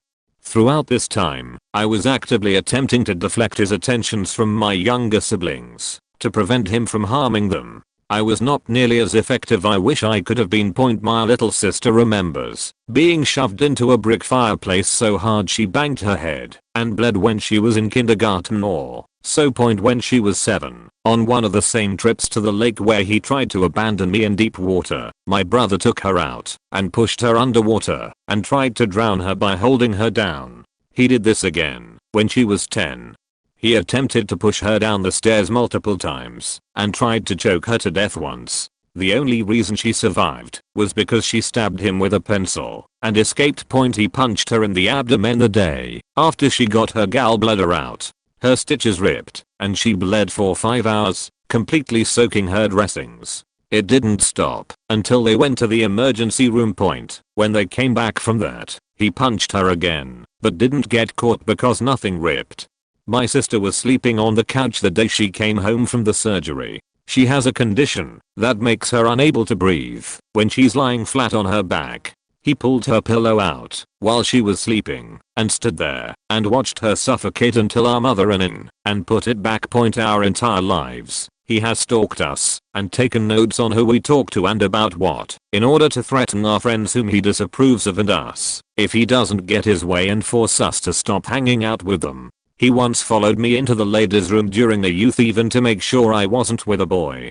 When I cut contact with my parents when I was 20, he called me constantly and left angry messages threatening my life and text messages filled with racist and sexist slurs insisting I fall back into line. I cut him off as well, moved, and blocked him on social media for fear that he would murder me. For the record, my sister is out, and we are working on getting the younger kids out of that house as well, though he hasn't demonstrated as much desire to hurt them as he has the two of us. A lot of blaming me for everything our entire lives. He's significantly older, and when I was a young child, in the single digits, he was a teenager and was awful to me. As I got older it became clear he hated me specifically, but he was horrible to everyone. He's physically attacked our brother and others on multiple occasions over nothing. One that comes to mind is Narc brother was asleep at 4 PM and we were all in the living room talking. Narc brother gets pissed and yells to tell us to shut the fuck up, so our brother responded to him that it was 4 PM and we're not being that loud. Suddenly Narc brother comes running out of the room and jumps on him and starts beating him. Literally 0 to 100 immediately. As I became an adult he'd blame me for any and everything. Start fights over anything he could think of. The thermostat once caused a screaming argument for an hour that caused him to act like a child for days, including letting our disabled mother fall right in front of him without helping her because he was pissed at me. Despite dealing with him my whole life, as I got older I only got worse at ignoring him because he singled me out and say the most awful things to me constantly. So I'd try to defend myself calmly and it'd turn into an argument because he always has to be right. And if you don't bite your tongue and let him say every awful thing he can think of, it causes a fight. That's all your fault, of course, because you're so unreasonable. He's physically attacked me several times since I was a teenager. He's in his mid-late 30s with a child and lived at home. I'm in my early 20s and just recently moved from home. This grown adult man with a child has physically attacked me over argument about nothing. Finally he attacked me because an extension cord we had plugged in became unplugged. When I plugged it back in it sparked for several seconds, so I unplugged it and informed our mother that we probably shouldn't plug it in. We've had an electrical fire in the house already and have disabled family that we would have a hard time getting out in a hurry. When he found this out he insisted I must have faked it up somehow and it's my fault because I'm just an idiot. Of course I tried to calmly explain the situation this time because it was important to me that it not be plugged back in and cause a fire. Big mistake. Huge screaming fight. Said every awful and hurtful thing he could think of for several hours and tried to physically attack me 3 times that night. That's when I had enough. I apologized to our mother who I was helping because she's disabled, but she enables him for his entire life and makes excuses for him and has made it clear that she'd stand by him over me because she doesn't want him to leave and take my nephew away from her. Fair enough, but I couldn't stay anymore, even though I was helping her with a lot of things. Moved states. Still talk to mother and our other siblings, but haven't talked to him since. I still get fired up thinking of all the horrible things he's done to me all my life, and how he will never ever realize or admit that he's wrong. Somehow it still bothers me that he'll live his entire life thinking his behavior has been justified. I hope someday it won't bother me anymore. He's never been diagnosed, but I'm convinced he's a narcissist because he's never shown any empathy and he's convinced he's always right. When our father died, and when he was dying, he would guilt trip our mother for crying. Seriously. Among many other scenarios where he was mad that people were allowed to have feelings. Looking back, I've always been depressed and at times have been suicidal, but he'd basically tell me I was a weak pussy who couldn't handle life if I tried to talk about it all. He definitely made my mental health worse actively, and being away from him has helped me tremendously, but I still hate myself for letting him bother me even now. It just sucks so much to know that someone hates you for no reason, especially a close family member, and to know he's still now treating other people that way and he'll always believe he's justified. I've rambled a lot and repeated myself, but it just faking sucks. This will probably get buried, but oh well. My brother is 2 years older than me and has always had extreme anger issues. Throughout our childhood he's threatened to kill me more times than I can count. He began using drugs at the age of 13. My mother has always been an incredibly strong woman, but her brother killed himself with a rifle when she was younger and has had an absolute hatred for guns ever since. My brother knows this and is extremely manipulative, using guns and suicide as his main threats for years, which always devastates my mother. He left home at the age of 19 with his girlfriend and she quickly became pregnant and returned home when the baby was born. His entire life he has been using increasingly stronger drugs. They moved to a town an hour away. While addicted to drugs he beat his girlfriend multiple times and always had anger issues and has attacked my mother and me multiple times. When his daughter was 18 months old he was arrested and accused of raping and molesting his daughter while filming child pornography. A medical professional examined my niece and stated that there was no evidence of rap, but there were incriminating photos and text messages of things that he wanted to do to her. He has since been banned for life from the internet. Seeing the mother of his child is a sex offender for the rest of life, banned from any possession of weapons, and is on extremely strict probation. He spent 5 years in prison and has been out for less than 2 months, and I refuse to see him, which none of the rest family understands. I have a million specific stories, but not going to write a longer response. I'm not for sure what distinguishes a narcissist from a psycho or sociopath, but my sister is batshit crazy. My sister, a year younger than me, was molested as a child by our grandpa. We were very young, I'd say 4 to 6, and it was very unexpected to everyone. He went to prison, we grew up. We moved around a lot growing up. I was very good at making friends quickly everywhere we went because I was a class clown, played sports, and did well in school. My sister, while very bright, I always felt she was smarter than me, had problems finding people to be friends with. Some of it wasn't her fault and some of it was. She would come up with these grandiose stories that couldn't possibly be true and would always lump me into them as well. There are so many it's hard to think of an example, but something small that comes to mind is she told everyone on our rural town public school bus that Troy Aikman was our dad, which is why I played football, and she was training to be a Dallas Cowboys cheerleader at the age of like 8 to 9. When she wasn't even involved in pee-wee cheerleading. We were made fun of as a pair on that bus for the rest of the time we went to that school. A lot of middle school and high school memories are of kids I really don't know coming up to me and asking me if I was her brother, followed by this ridiculous, embarrassing, obvious lie of a story that they wanted to know if it was true or not, followed by why does your sister lie about stuff like that? Why is she so weird? I tried sticking up for her at first, but it's hard pleading the case of a habitual liar. I even was grounded once because she was having a breakdown about not having friends and people being mean to her at school because she either lied to them or started some unnecessary drama, and she starts blaming me and telling my mom I tell kids she's a hoe and lie about her. She convinced our mom that I caused the majority of people who knew her at school to have a common opinion of who she is. The reality is I tried to distract people from the fact I was even related to her, so there's no chance I would go out of my way to badmouth her. She purposely would /date guys that I would start to be friends with. I quit bringing people to my house because she would be talking to them within the week. She constantly scared girls that I dated away by either being weirdly chummy with them or a complete beach. One time she was supposed to be watching our baby sister who was 6 to 7 at the time while my mom and me were both at work. I had to leave in the middle of my shift because my baby sister calls me crying saying she's scared because there's a weird man in our sister's room and she locked the door. I get home, stomp the spokes on this kid's bike sitting on my front porch, kick in her door and this back quote 07 emo looking fuck is naked slamming my sister.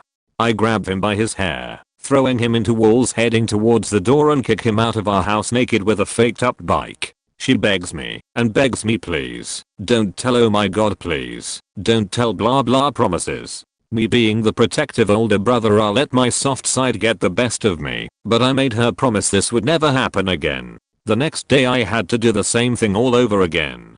Besides the bike, I'm guessing it was in the shop. I told our mom what happened, and I got in trouble along with her for not telling our mom about the first night it happened. I could go on, and I already have. This is the first time I've really ever put it out there, and it's really just the beginning. I think about her always though. Especially now that we are adults and don't see each other or talk often. I think about how much of her behavior is who she would have been naturally and how much of it is caused by molestation or us moving all the time, lacking a father figure. Then I wonder at what point does the bad stuff that happened to you not matter anymore and you have to start taking responsibility for all the shitty stuff you're doing. I feel sorry for her, but at the same time you can't use things in your past to be an asshole all your life. Thanks for reading. Obligatory, not the sibling thing. Instead, I'll offer a less common perspective. I'm a diagnosed sociopath, based as a subdiagnosis of APD, anti-personality disorder. Atop this, I've suffered with mild schizophrenia, visual, for the most part, and bipolar disorder, since I was 14. Obligatory AMA. Ask me anything. For any info I don't cover enough of, or you're curious about, to start. It's very difficult to relate in a family setting. It's not that you dislike anyone in particular, but, in my case, at the very least, I find a strong disconnect from my sister and mother, only really feeling somewhat close with my stepfather. My mother and father died when I was 13, though the APD was diagnosed beforehand. For anyone who wishes to claim it was trauma-based. Anyways, back to the point. Feeling in general is very strange. It's something that is very diminished from most people and comes in spurts, if at all. For example, on an average day, I'll feel any given emotion on a scale of 1 to 5 instead of 1 to 10, not including anger or fear. I don't get angry at all, and fear is a very easy feeling to neutralize. On some days, that scale will drop to a 0 to 2. On others, it may reach up to a 1 to 8, though those days are very rare and oftentimes caused by extreme stress, depressive episodes, or something ground-shakingly positive. Now, you're oftentimes unable to feel toward anyone, and lack general empathy. For me, I understand cues easily, but I will never understand why people cry when upset or scream when in an argument. I know what to say, and how to say it to get what I want, when I want it. I had one friend, who told me late into our friendship, the only friend so far, that I genuinely disturbed him, when we first met. Apparently, we had been having a conversation, and I casually directed him to do something for me, and he had disregarded it. According to him, I don't remember 2 years ago, it's whatever. I turned to him with a confused look, offered a what, and seemed genuinely confused that he hadn't automatically complied. To be honest, I most likely was. I'm used to getting whatever I want or need from people such money, power. Friends are very difficult to come by for many different reasons. They have to meet the criteria below. I can stand them. They can stand me. I'm allowed by whatever mystical force holds the universe together to care about them. They are in some way more intelligent than I am. It's a common 4 rulings I've noticed between my 4 friends. A side effect of not being able to care about the masses is caring far too strongly for those who are willing to accept who and what I'm for who and what I am. It's very rare and drives people off. And brutally honest beyond belief, I don't have time for lies, and I often seem confusing. I will not text at all, and if I do, I'll do so with disdain, preferring to call. Point I was going to write more, but I have class tomorrow, so I'm going to bed. Again, Amma, and have a good night. I like clearing away the stereotypes. TLDRI, a sociopath. Go on a rant. After reading these, mine look normal. My brother was pretty narcissistic growing up. My parents gave him a car, and he didn't like it, so he purposefully drove it horribly, so it would break. My parents felt bad when it broke, so they gave him a new truck. He also drove it poorly and broke it, so my parents gave him another car and they gave me the truck. I replaced the transmission, radiator, air compressor, brakes, and repaired the paint. I drove that truck for 6 years until a semi totaled it. I then bought a used car that I've been driving for 10 years now. My brother is on his 11th car and complains he never has money. I also paid my way through college and worked part-time the entire time. He is convinced my parents paid for my college, even though I graduated with nearly $100k in debt. During college my dad lost his job and I helped him make a couple mortgage payments. He paid me back eventually, so it wasn't that bad, but still my brother wants them to give him money for paying for my college, which they never did. When we were growing up he used to always punch me in the stomach randomly. To this day, when someone moves quickly around me I always flinch. I never dated in high school, because every girl I met he said he had sex with. It was obviously a lie, but I trusted him and stopped talking to them. He also stole my parents' gas card in high school and tried convincing my parents I was a homosexual. He lies about a lot of things and for no reason. When I moved out he started dating a girl I knew. She realized he was insane and broke it off, and needless to say he slashed her tires and pulled a gun out at a party I was at. Point I feel most my problems in life are related to him, but as I've said he seems mild compared to some of the other stories on here. I could go on for a while with stories. My brother borrowed money from my sister and never paid her back. Bear in mind she's a half sister and we didn't know her that well because we didn't meet until she was in her 30s. I paid her back the money he owed her, even though she didn't ask me to. She doesn't have a lot of money herself, and I have a decent job, so figured I'd help out. Mine isn't as extreme as all the others I've seen here, but my grandpa is the most toxic person in my life. There would be times I would sit at my computer, minding my own business, and he would bust in and start yelling at me about some dumb shit. He once passed by me on his way out the door and told me I made him anxious because I sit at my computer all day and don't do anything around the house. My computer is in the garage, the same room my grandpa's little office is in. I can't have it in my room, since they think I'll stay up on it all night. I'm only 16, but I do my chores when I need to do them. He smashed my phone because I wouldn't watch a show about nutrition with him after my first day of work. When I wanted to sleep tried to manipulate me with I don't have much longer left here. He's 64 years old, no impending medical issues that I know of. He's got bad anger issues that my mom had to deal with when she was living with him, and my grandmother. He's calmed down a lot recently, but every once in a while a new incident will pop up that makes me hate him even more.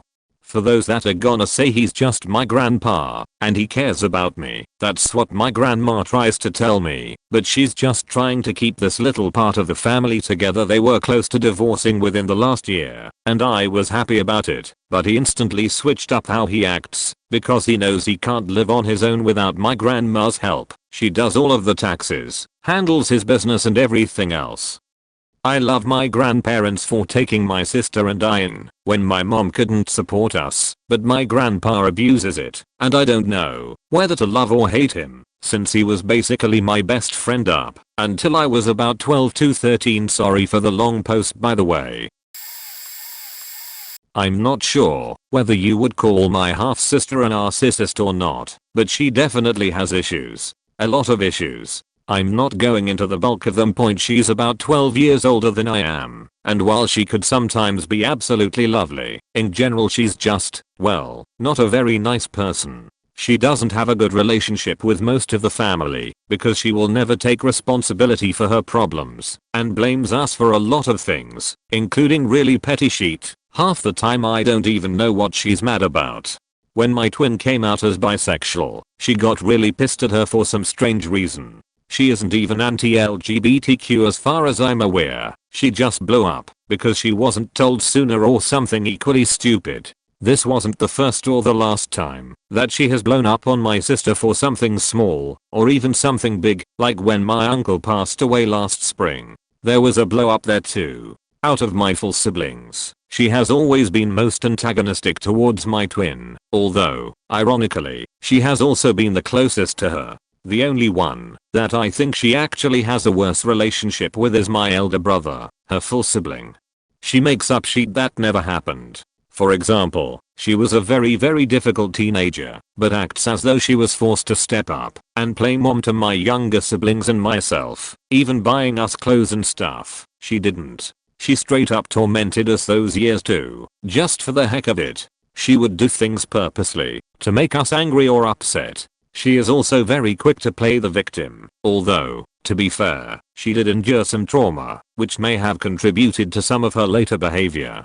She also gloms onto whatever her man happens to be interested in. She doesn't really have interests of her own. With her ex, it was video games. Now, with her current husband, it's CrossFit and a bunch of weird health nut stuff. She also gravitates towards toxic and controlling people, probably because she is one herself. She and her current husband, who is kind of a controlling asshole, albeit a bit less objectionable than her ex-husband, have blocked most of my family from their lives. She is also an emotionally abusive parent. Again, to be fair, my nephew was a very difficult child. He was diagnosed with ADHD, bipolar disorder, and odd, all before he even reached adolescence. Very sweet, just with a lot of behavioral issues and emotional issues. She did try to a certain extent at first, and was the one who was really pushing for legitimate treatment. Her ex-husband was one of those people who believed that his problems would all be solved with more discipline, aka a good beating, but she also wrote him off as a future criminal by the time he was 6 years old. She and her current husband treat him like absolute shit. I have heard them call him stupid to his face. I have witnessed them accusing him of manipulating his siblings, when he really wasn't in that instance. His mom ignored him when he asked her point blank if she thought he was a nut job. His stepdad even tried to turn me against him once when I was just trying to calm him down during a mini meltdown.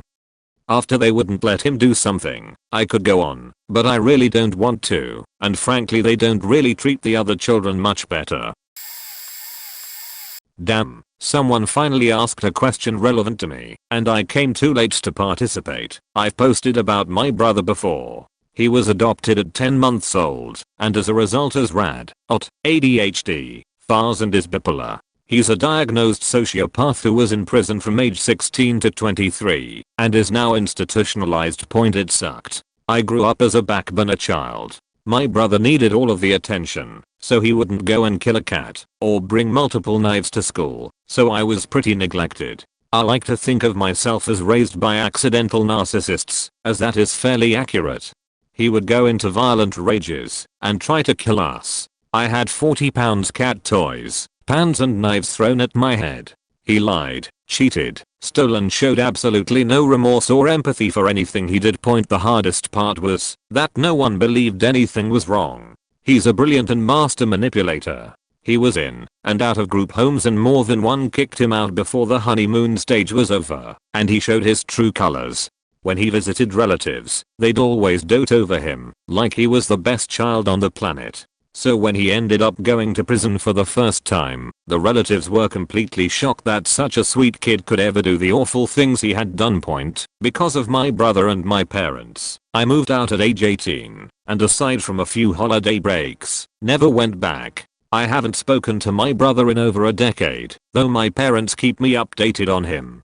I'm happy to talk about it. It was tough for a while, but after telling the full story in therapy, the therapist said, "Wow, that's really faked up. Hearing it from your partner or friends is one thing. They have a vested interest in being on your side.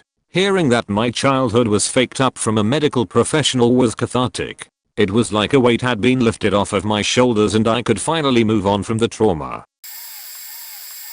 My sister is an arc and my little brother borderlines, but mostly I believe is just immaturity and life's currently slapping him in the face. Anyways, my little brother lives with my sister and I live with my mom. Same house but 2 different apartments. My mom renovated the downstairs, so my sister could live with her for a cheaper rent as we live in a fairly expensive state. I'm living here until I save up enough to move out. Her kitchen hasn't been finished yet, so she still uses the upstairs, makes a complete mess, and then refuses to clean it up because she lives downstairs and the upstairs cleaning is not her responsibility. She also leaves her dog upstairs all day when she goes to work, and if he has an accident she just says oh no and then goes downstairs without cleaning it up and leaves me or my mom to do it. But she hates leaving home downstairs cause he might pee of my stuff and your stuff already has pee on it, so it's not like it's going to get worse. My mom has a dog who is known to have a few accidents. He was never trained at a puppy from past owners, so is used to just going wherever. Has been hard for my mom to train him, and so my sister thinks that it's perfectly okay for her dog to pee on our belongings because her and my mom's dog most likely already did in the past. If she is home all day she will only let her dog out to the bathroom and won't let my mom's out because he is not her responsibility. I got mad at her cause I felt bad for my mom's dog cause he definitely doesn't deserve it, and if she's already letting her dog out why can't she just let them both out? But no, too much for her to handle. She uses that excuse a lot. I didn't really accept that she couldn't think or have feelings for anyone but herself until the dog situation. I got mad and needed to go away for a bit, so I went to my grandparents over a holiday weekend and I talked to them about it, and they looked me in the eye and said, "Duchess, your sister has been this way her entire life and you're just now realizing it? We are very sorry that she will never be the sister you need her to be, but we do think it's time you've started to accept it, so you can live a happy life without always being disappointed." After them saying that to me, I started to look back at my sister's and I relationship and realize that she has never emotionally supported me, and that if I'm not available when she needs me to be available I'm the bad guy, and she makes sure I and everyone in my family know it. She calls me such horrible names that most people would go and see afterwards. But if she isn't available for me, if I needed her, well, she just can't handle it. If I need to talk to her about my personal stuff, even though I live with her I've stopped having deep conversations and have stopped relying on her for anything. She got mad at me for not wanting to talk to her about something going on in my life and I just said I wasn't comfortable talking to her about it. She stormed off cause I wouldn't tell her, and I was very proud of myself of not allowing her to know every single thing in my life. Moving in with my boyfriend soon, and I'm so freaking excited. Hopefully next year we will be moving to a different state if the job I have lined up works out. We'll go VLC after that point. That hardest thing for me is that even though she does this stuff and treats me and family members terribly, I still feel guilty about wanting to cut her out of parts of my life and wanting to get away from her. Edit. Grandma. A lot of signs point to my dad having some kind of personality disorder with strong element of narcissism running through it. Blatant lies. Everything is either the best or the worst. Extremely rude and controlling. Demands perfection from others and makes excuses for himself. Acts like any difficulty is personally directed at him and the rest of the world is full of idiots if he can't understand it himself. I could go on, but my brother used to absolutely love antagonizing me, like from the earlier stages, where he would bite my feet when our mother was holding me, and more than just typical sibling antics, he loved to just randomly attack me, or pull pranks like duct tape across the eyebrows. He was the golden child, of course, and I don't think I was exactly the scapegoat, but while my brother was good looking, charismatic, funny, good at sports, fashionable, etc., I was just not in so many ways. So we grew up like this, not just living together, but both working for our dad from the age of 13 over 14 doing carpentry, and me being miserable because I was getting abuse from my dad and my brother at the same time. But for some reason my brother mellowed out, and after a lot of stuff happened between us we are really close and have a lot of compassion for one another. He can still annoy me and can be kind of self-centered, but I'm appreciative that he didn't turn out just like our dad and is a real genuine person. All of the elements were there for him to be a narcissist, but he ended up as a really fantastic human being. I have split personality disorder, so sometimes I'm happy and fun, other times I'm sad and depressed, and I also can be quite the psycho. Are those times I don't really remember clearly. My usual self is pretty much emotionless, and I sit in the back corner away from everybody, so I'm gonna talk about the psychotic moments. I threatened people, have a very sharp knife under my bed, and I learned how to take apart pencil sharpeners and make them like a medical blade. This all comes with me being, and I quote, "You are kinda like a creepypasta. Slenderman should take you away and make you a proxy, my little brother." Anyways, he gets weirded out by the things I do. I'm a girl and I like to go to the garage and lift weights, and I'm also 13, so help, I also still make a few threats about killing my brothers. I actually sharpened the end of a toothbrush. You don't wanna know. I like to beat people up when I'm like that, but I take meds to try to keep my spot personality disorder under control. Strange thing is I named all of my split personas. Most people only have like 2 personas, but I have a lot. Like a lot, but the meds help me out a lot more, and I don't go psycho much, and I usually stay my emotionless self. As you are reading this, you are probably wondering how I'm emotionless, but have different personalities. Answer: I don't really know. I became emotionless because of my past, which I might talk about someday. When I was about 12, I realized something is off with our dad, and after reading and maturing a few years later, I figured it's that he is a classic case of narcissist. Basically, he's exactly like Trump, but with no money or Twitter followers. I'm still not 100% sure brother is also a narcissist, but I think he definitely has those tendencies and if unchecked, he will spiral when as he gets older. Growing up, he would torture me, but claim that I provoked him, so it's okay for him to beat me up. I was 4 years younger and a girl, and my parents agreed with him. Even now as we're adults, they'd say things like, "Yeah, he was awful, but to be fair, you were pretty annoying." Our family is super patriarchal, and I was expected to serve my brother, wash his clothes, make his lunch, basically be a fifth housewife to him, and me not wanting to do this resulted in him being provoked by me and acting horribly. I can't remember if he would beat me up regularly, but I know couple of times he did. My parents just laughed it off as a thing siblings do. One time, when our parents were away, he locked me in a bathroom, turned off lights, and went out of the house. I was sitting in a dark room about 3 to 4 hours before he came back. I was a little bit chubby, and he made huge effort to humiliate me, call me names, and point out my size at any opportunity.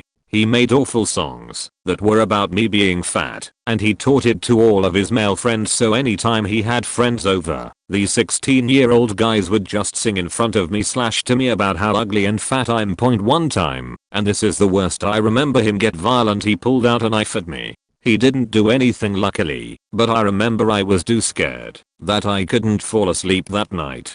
He would constantly criticize every decision I made, who my friends were. He would always point out something wrong with them. This one has crooked teeth. That was his dumb etc. What clothes I wore, what I enjoyed doing etc. Now we're adults and I can see that a lot of the behavior he displayed he seen from the way our father was towards our mum, so I try and not hold it against him too much. He has a lot of issues and trauma, and I think he could use a good therapy, though I doubt he will get one. Our relationship is okay. I do love him, but I don't open up to him. Not do I ever actually care or listen to his opinions.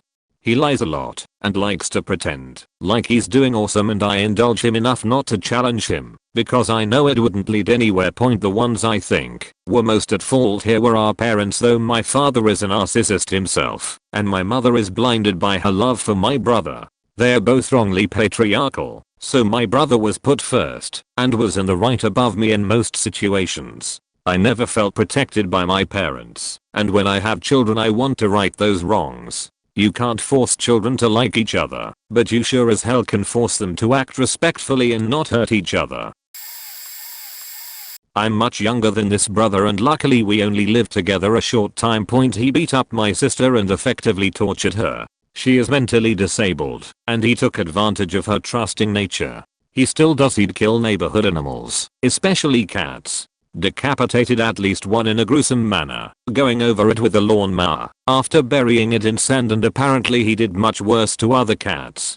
He abused his kids relentlessly, caused irreparable spinal damage to one son, broke his arm, and then broke the arm by throwing him around by the broken arm. would bite him, alternate between starving and force feeding him. The list goes on and on for this kid, who is now faked up beyond repair. He also broke one of his daughter's arms 3 times, that I know of, and I don't even know what he's done to his other kids, because he and his equally faked up wife fled the country under suspicious circumstances.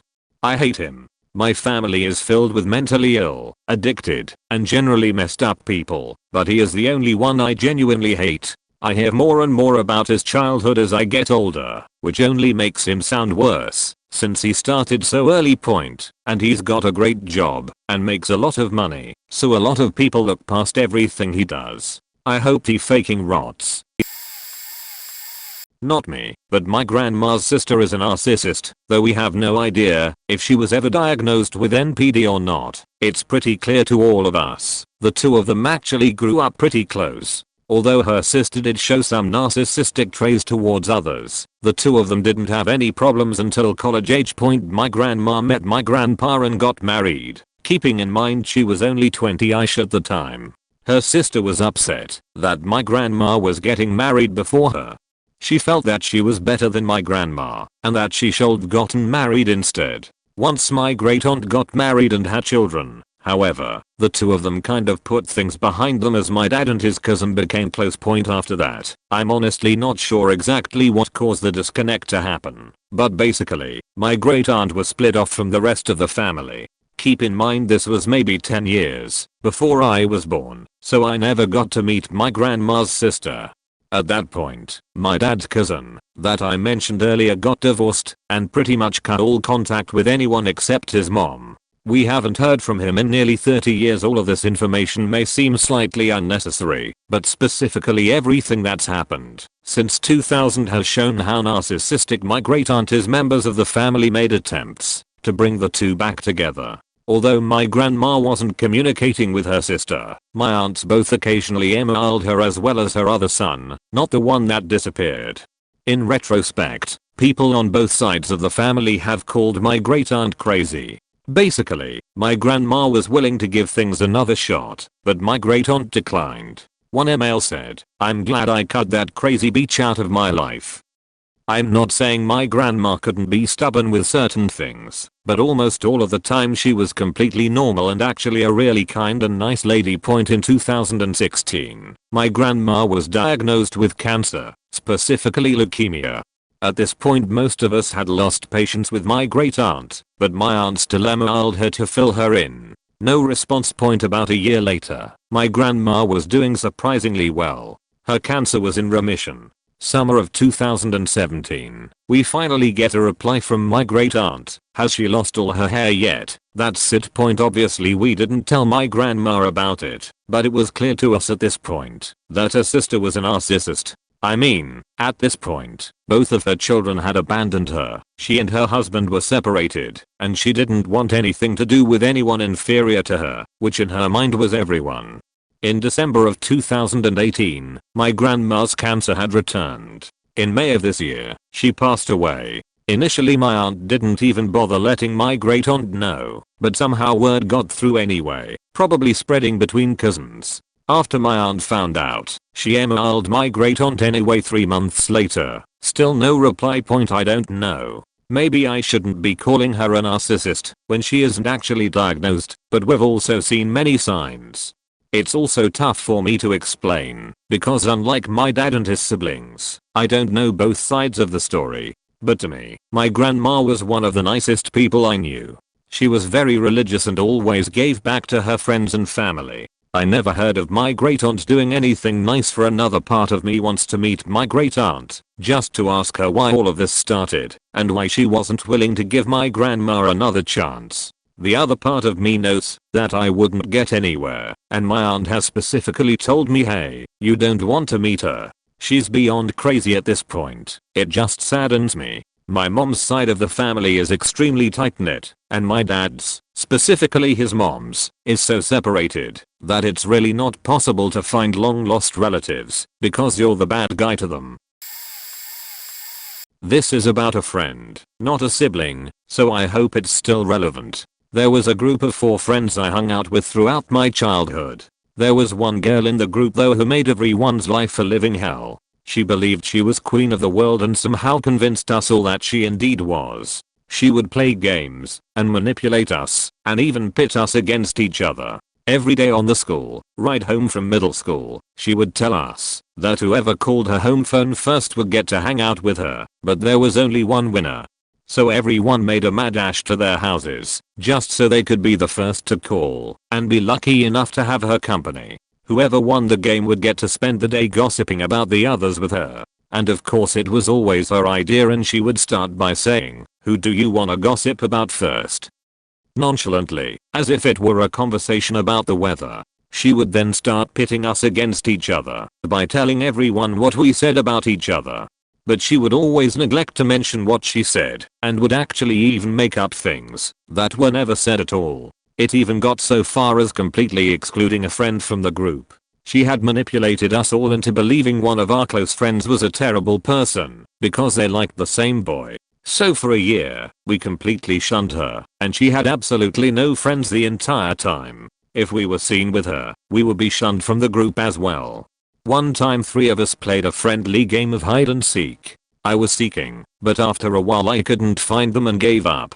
So I went around the house yelling for them to come out but no one ever did. I eventually got so upset and fed up that I called my mom to pick me up. Only as I was leaving did they come out. Another time, her mom asked my mom to watch their family dog while they went on vacation. The very first day I went to Six Flags with another girl in the group and then had a sleepover at her house that night. The queen of the group was texting me and asked how her dog was doing. I told her I wasn't home with him. She blew up and cursed me out and shunned me for days. Even though my whole family was home with him. There were several times when she would pick fights and get pissed at me for no reason. During one of those times, I was planning a party. My parents always raised me to be the bigger person, so I decided to go to her house and invite her to my party. Her mom let me in, and I tried talking to her and even tried to hand her the invitation, but she wouldn't even acknowledge me. She just stared at her computer screen. The final straw came while we were in high school. 3 of us were home alone, and she convinced us to invite a few boys over. The boys wanted to roam the neighborhood after curfew, so that's what we did. We got caught because the neighbors told on us. My mom took my phone and went through it, eventually finding text messages between me and the queen. She found out that the queen snuck her boyfriend into her basement every night without her parents' knowledge. My mom told her mom about it. She actually spun it on me and said that I was trying to drag her down with me and that the only way for me to make up a lie like that was if I was actually the one sneaking boys in. She knew that my mom had my phone, so she had someone text my phone saying, "Dude, stop sending out your nudes to everyone." So my mom thought I was sending out my nudes over Snapchat. She had a lot of issues. She falsely accused her boyfriend of rapping her. She pushed her mom down the stairs because she didn't want to go to school. She dropped out of high school. She lost all her friends and tried to commit a few times. I'm not contact with her, but I heard she's doing better now. When my younger brother and I were growing up, our parents divorced and he took it really badly. He turned into an aggressive, angry kid who took it out on me physically. I never hit back or really gave it to him. I cold beaten the shit out of him if I really wanted to, but I'm just not that person. And I was afraid I would really hurt him. Anyway, this continued for years, and at 14 he got into weed, which unfortunately broke his brain. My brother is a classic case of young kid starts smoking and goes mental. He was getting involved with gangs and Bicky shit and just being an all-round perpetual panic attack for my poor mum. My dad has left the state by this stage and is working up in the mining regions. When I turned 21 and my brother was 19, I had a big 21st party at mine and my boyfriend at the time's house. All my friends slash family slash workmates were there. My brother showed up late, got drunk, went out in the street, and attacked a phone box in front of me, which led to my family all coming outside, and then a massive punch-up happened in the middle of the road. My cousin was sick of his shit too, so he took the chance while he had it. Meanwhile, I was absolutely faking hysterical, went to my room, and cried through the rest of the party. Didn't even say goodbye to anyone. It took me a long time to talk to him after that, but eventually I did. He moved to where my dad was living and got a job in the mines. He was happier and making money and almost got his sheet together a bit. But then the effects of living in an isolated environment with 300 other blokes plus his history of being a sheethead combined made it even worse. I'm 34 now. I have been in retail/admin/arts industry worker for most of that time since I left HS. When I was 29 I decided to go to uni and get a degree majoring in my passion, photography. With this, I quit my admin jobs and started working in a bar. I basically did life a bit backwards, and it's working for me. A few years ago my brother came down for a visit and brought my uncle along to the pub me and my current boyfriend work at. It was the busiest night of the year, last cheap schooner night before Christmas, and Guttermouth were playing in our band room. Messy is an understatement. When I got there my brother was already steaming from drinking. He seemed okay. We sat at the bar, and then he started laying into me. "You're pathetic. You're worthless. You're going to be working in this pub for the rest of your life. You're a stupid piece of shit. You don't give a fuck about family, etc. He just wouldn't stop. I'm incredulous at this point. I'm the only person in my family who has been to ungraduated university. I'm actually quite a successful and well-known music photographer in my country. I'm finally happy. I don't give a shit if I work in a bar. But apparently he does. And he is so obsessed with this concept of family. Faking hell, man. Listen to how you're speaking to your family." I ended up sitting on the other side of the bar just to get away from him, and when he couldn't find me, he smashed 2 pint glasses on the floor and had to be dragged out by security. My boyfriend begged them not to call the cops, not sure why. He should have just called and got called a cunt. I texted my mum the whole time this was happening and basically said this is the end for me. As far as he's concerned I'm not his family. Even after 10 years, after ruining my 21st birthday, he is pulling the same shit. Oh yeah, and this was 5 days before Christmas by the way. On Christmas Day I said one word to him which was thanks. Because he got me a gift. A faking guilt gift. Since then he has been begging me to forget it happened, has showed up to my work unannounced, has beached to my mum about me, calls me randomly. He thinks that I should forgive and forget because he's family. No. You're a selfish cunt who for some reason has a major problem with me because I worked my faking life out. I refuse to participate in this abuse anymore. Haven't spoken properly for 3 years and I'm way better for it. I think he finally got the hint too because he stopped trying to contact me. I wish I did it sooner. My aunt and her son both have NPD. My experience with my aunt. We often argued about money. She would claim she's poor, has no money, only makes 1.2k a month, could never buy groceries. If she did, she went to a shelter, used a sob story, and got free groceries. At a moment's notice she would fly into a rage about something you said or corrected her on. Such as, maybe you shouldn't turn the heat on so high, then maybe the chicken wouldn't burn. After she would yell, cursed you out, then she would go play victim and claim that I, her sister, or whoever in the house, was being mean to her, and slander us to her friends and our extended family how we're abusive. The most disturbing thing she's done, we got into a fight, she's screaming, I scream back and curse. Eventually, she punched me twice, I hit her back once, then she cries about how she's abused, and I'm abusing her.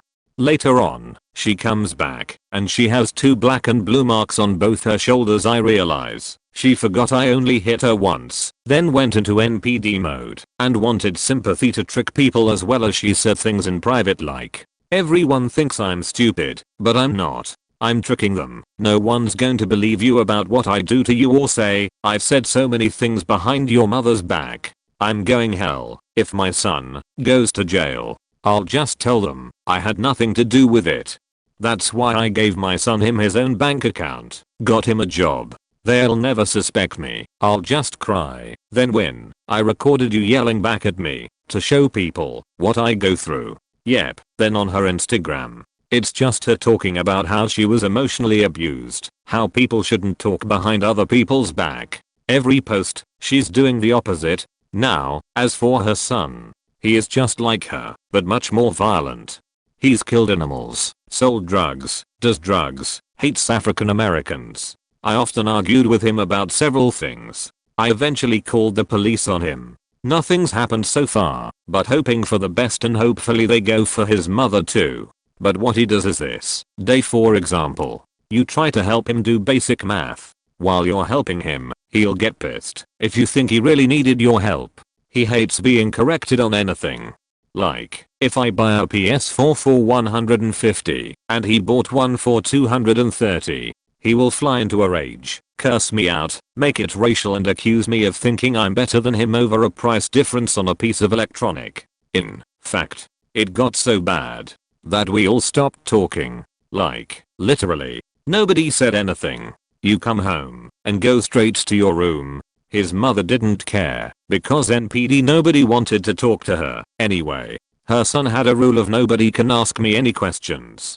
And eventually it all just broke down. Now my aunt has a recording of me yelling at her that she may or may not have deleted. Well, that's my experience. Oh, and if anyone is curious, she's not poor because her son opened her mail and showed it to all his friends her bank account and told me it was 9.7k.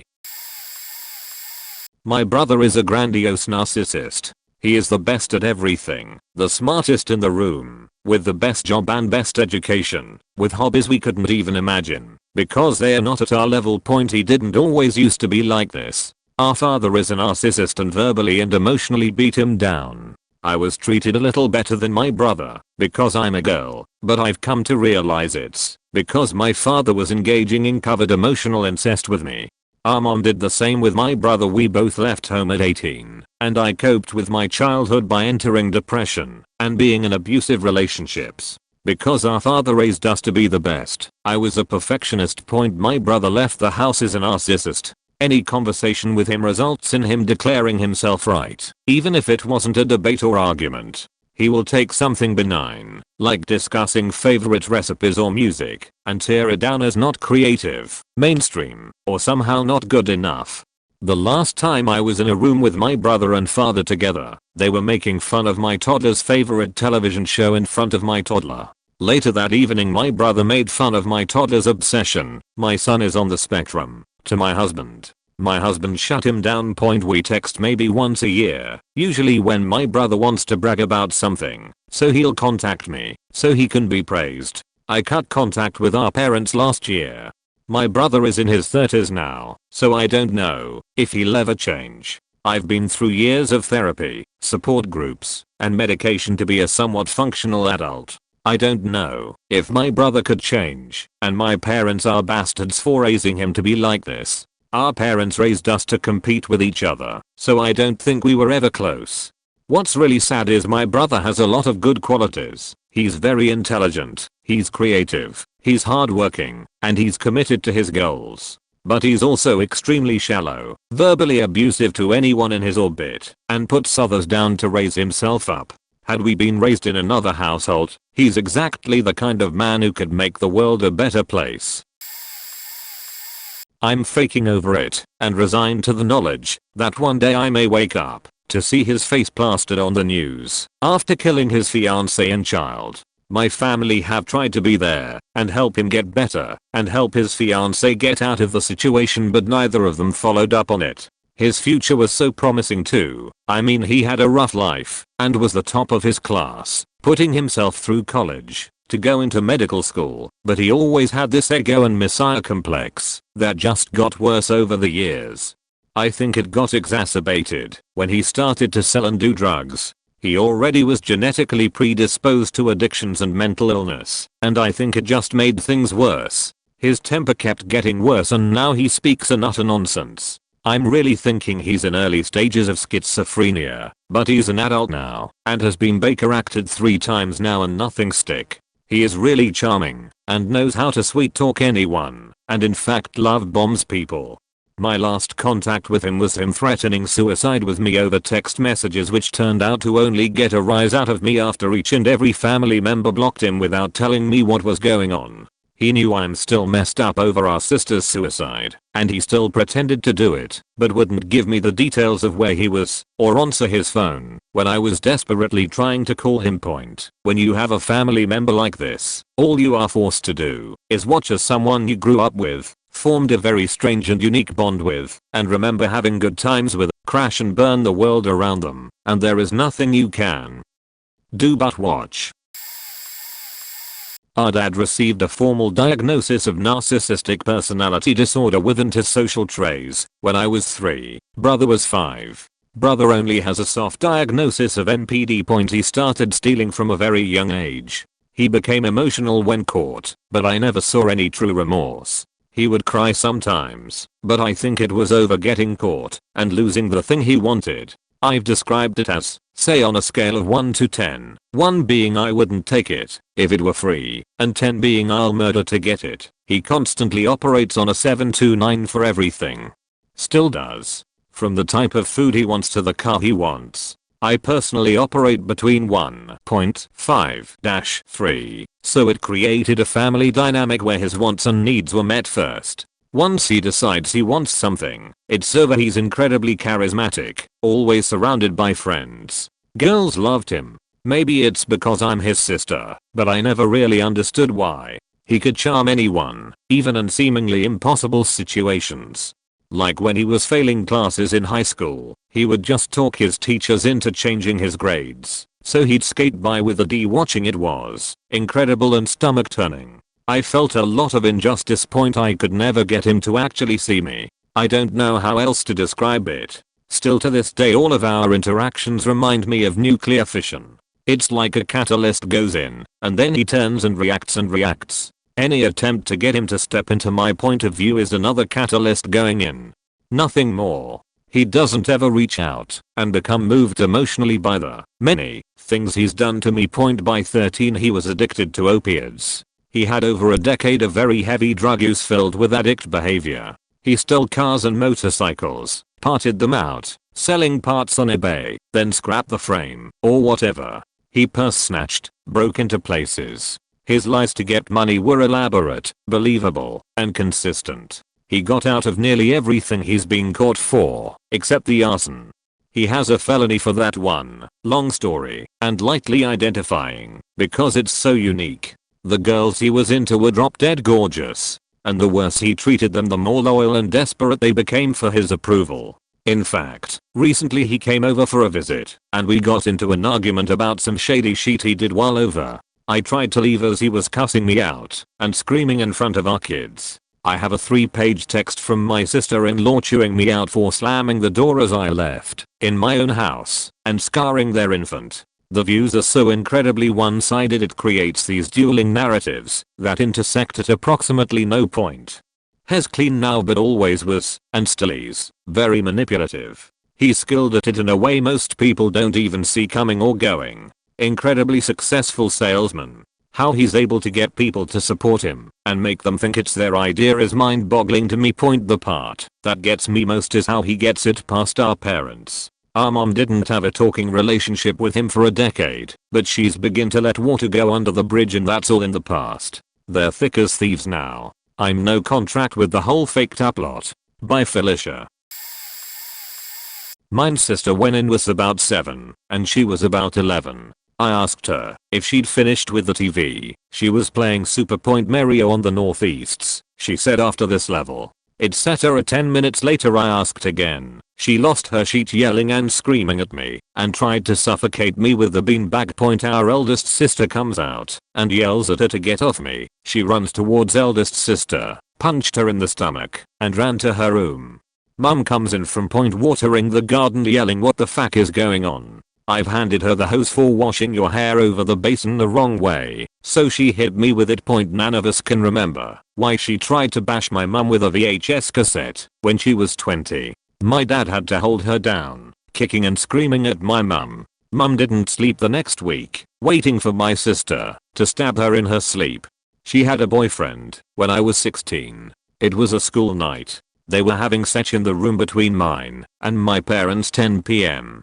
She's screaming over the top of the techno music. Mum bangs on the door saying keep it down. The music turns up and the screaming gets louder. She said he made me do it. 2 days before eldest sister's wedding, middle sister declares the boyfriend she was banging in the house rapped her.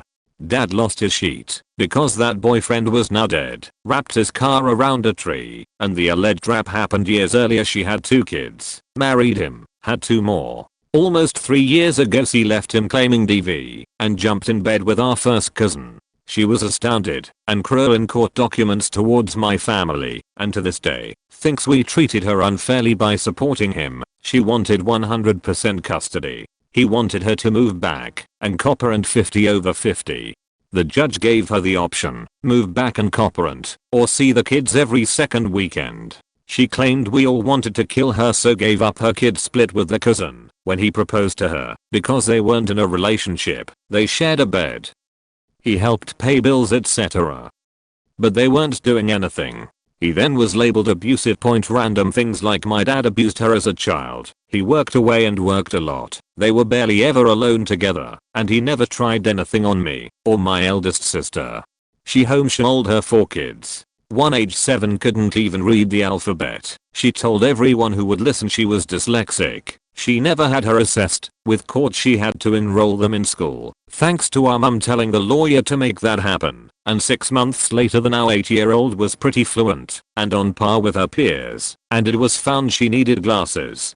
I apparently slept with her ex-husband because I helped him type up legal documents. etc. Regularly being told growing up I caused arguments and she always got the blame. Ask my eldest sister. No, the middle one started the arguments, and if no one owned up we all got punished, but the eldest won't own up and take the blame, so I didn't get the smack on the super fun times. My brother is a very charming, very manipulative, very smart, and very easy to get along with when he wants to be but something inside of him is missing. When we were younger, he was abusive, emotionally and verbally regularly, and then later, physically violent. I use a wheelchair, and he would regularly say that if I wasn't in a wheelchair, or if I was a boy he would have killed and or beat me up a long time ago. One time when I was maybe 16 or 17 he got so angry at me, no idea why now, and almost choked me to death. His best friend walking in is the only thing that stopped him. It wasn't just me either. The story that most stands out to me is when he was 16 he slept with this 14-year-old girl. He told me, since it was her first time she was freaking out thinking she could be pregnant, even though they had used protection. He manipulated/guilted me into buying her Plan B. A few months later I found out that he hadn't worn a condom, lied to her about it, and then basically forced her to take Plan B. I hope she's okay today. Things got better once he went off to college. I basically never saw him, except on holiday breaks, and then just tried to be out as much as possible. Once we both graduated and moved home, I saw him more often, but went partial no contact, except for family gatherings, about 3 years ago, and full no contact. I will not see him under any circumstances. Last year. Besides having PTSD from the years of abuse I suffered, literally sometime I freak out if someone hugs me because I feel like he's grabbing me. The worst part is my parents. My parents are wonderful lovely people who have never been able to grasp they raised a monster. They've never been willing to admit that his behavior goes far beyond the norm and write off most of it as siblings fighting. When he was younger, more violent, and smoking weed 24/7 they admitted his life wasn't going in a great direction.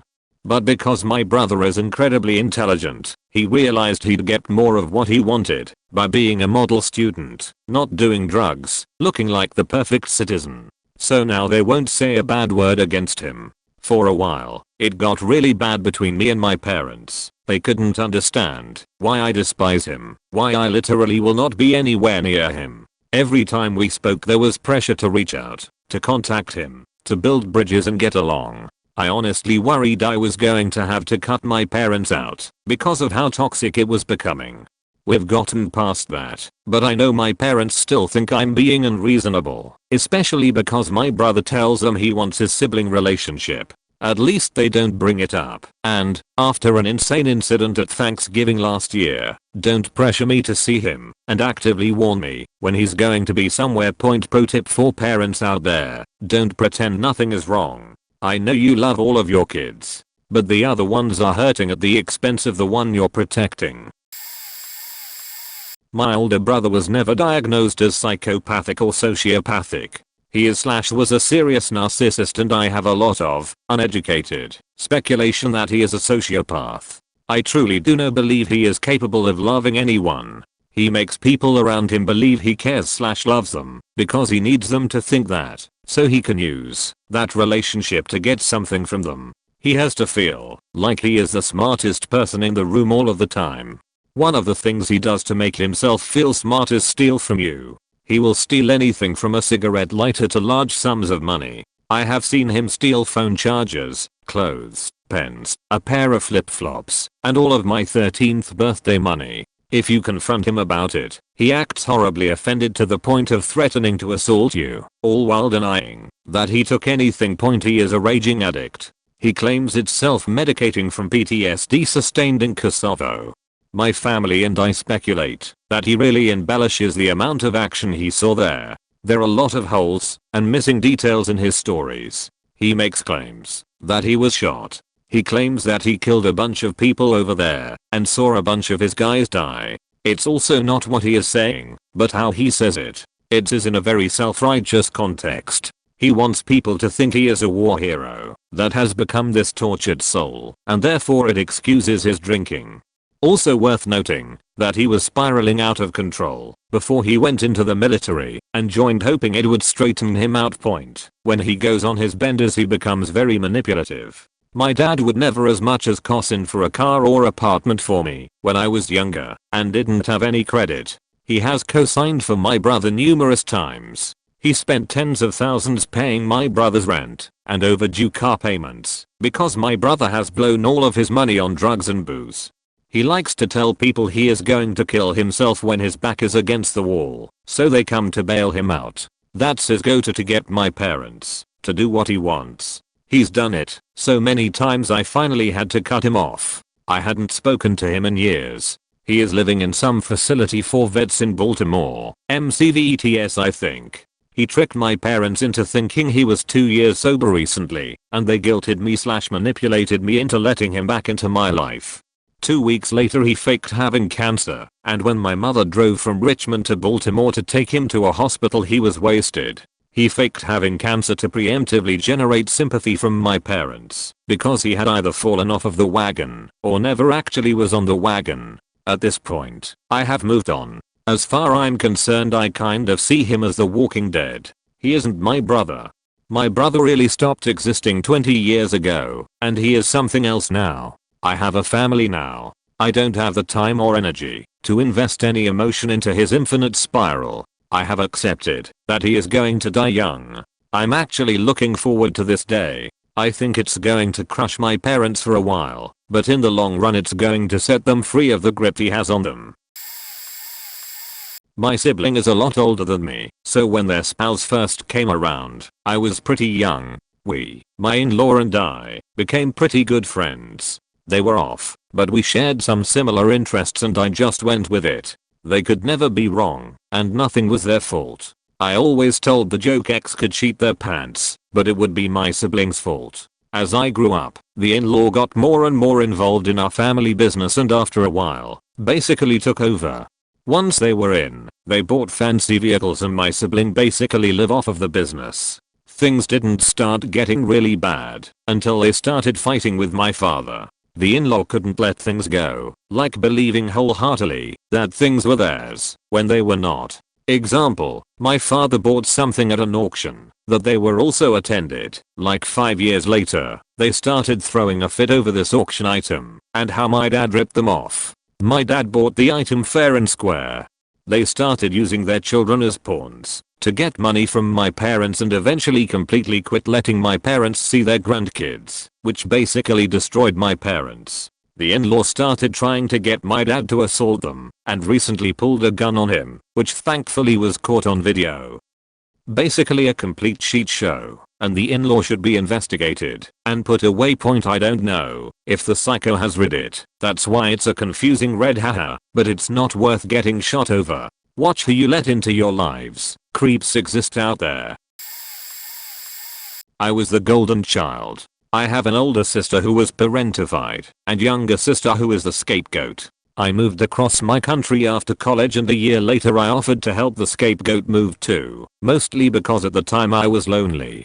Her and I are both doing remarkably better outside that environment. As the golden child I was afforded a lot more opportunities and I'm finally sober this year. My sisters still struggle with addiction. It feels to me like so far I'm the only one who has truly escaped the cycle of trauma and abuse. I didn't know back then that I was in such a dark place. And I don't know now how my therapist found me there and is able to talk me into this new place. It feels like I'm in the upside down and she is trying to direct me back to her from the right side. I didn't even know there was a right side. I only knew this side. It is really tripping me out.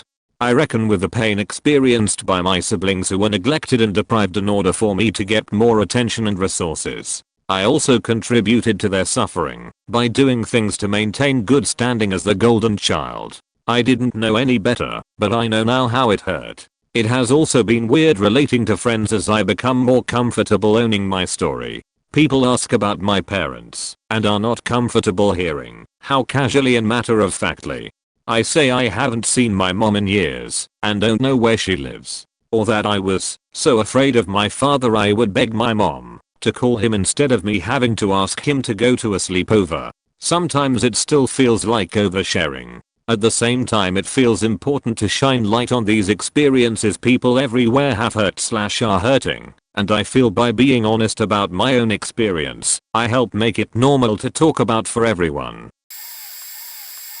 My sister announced her pregnancy of her second child on Instagram. I was at work when I saw the post and was understandably livid that I was finding out with everyone else. My parents were horrified. I called her out on it and she explained that we aren't that close and she didn't think it mattered. She then asked if I could take care of her oldest while she was giving birth. But sure, we aren't that close. The youngest is 3 now, and nothing has changed. As I was reminiscing earlier today, I realized that when her oldest was a baby I wasn't around that much. I was very depressed and relatively suicidal at the time, so I was reasonably distracted. But since her husband and her were living with my parents, I knew they weren't on their own either. She's never asked me about it. Her husband is a psychologist. Thinking back over the past 20 years, since she was in college, I can't recall her once ever asking how I was doing. Any contact has always been about her needs. I was hoping her having kids would change her perspective. Nope. I need help teaching them. They don't learn like they are supposed to. My thought, then send them to someone who can teach them. Like a school. Homeschooling isn't for everyone. I remember when I told my family I wasn't interested in having children about 15 years ago. She was very distressed because this ruined her plan for my life. We were supposed to get married and have kids, and she was going to live down the street and our kids would grow up together best friends. I find them exhausting. My dad's sister is no longer in my life. She constantly lied and said hurtful things to my family. It didn't take long for my mother to ask for no contact. When I was born my dad gave her another chance, but she treated me terribly. She couldn't care for a baby, even supervised, and constantly told my mother how terrible she was. By the time I was 4 we were back to no contact. We unfortunately had to talk to her again 10 years later, when my dad died. She had her aunt call me and yell at me for not telling them about my dad. It had been 2 days. I was 14. I felt like I wasn't allowed to mourn. My aunt came over to help, but ended up ransacking his house when we were trying to clean it out, kept stealing things from me and asking for the things she couldn't find. When I found the items she wanted I gave them to her brother because I knew she didn't deserve them. She also said horrible things about my dad while doing all this. She even asked why the hell we would keep his ashes. Why couldn't we just throw them away? Once that was all over we thought we were rid of her. I ran into her when I was at the mall with my best friend. I took a call and my aunt told her about my drugged up parents and my father's love child from before my parents met. Luckily my friend knew about my family and defended us.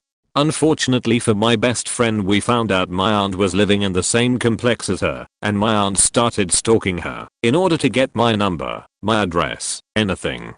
My friend just kept giving her fake numbers until she eventually moved. We haven't had much contact her for a decade now, but she knows where my mom goes for her prescriptions and has tried leaving notes for us there. It's creepy but luckily that's all we've had to deal with. The only good thing about any of this is that my father was adopted, so I share no blood with that psycho.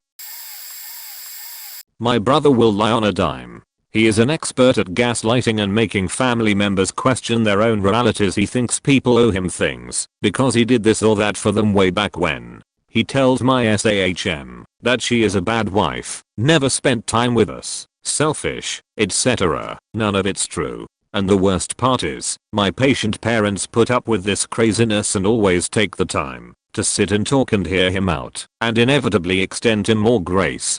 There is never a point where enough is enough, and they let him suffer his own consequences. He made up a story in his mind that I was a compulsive liar as a child and tells people I would always get him into trouble by lying, none of which is true. He always chose to hate me for some reason. When he got kicked out at the age of 14, I was 9. He tried to cut all of my hair off with a buck knife and ended up slicing the webbing between my thumb and index finger.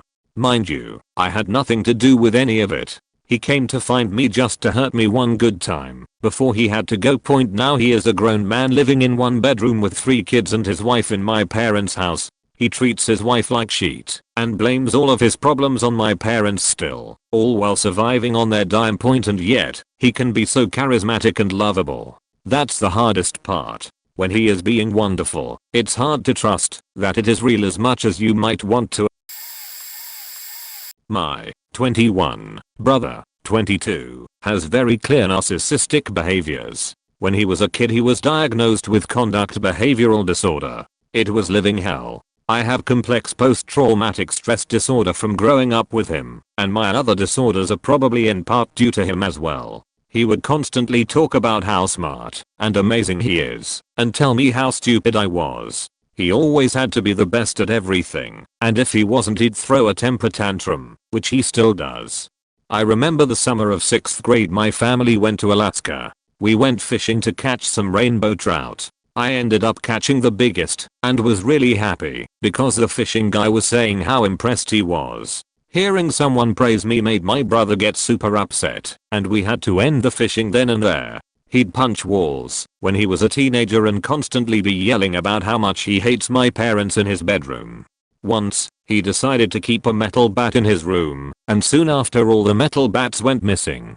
My parents had gotten rid of them out of fear. There was only once when my mother told me go sleep at a friend's because she feared for my safety. He'd try to start a fight with me every single dinner. I don't even remember how any of them started. He would just insult and belittle me. And he was so good at making you feel bad for him.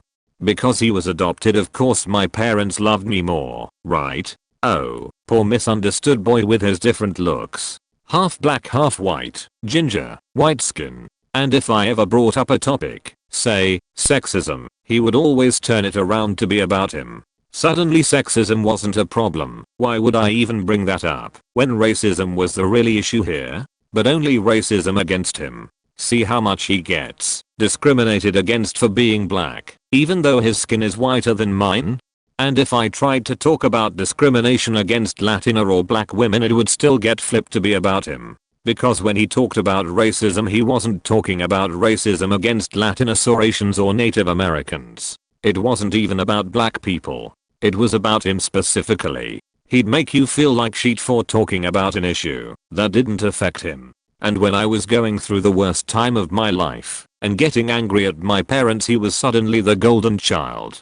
The good child who would help do the dishes without being asked when normally he would yell about something and charge off to his room after dinner. Soft spoken and, is there anything else I can do, mom? And if my parents got him the wrong video game for Christmas, all hell broke loose. You ever seen a 250 something pound 19-year-old throw a tantrum over a video game? And usually it was because he just didn't tell them what game he wanted. They should have just magically known. I grew up always being told by him that what he did to me was just what siblings did. That's what an older brother does to a little sister. Didn't all big brothers hurt their little sisters? And every time I got hurt it was just a joke, and I was the wimp. I cut contact with him for about 2 years. I told 2 months ago.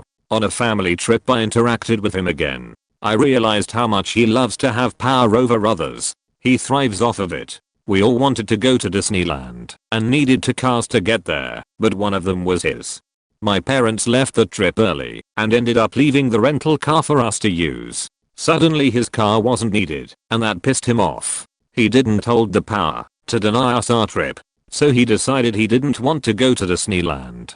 But when he forced everyone to play Monopoly because he didn't want to play a PG-13 version of Cards Against Humanity, he kept telling my 11-year-old niece, who really wanted him to go to Disneyland, that he'd go if she gave him her properties and houses. Because even in a game against an 11-year-old he has to have power, and he has to win. In a word, shitty mine bro idolized my dad, and the two of them were horrible to me. My earliest memories are of begging my dad to get my brother off of me, and eventually he would. I always knew when they were going somewhere I would have wanted to go, and bro would beat on me before it happened, and therefore I would decline to go. It wasn't worth it. Now bro is perhaps the biggest pose in Ohio, or at least in our hometown, as dad would never make his meth headers do anything. He bowed out on the second day of rehab twice, and dad went and got him. He gave him 3 hots and a cot, and even spent $90K on a house for him and his 2 boys to live in across the street from dad, and he partied and did dope and whatnot, and his boys would go across the street in the afternoon and explain that daddy can't get up to date to everybody. He will not get his driver's license for at least another 15 years from now. He just keeps driving anyway, and this went for 4 years. He carried on a sexual relationship with our skank stepsister. Yep, it happened, and they were caught out driving, and upon a search of the vehicle, they found his rig, that is, his intravenous meth kit, in the car. This caused stepsies to lose the custody of her 3 kids, and all I could do is laugh, so I shut the lot of them out of my life. When I went to college, fact them, what I do in my life is none of their business. When I and the wife got married, bro had a problem at the reception because I especially, was so happy, and he could not stand that ever. So for a living, I oversee a team of nearly 100 people keeping airplanes in the air. I would not trust dad or bro with a sharp knife or a cat. My sister-in-law has something. She doesn't have a diagnosis, and talked one of her therapists into believing she was an empath. So I guess we'll never know. Point, she's far better these days, now that she's not doing drugs. I met my wife after that part of her life was pretty much over. But I've honest to God never met anyone like my sister-in-law. Point, a lot of the time, I love her. She's really good to my wife and I, because my wife is one of the things in this world that she truly loves and cares about. But there are moments where she was just far too much. Point, my own personal example is from when she was staying with my wife and me. She had a new dog, and the dog was whining and carrying on at like 3 in the morning. So we wake her up to take her dog out. This was my first personal experience with why you never wake my sister-in-law up, because she threw a faking tantrum, screamed at us, and slammed the door open so hard it had a hole in our wall. But other examples from before my time with her include my wife tackling her to the ground in front of police officers in a casino because she's a runner when she's drunk. When she was in like 8th grade, she decided she could drive, took her parents' car and basically immediately hit a tree, like across the street. And when she was a kid, for her birthday she brought a cake to school, but refused to let anyone else have it. There are many more, but I didn't experience them for myself. Those are just some examples, and it may seem like they are just stories of her being a brat, but the scarier side of it is that she cannot understand how these events affect other people. She'll laugh about it, or shrug it off. In the story with my wall, she would refer to us being rude, and didn't see what the big deal was. She can just refuse to believe that she's wrong about something, and with her she can really twist the stories around if you hear her recollection of something. My sister was diagnosed with a mental disorder when she was around the age of elementary school. My parents had gotten divorced when I was 6 and my sister was 2 years older. My dad and my mom's divorce was very messy and went on 4 years, but that's another story. Point, the name of the disorder she has is long, and when she was younger people were trying to figure out the right dosages and types of medications. I understand that mental health is not something that one's own person can completely control, as I have my own issues, but she had gotten training on how to deal with things. She was supposed to be able to control herself, but never really tried. The training I'm talking about was when she was entered into a mental hospital, and it's really a bit of a sensitive to me because when she was in there she refused to see me at all.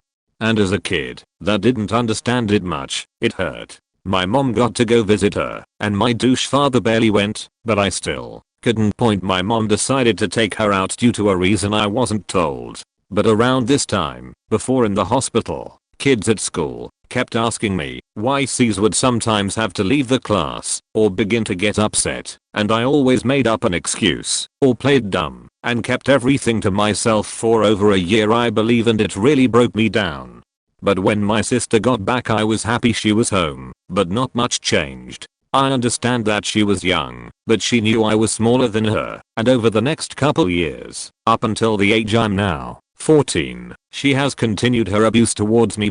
She would yell at me all the time, and even when I went downstairs in the house she would curse at me and yell for me to go back into my room. I couldn't even go on the main floor of the house because she made it seem like it was her floor and I was scared to go down.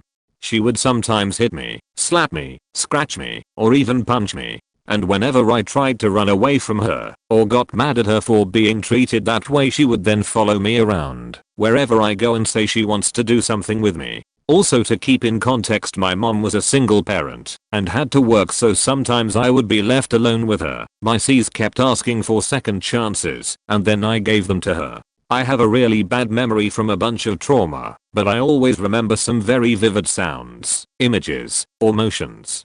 So I remember this one time when I locked myself in my mom's room because no other doors had locks and she was slamming her fist at the door to tell me to open it, and at this point I was crying on the bed, and I will never forget the moments where she screamed the N-word at me over and over again. She stood at the door shouting it at me. We are a white family, but I think she used it simply because it is offensive in what it means. This somewhat got better and my mom tried to help and would yell at her if she caught her hurting me, but it was always hard. As the years went by we never really got along and she would constantly fight with my mother and I would always be in my room crying from all of it. Sometimes she got physical in the fights and started slamming and throwing things at the floor, walls, or my mother. She has gotten better at controlling herself, but she always says she can't when she just doesn't want to take the blame for it. More recently, past year or so, she yells at me that I'm in my room too much and never do things with her and insults me, and I'm arguments, insults my friends on physical characteristics or calls them names. Because of who she is I don't do anything with her, and then she cries to me at my door that I need to do something with her. She always, and I mean always, follows the person she was fighting with if they try to walk away, and multiple times have tried to shove herself into my room and slams doors at me and scares me that she'll hurt me. I've gotten past the abusive days when I was younger, but the way she acts now is more beachy and she can't deal with being anywhere she doesn't feel like being and complains. I couldn't say this completely fits into the category because yes, she doesn't have a mental illness, but it's just my story of my and my sister. It's been a journey, but it's a little more stable now. Sometimes I remember things she said about me and it hurts, but it's just my brain screwing me over it. You made it this far, honestly thank you for listening to Story. I don't talk about my past with her much and this is my first post on her, and it's helpful to think things over. Right. Disclaimer, was a friend of mine, not me, but I've been told all the details, and I just basically want to contribute, and maybe even help and warn others. So, my friend's parents are assholes. She has 5 other siblings, 2 older, 3 younger, ranging from 3 to 24. Her dad was always manipulative, emotionally and mentally abusive, narcissistic and all around cruel as a father, and as a husband. When the parents divorced, my mate quickly realized that, though her dad was worse, her mother was quite bad herself. My friend is smart, kind, funny, a generally nice person. Grade 6 to 9, highest grades possible for her, says. Throughout her 11, the past year, her mother verbally and emotionally destroyed her. She'd call her names, called her stupid, dumb, worthless and useless as a human being. She told her that she would never achieve her dream career, she'd never make a good mother, that she wouldn't be able to find a man willing enough to marry her bland, ugly self. She'd scream at her while she locked herself in her room with her younger sister, sobbing themselves to sleep at night. Thankfully, she recently moved out into her sister's house to soon move into her grandma's when the extra room is free. Unfortunately, I've noticed that she has recently developed some of these traits herself. For the most part, she's really nice, caring and kind, willing to help her friends through anything. But sometimes she'll slip. She'll have a go over the smallest thing. Fall out with you for almost nothing. Yes, she lifts you up, motivates you to aim higher than you thought you could, pushes you to do your best, and is genuinely one of the best friends you could ask for. Other times, she'd project her own issues on you and try pull you down, destroying any work you've both done on your self-esteem and confidence together. I love her, I really do, but if she keeps pushing me and others away, I'm truly scared that she'll turn into a version of her mother, and seeing it happen would be devastating, because she is such a good person, and having two shitty parents is just damaging. Not diagnosed, but I'm sure you can tell me if I'm the crazy one or if, as I believe, she's sister is 3 years younger, and as kids she outweighed me by 30 to 50 pounds. I had been molested at school and maybe that made me an easier target, but yep, she molested me from about the time I was 12 to 13 until about 16. We shared a full-size bed. She was the baby and often referred to as the clone, because she and my mom were the only blondes, albeit for mom, that came via Clariel at her age. My mom would pay my sister to tattle on whatever I was possibly doing. I was forced to take her if I went out and had any boys going with me, unless it was going to a school dance or school function. She didn't require proof, just my sister's word. I married at 18 because I couldn't tell anyone what was going on and I needed to get away. After a few years away, I thought we're adults and I can have my sister in my life. For a few years it was really good. I had 2 boys a year apart, and 2 years later she had my niece. Since she was a single mom and really enjoyed her social life, so much so that my mom refused to watch my niece unless my sister was at work, I basically raised my niece until she was 3. Most people thought I had 3 kids. My boys and my niece were as close as siblings. My sister found a husband, and shortly after that, my mom passed away. About 3 months after that, the kids, who were 4, 6, and 7, playing, and apparently got physical with each other. My sister called the police on my kids. We had to go to court, and then my kids went to therapy. I lost my niece and a piece of my heart. My dad passed away last fall, and I felt once again the need to reconcile. I've tried forgiving her for the sake of my kids only to be repeatedly kicked. The kids are now 22, 21, and 18. They have their own tenuous relationships with each other, and sadly not nearly as close as it should be. My younger son was the only one invited to my niece's graduation. The older one was in another part of the country and couldn't have gotten there anyway. My dad is a narcissist. It has been brutal. He was extremely emotionally abusive, and I spent a lot of my childhood trying to get some kind of positive affirmation from him. Probably the single best way to describe the experience is to say that he is bereft of the ability to ever see his own fault in a situation. Anything that goes wrong is always seen as somebody slighting him. He blamed me for his divorce and still sends me nasty messages for no reason. If I were to sit down and compile a list of the 20 most damaging and hurtful things a father could say to a child, he has said them all. He never reflects on his behavior or asks what role he played in a negative outcome. Most of his relations, friendships, romantic, otherwise, have been severed. He only still speaks with one member of our family, my sister. Being his child has left me with extremely low self-esteem and serious imposter syndrome. I self-sabotaged constantly, destroying anything good in my life, because I don't deserve it. The latest thing he did was to let me know he was leaving me out of his will. I've messaged him 4 times in the past year and heard nothing back, and now I'm out of the will for the way I apparently treat him.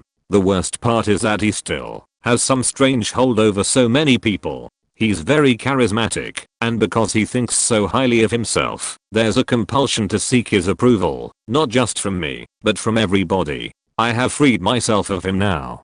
He moved to a different state without telling me, then abused me for not saying goodbye. The damage he has caused to me, my family, and everybody else in his life runs so deep we'll carry it around forever. He has told me I'm useless more times than I care to count. He has never once told me he loved me. He used to leave me sitting in the car for hours as a child whilst he got drunk. He broke up with mum after 30 years of marriage by telling her he hadn't loved her for 20. He is cruel and selfish and manipulative. It has taken me a long time to realize that I'm not to blame. I still feel fairly worthless though. I feel like I'm an imposter at my job, that I'm not good at anything, and that anybody who loves me just hasn't gotten to know me yet. Thanks for asking this question. Writing this answer helped me open the pressure valve. Not to sound too emo, but the pain builds up, and if I don't talk about it, it turns into self-loathing. TLDR, it sucks. Hard. Oh boy, finally one of these I can actively contribute to. My sister is 5 years older than me and is a psychopath, and I have quite a few stories pertaining her, but I'll just tell the 3 that jump out to me immediately. 1. She's dating a girl in another state. They date for about 4 months before the girl comes to visit. Less than 24 hours later the girl calls the police on my sister for punching her several times in the face, chest, arms and stomach. Cops arrive and my sister says she didn't do anything, and the cops are racist blah blah. Sister gets out of jail 6 months later, and tries to murder the girl, who is living with us now, because she tried to ruin my life too. I'm living in another state, sister lives back home, she's dating another girl with a kid, abuses her on the regular, girl threatens to break up with her, so my sister keeps her and her son locked in the house for 22 days with no Wi-Fi/cell service/external communication. Sister only got caught because she let the girl go shopping, and the girl went directly to the police station and reported her. 5 years later sister is dating another girl with a child. They're in love/s. They have been dating for 2 years. Sister still abusive to girl and son. Son shows up to school with entire back covered in 3rd-degree burns. Sister blames it on shower water. Girl loses custody of child for neglect. Son given x-rays and shows he has internal bleeding. Multiple fractured ribs, broken bones everywhere, fractured skull, and other signs of long-term abuse. Sister tells police that if the son was obedient he wouldn't get punished. Girlfriend also gets x-rays and shows signs of long-term abuse. Face shape completely changed from broken bones healing in different positions, fractured collarbone, healed breaks in ribs, femur, shoulder blades, and most joints in fingers. Sister says that the girl shouldn't have tried to leave. Sister given jail time for drugs and not domestic violence. My sister is diagnosed with bipolar, generalized anxiety disorder, antipersonal disorder, and PTSD. She lies compulsively. She says it's pathological but it's not. She does it when she's nervous, which is any time the attention isn't completely on her, and pandering to her incredibly fragile ego. Of course if I was a habitual liar I'd want people to think I believed my lies too, so I get why she says that, but she 100% knows when she's lying, and that it's compulsory and not pathological. She's even admitted so to me. For context I'm her sister. Anyways, as you can imagine I've been burned by a number of her lies. Growing up she was constantly lying, and because she had so many problems, and as my mom is it she has to love us equally, even if we are not equally easy to love. Our mother virtually always side with her. Calling her out in a lie, no matter how flagrant or insane, always results in a full-blown tantrum. Digging in her heels she'll scream, cry, their things, threaten to kill herself or you, tell you to kill yourself, etc. Just way over the top, so calling her out is not an option to my mom. We've all been instructed to ignore the lies because they don't affect us, but they do. I can't tell you how many times I've gone down for something I not only didn't do but something our mother knew I didn't do, just because the alternative was my sister throwing a tantrum. Point have I mentioned she's 28? Yeah, she's not 13. Crying, rolling on the floor, threats of murder, suicide tantrums. One of the worst in recent memory was that at my wedding she told all my friends I molested her as a child. She also told much of the family. On my wedding day I was chastised for being a child molester for hours. When I got home from the horrific experience I received death threats from her friends for weeks. My sisters and aunts all ganged up on me, demanded to know how I could do such a thing. when I pointed out that she lies compulsively and that my wedding is the exact kind of time she pulls these stunts, they quieted a little, but we are suspicious. She of course dug in her heels, and instead of admitting she lied to ruin my wedding because she was anxious about not being in the spotlight, she just decided not to speak to me for 3 years. I guess the shame, if such a grotesque lie was too much for her to face. Over time it became clear that she just did that to ruin something that should been wonderful for me. My family knows this, but will never apologize because how awful they made my wedding due to her lies. And they have to ignore that her lies hurt people, or they have to do something. So yeah, she ruined my wedding on top of many other things, and my family looks the other way because dealing with it would literally only make things worse. She'll never get better. My brother was never diagnosed, but my mother and I are convinced that he's a psychopath, or at least has psychopathic tendencies. It's a long story with him, but I try to make it short and explain why we think he's a psychopath. He's not violent. At least to us he never was. But he lied about everything. Every little detail. He's very charismatic and knows how to connect with people, even though he seems to never make a deep emotional connection. Even when we were younger he never showed affection to my mom and I. Even after his daughter was born he didn't show much interest. One time he told my mom that he's unable to make a connection with his daughter because he's so charismatic. He had a great job as a product designer in a big firm. He was great at selling things to clients. He could convince you the sky's green while looking at it. After a while he started stealing money from clients, the firm, etc. He started his own business and stole money from his business partner. He went to jail for that. After he came out he made my mom believe that everything would change now and that going to jail was a wake-up call. That was until she realized he stole money from her. He again started stealing money from clients and his work, photoshopping bills to look like they were paid already, etc. At some point he ran off with his girlfriend. He was on the run until police picked him up at a rest stop in Romania. He's in prison now. No idea when he gets out. I haven't talked to him in like 4 years. My brother is the absolute worst to live with, but nothing compared to what other people have mentioned in this thread. Sociopathic tendencies, as well as some sort of autism, but has never been officially diagnosed. Fascinated with fire at a young age. Animal cruelty. He has never killed an animal, to my knowledge anyway. Racism at a young age, and has generally not behaved well growing up. He usually resorts to anger to get his own way if things aren't working out for him, or to avoid confrontation. Things haven't been great this year particularly. He will often steal our belongings and sell them off to buy a bit of weed or something else. He will lie about things that have gone missing, yet he always seems to have money. I can remember 2 major scenes that happened involving him and my parents. The first one, he burst out into rage over my dad taking away the internet for a couple of says. He ended up in smashing his room to pieces as well as his belongings, yelling at the top of his lungs, calling us all names, and says he hates us all. Which of course, sounds like a rebellious teen, because he's still a teenager. 17-year-old, he had a collection of knives and an axe, which he of course swung around, and damaged not only his room, but the stairway too. My mother was almost caught by a swing of the axe. Had she had been closer, he probably would have hit her head. He knew what he was doing. Police was called into the scene. After he fled the house, they confiscated his weaponry and left a notice under his name for being known to carry. The second one was over him owing his friends money. He borrows/steals from them, and since he doesn't have a job, he was unable to pay them back. My parents had to pay it off for him, which they were not happy with. In turn, he once again went around smashing stuff up in his room, was yelling that he wanted to go kill himself, kicking the front door, and then fled. Came back moments later screaming at my parents to give him his phone. They took it away from him because he owed his friends and they weren't happy.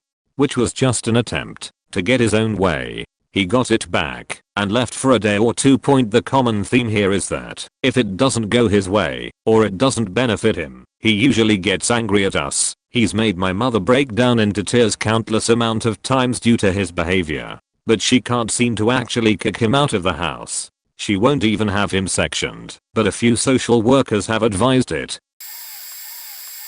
I have a brother who causes trouble but I honestly do not know what type of mental illness he has. Our siblings and I have always believed that there is something wrong with him. One of my sisters finished child development education in college, so she knows a thing or two about child psychology. She once told our mother that our brother might have some sort of mental disorder and suggested that he should see a therapist, but our mother did not take it very well. So, my brother grew up undiagnosed and untreated and is a huge pain in the ass. I figured I will just enumerate the things he has done and what he is like starting from when he was little. As far back as my memory goes, he shared false stories about me to his friends when we were little. That is, when he was talking to his friend on the phone, he told him that I just peed on the bed, spread rumors that I have a crush on our neighbor, and many more. He beat me up when we were kids and would humiliate me in front of his friends. He once pulled my sister's hair for no reason when they were younger, as in he entered my sister's bedroom while she was hanging out with my cousin and pulled her hair. He got into a lot of trouble in high school. He even told me before that he and his friends would go classroom to classroom destroying decorations and ripping books. He could not finish college. He has attempted to study for 3 times in 3 different schools. The last time he went to college, he went to wall on his last semester and even demanded allowance from our father while he was pretending to go to school. He cannot stay employed. He has not had a stable job ever. He is faking 27 years old. He got so pissed at our parents one time cause he could not go inside their bedroom for it was locked, so he punched a hole in their door. He got so annoyed at our mother for making him wash the dishes when his stomach was aching, lol, and plenty of other reasons, so he flung a coffee mug out the window which was not open, mind you. So it was not only the mug that shattered, but also the window, and because my sister's laptop was on a table by the window, it also got wrecked. He has punched me on 3 separate occasions while he was high on weed, first in the arm, second in the stomach, and third in the head.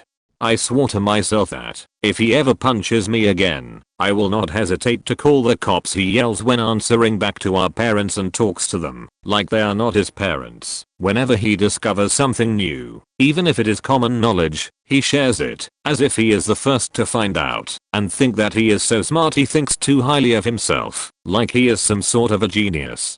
I'm gonna tell you frankly that he is not smart at all. He compares himself to Bill Gates, cause college dropout, Confucius, and Einstein. Mayo point he was never maltreated as a child. In fact, our parents gave him everything he wanted. They rarely, maybe even never, say no to him. That motherfucker just creates trouble because he has joined doing so. I actually have had enough of him. I despise him. I honestly do not care if he ends up on the streets, dead. I'm so done with him. I think our family is better off without him, but of course our parents would never get rid of him. I'm just waiting until I start working again and move out, so I no longer have to be with that idiot. And when I get married, I will not invite him to my wedding. Even to my kids' birthday parties, I will not invite him either. I want him completely out of my life. This turned into a rant. Sorry. I was just supposed to share what my brother is like, but remembering all the things he did made me furious. My older sister was always the golden child, always doing the absolute best and never doing anything that could be considered wrong, ill-advised or not well thought out, at least in my parents' eyes. My younger sister wasn't the golden child, but she lived close by, so was given durable power. I'm living way the hell away, but fly regularly. Point my father remarries after my mother's death and lives happily for 8 or so years with his new wife, who was also a lovely lady. Then my father has a massive stroke. Paramedics are called, doctors state he isn't coming back, nurses state people normally don't come back from that kind of stroke. When he eventually was placed in a long-term facility, it was repeatedly stated we wasn't coming back.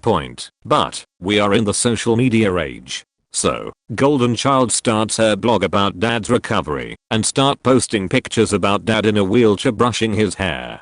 Dad getting some of his food in his mouth. Dad being able to say hi. While the staff at the long-term facility are saying she is berating him for not trying hard enough. Last I saw him, he was atrophied and curling into fetal position. Despite his written instructions on no heroic efforts to keep him alive, they made him take 18 months or so to die.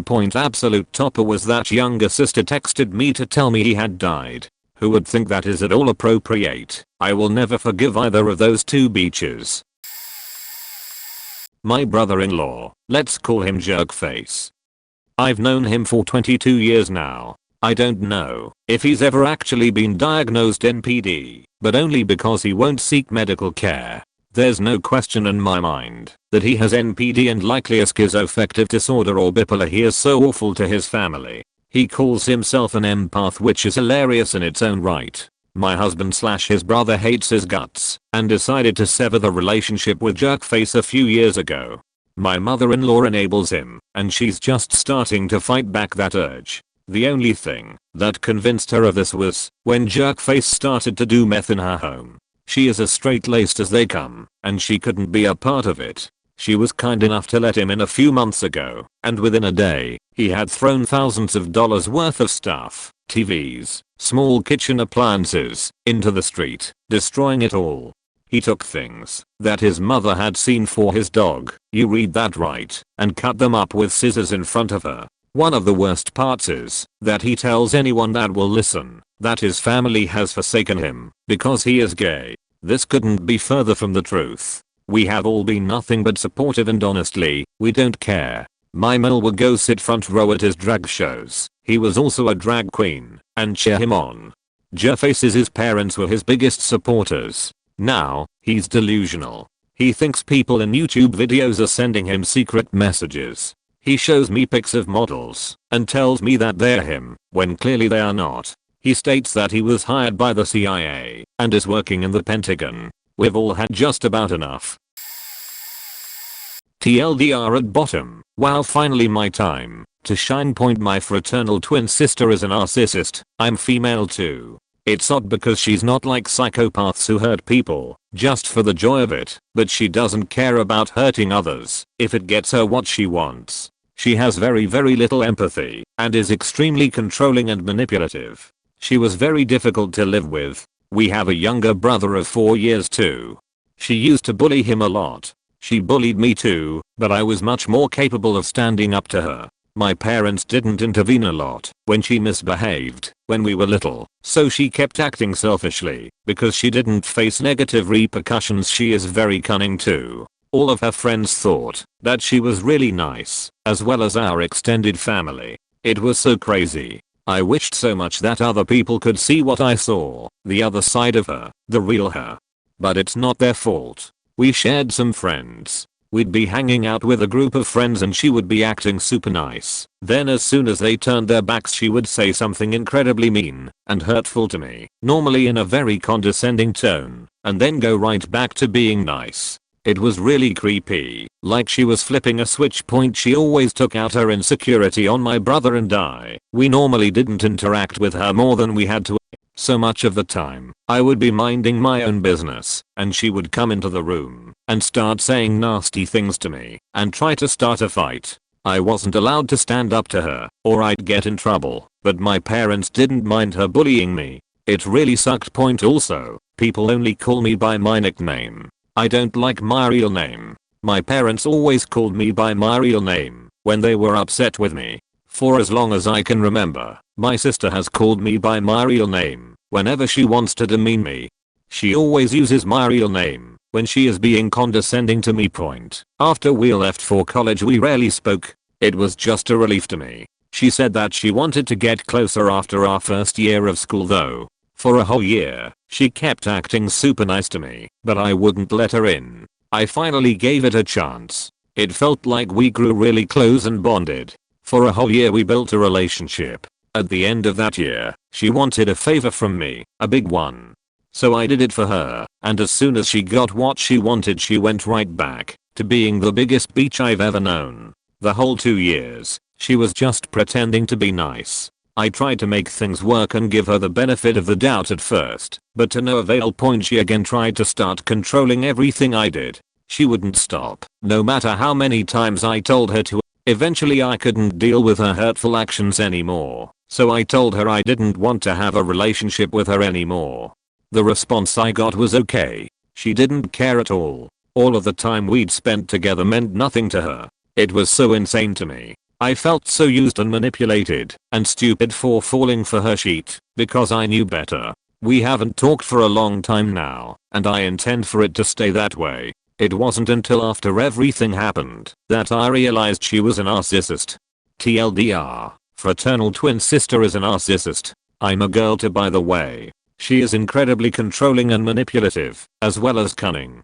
Doesn't hurt people, just for the fun of it like psychopaths, but doesn't care if she does hurt people, and will do anything to get what she wants. Most people think she's nice. We no longer talk, because I cut contact with her.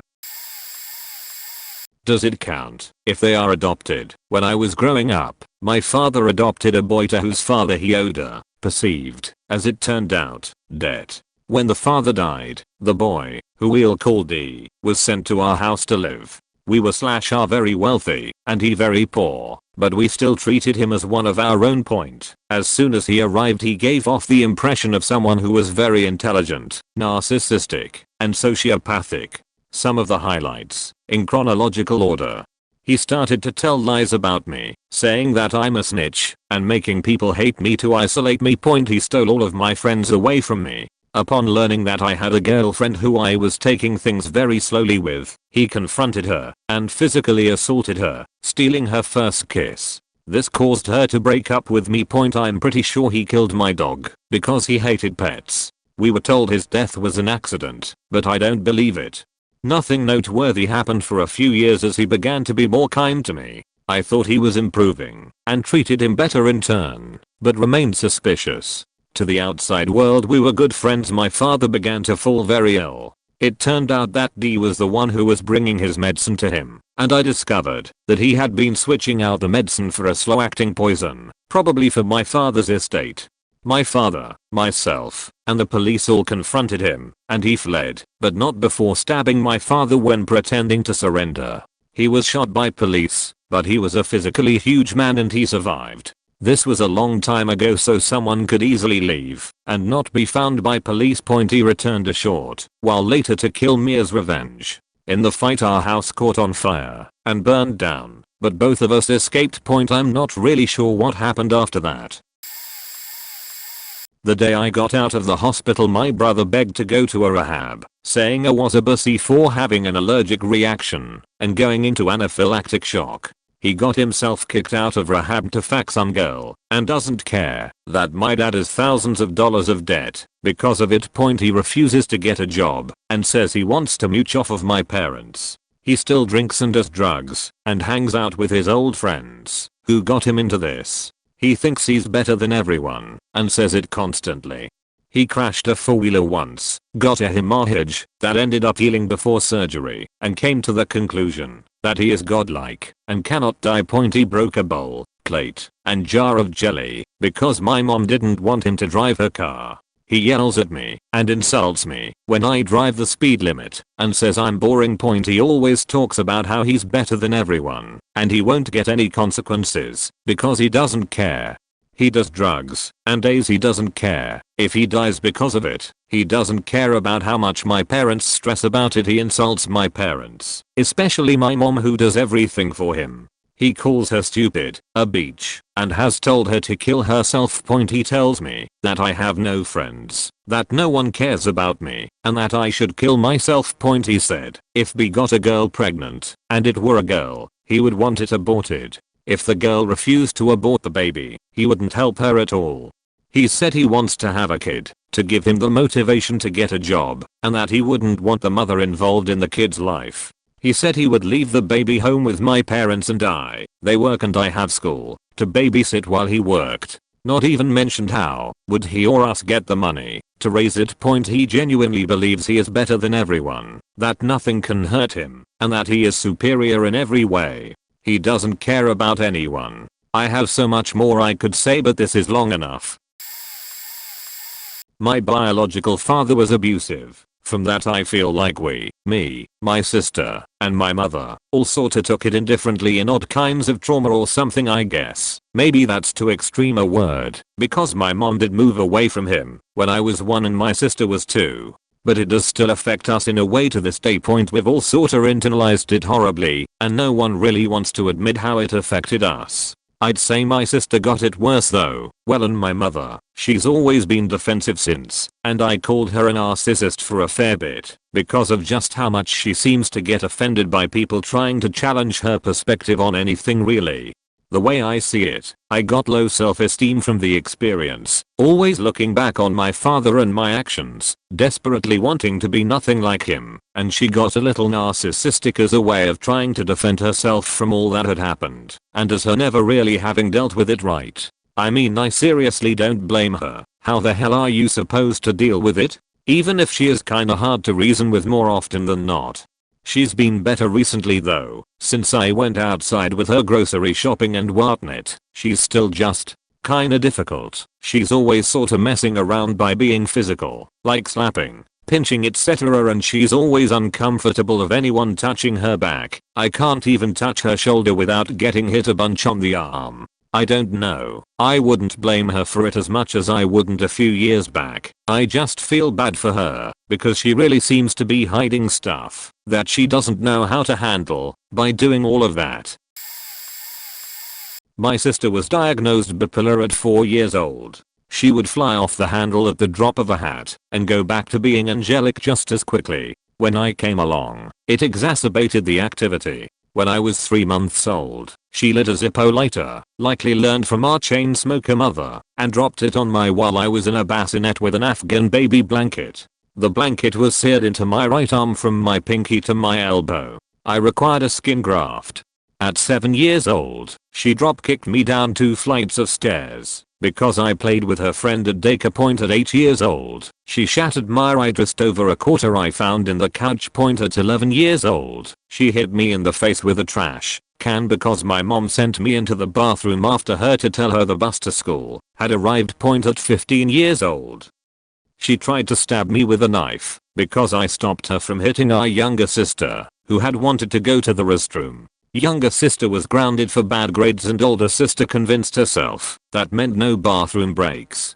The ages listed were the ages I was at the time of these events. Older sister is 4 years, 6 months older than me. Younger sister is 3 years, 9 months younger than me. I'm the unfortunate middle child. My older sister is currently wanted by the law for assaulting an unknown woman with an aluminum baseball bat. Because older sister thought she was someone else. If anyone asks, she has been hospitalized and institutionalized several times. She has no teeth in her head, traded for meth use. She gave birth to 3 children all with different fathers, and has custody of none of them. She doesn't acknowledge their existence. She once said to me, while pregnant with her second, that I like being pregnant because I don't get my period. She definitely does have underlying issues that have yet to be diagnosed. These are just some experiences that stick out in my memory. I try to block her out of my mind. I have an amazing life now, far away from her, with a husband and a baby of our own. I'm still constantly amazed I came out of my childhood less scarred and messed up as I could have been. My younger brother is a psychopathic, violent person. I would go so far as to say he has no soul due to his complete lack of remorse or empathy for anybody or anything excluding himself. He tried to murder me twice and has been in and out of psychiatric institutions for 6 years and has a felony list as long as his arm, which includes breaking and entering, arson and animal abuse. When he was younger, he would dismember and pluck the wings off of insects and crushed an injured bird just to watch it die. He would spy on me and our younger sister in the shower. The most disturbing thing to me, though, was how he would silently creep into our room in the middle of the night while we slept and just stand there in the dark, staring at us. I had no idea he was doing this until I started to get an uneasy feeling about going to sleep one night and woke up suddenly to see him only inches away from my bed. I screamed at him to get the fuck out, and he calmly walked out of our room. I started locking my door from then on. He hasn't lived with us since he was admitted to a hospital for the 3rd time.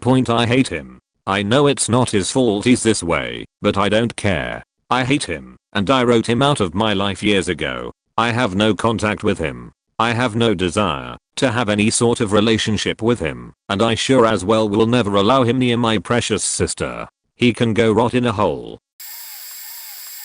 One of my oldest sisters is psychotic. Like tried to stab me with scissors. Psychotic because after 2 years of dealing with her acting like a 13-year-old and throwing my laundry all over the house, cursing at me under her breath, disrespecting my parents, and refusing to help clean the bathroom, I confronted her. She's 40 and living with our parents. I left because I didn't want to be stabbed at again and can't live at home anymore.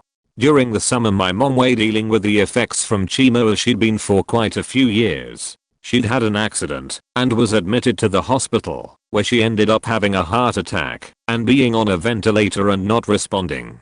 I didn't think I'd have my mom by the weekend.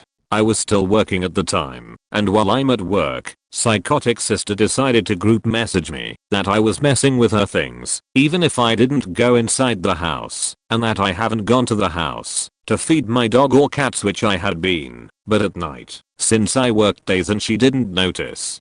Being already super stressed out, I told her off and asked that she not text me again unless it was an update about our mom.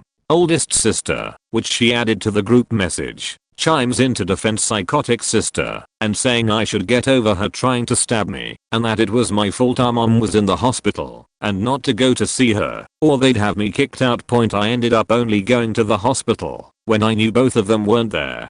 When my mom's condition was really bad, I asked the nurse if my mom was going to make it. She told me she didn't think she would. I ended up leaving so I wouldn't start having a mental breakdown in front of anyone and came back the next day. My mom eventually did get better, and when she was awake, both psychotic and oldest sister told her that I abandoned her because I wouldn't come to the hospital as much. Now both sisters don't talk to my mom or I because my mom didn't believe I'd do that. All my mom wants is for us to get along, and it makes her very sad.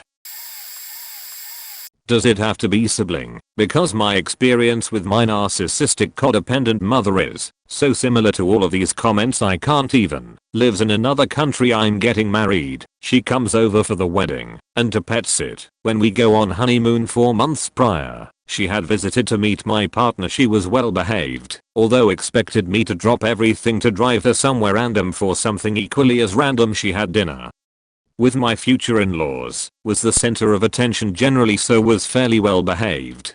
4 months later, the week before my wedding, she decided she didn't want to stay at my place or help out with the animals, meaning I had to find an emergency pet sitter 2 days before honeymoon. She asks my future mill at dinner if she can stay at her house because she's heard she has the space. My mill obliges, but feels put on the spot. Asks me to pay for her pedicure, that my mill had invited her to ask my mill if she would iron her dress that had gotten crumpled in transit rather than attempt it herself. Mill is disabled. Also, my mother is a grown woman. Has some sort of tantrum at the wedding whilst we are getting ready. Has no problem telling everyone how awful I am and how terrible it was to put up with me growing up. Takes no responsibility for pretty much anything whatsoever. I've since learned she's codependent, but the inability to take responsibility and blame everything onto me, even if I've done nothing whatsoever, makes her the worst person to get along with. She's visiting again in the fall. I haven't seen her in 4 years.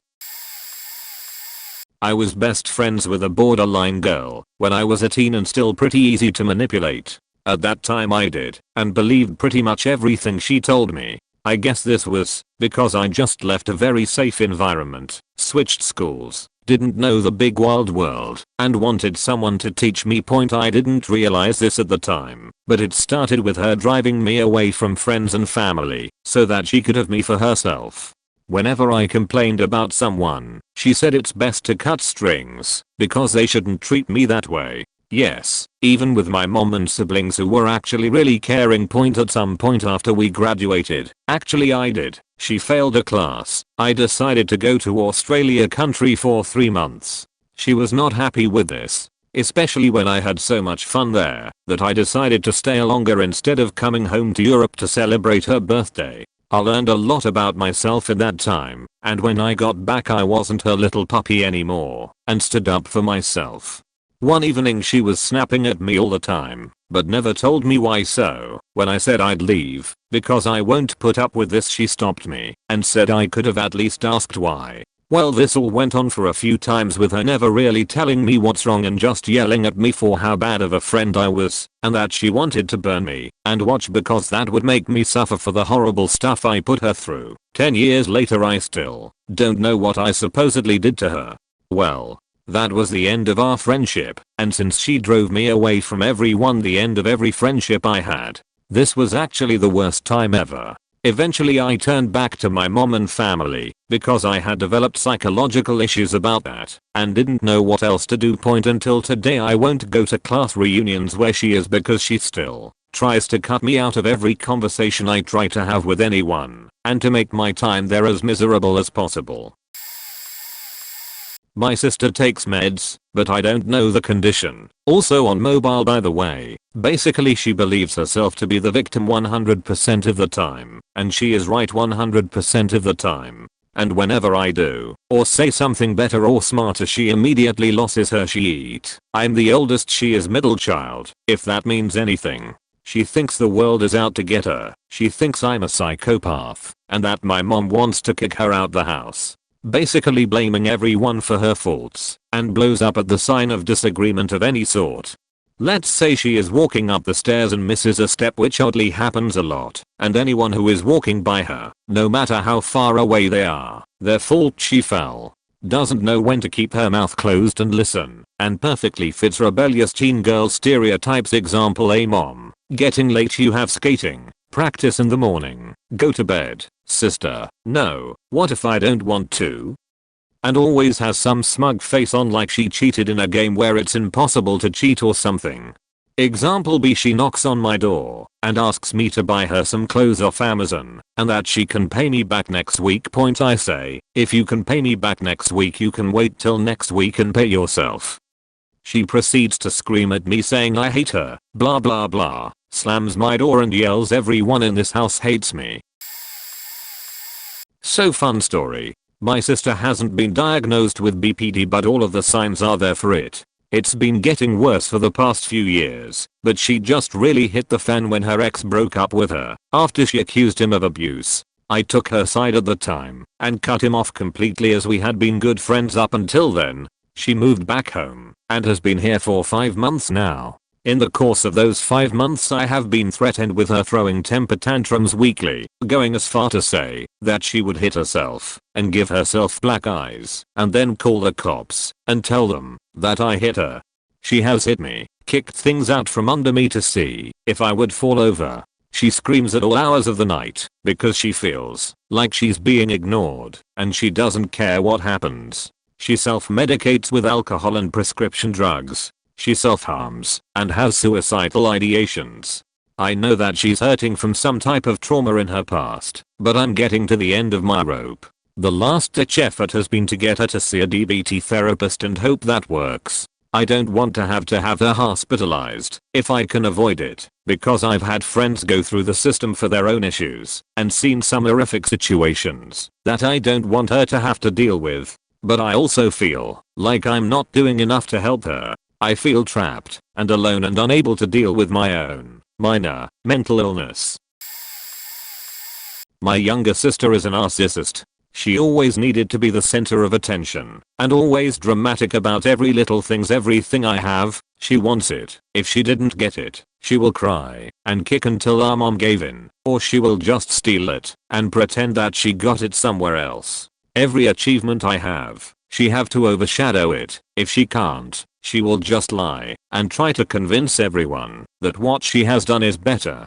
She always make up reasons to ask money from us. I saw her once after a year. She flew to my city when mum came for vacation. I have a job that pays well and she is her internet influencer Wanabe. So how I steal her spotlight, right? So during the one-time meeting, she made a scene about her very expensive, gifted from her boyfriend, branded bracelet was missing.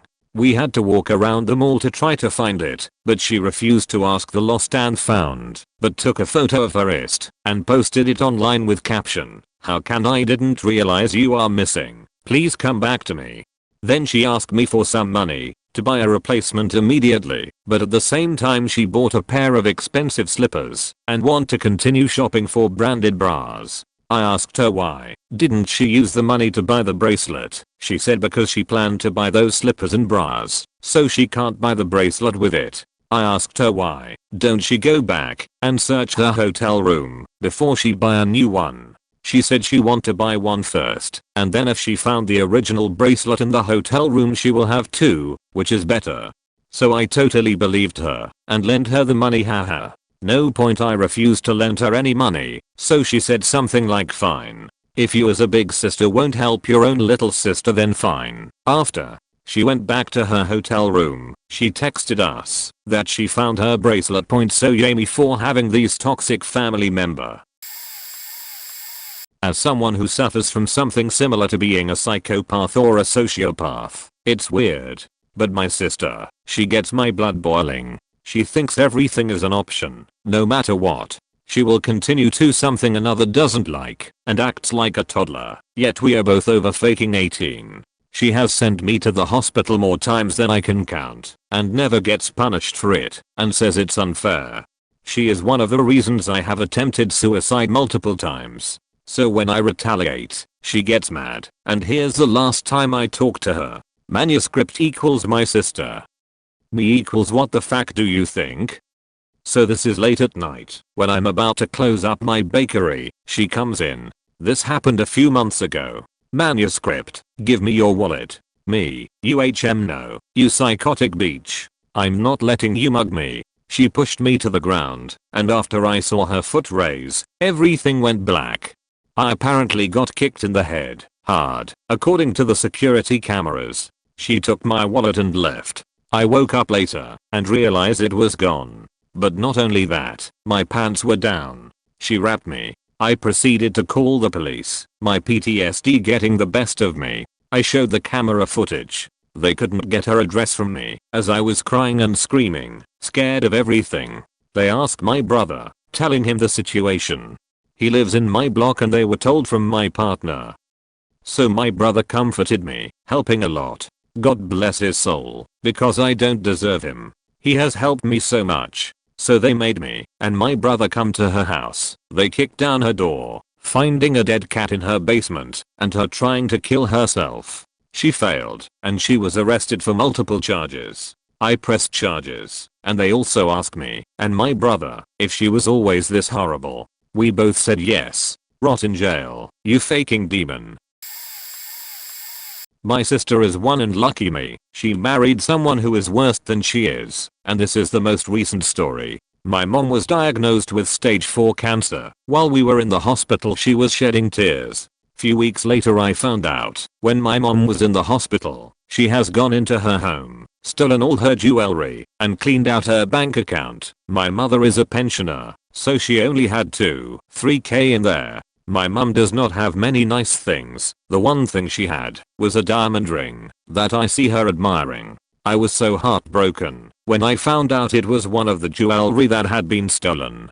Few months later, she stolen my dad's identity and made 6 to 8 new mobile phone contracts on the most expensive iPhone. Also, 15 years ago, my parents have a mortgage on the family home of about 70k. Her and her husband somehow remortgaged the family home to 350k. My parents found out and forgive them as they promised they will help settle the debt. One day I got a knock on the door, who is someone from the bank, and asked me if I know X name, which I don't.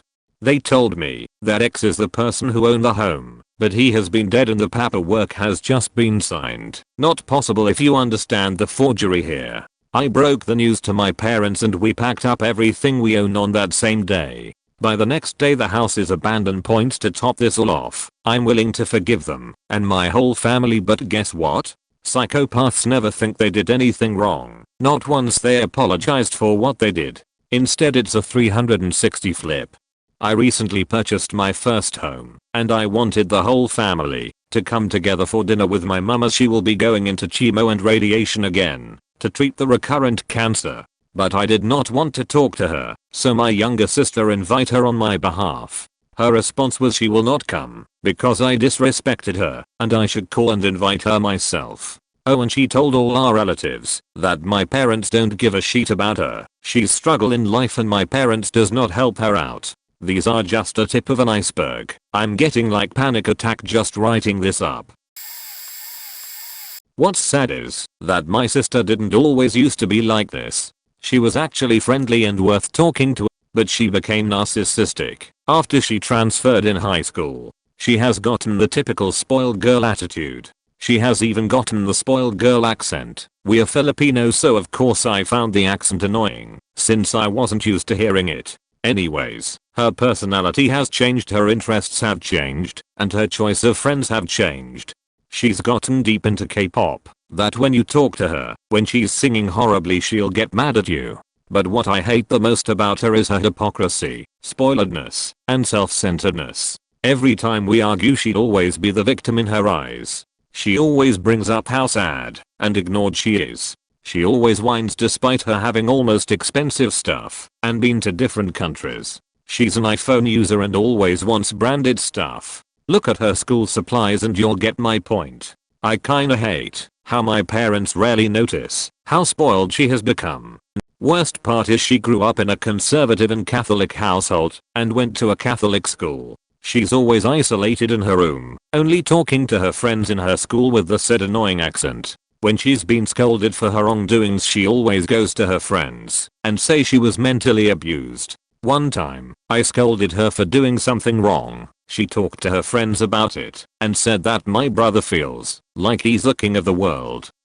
That was the stupidest thing I heard. But as her brother, I'm obliged to love her. And I do, but I just hope there is a way to change her attitude.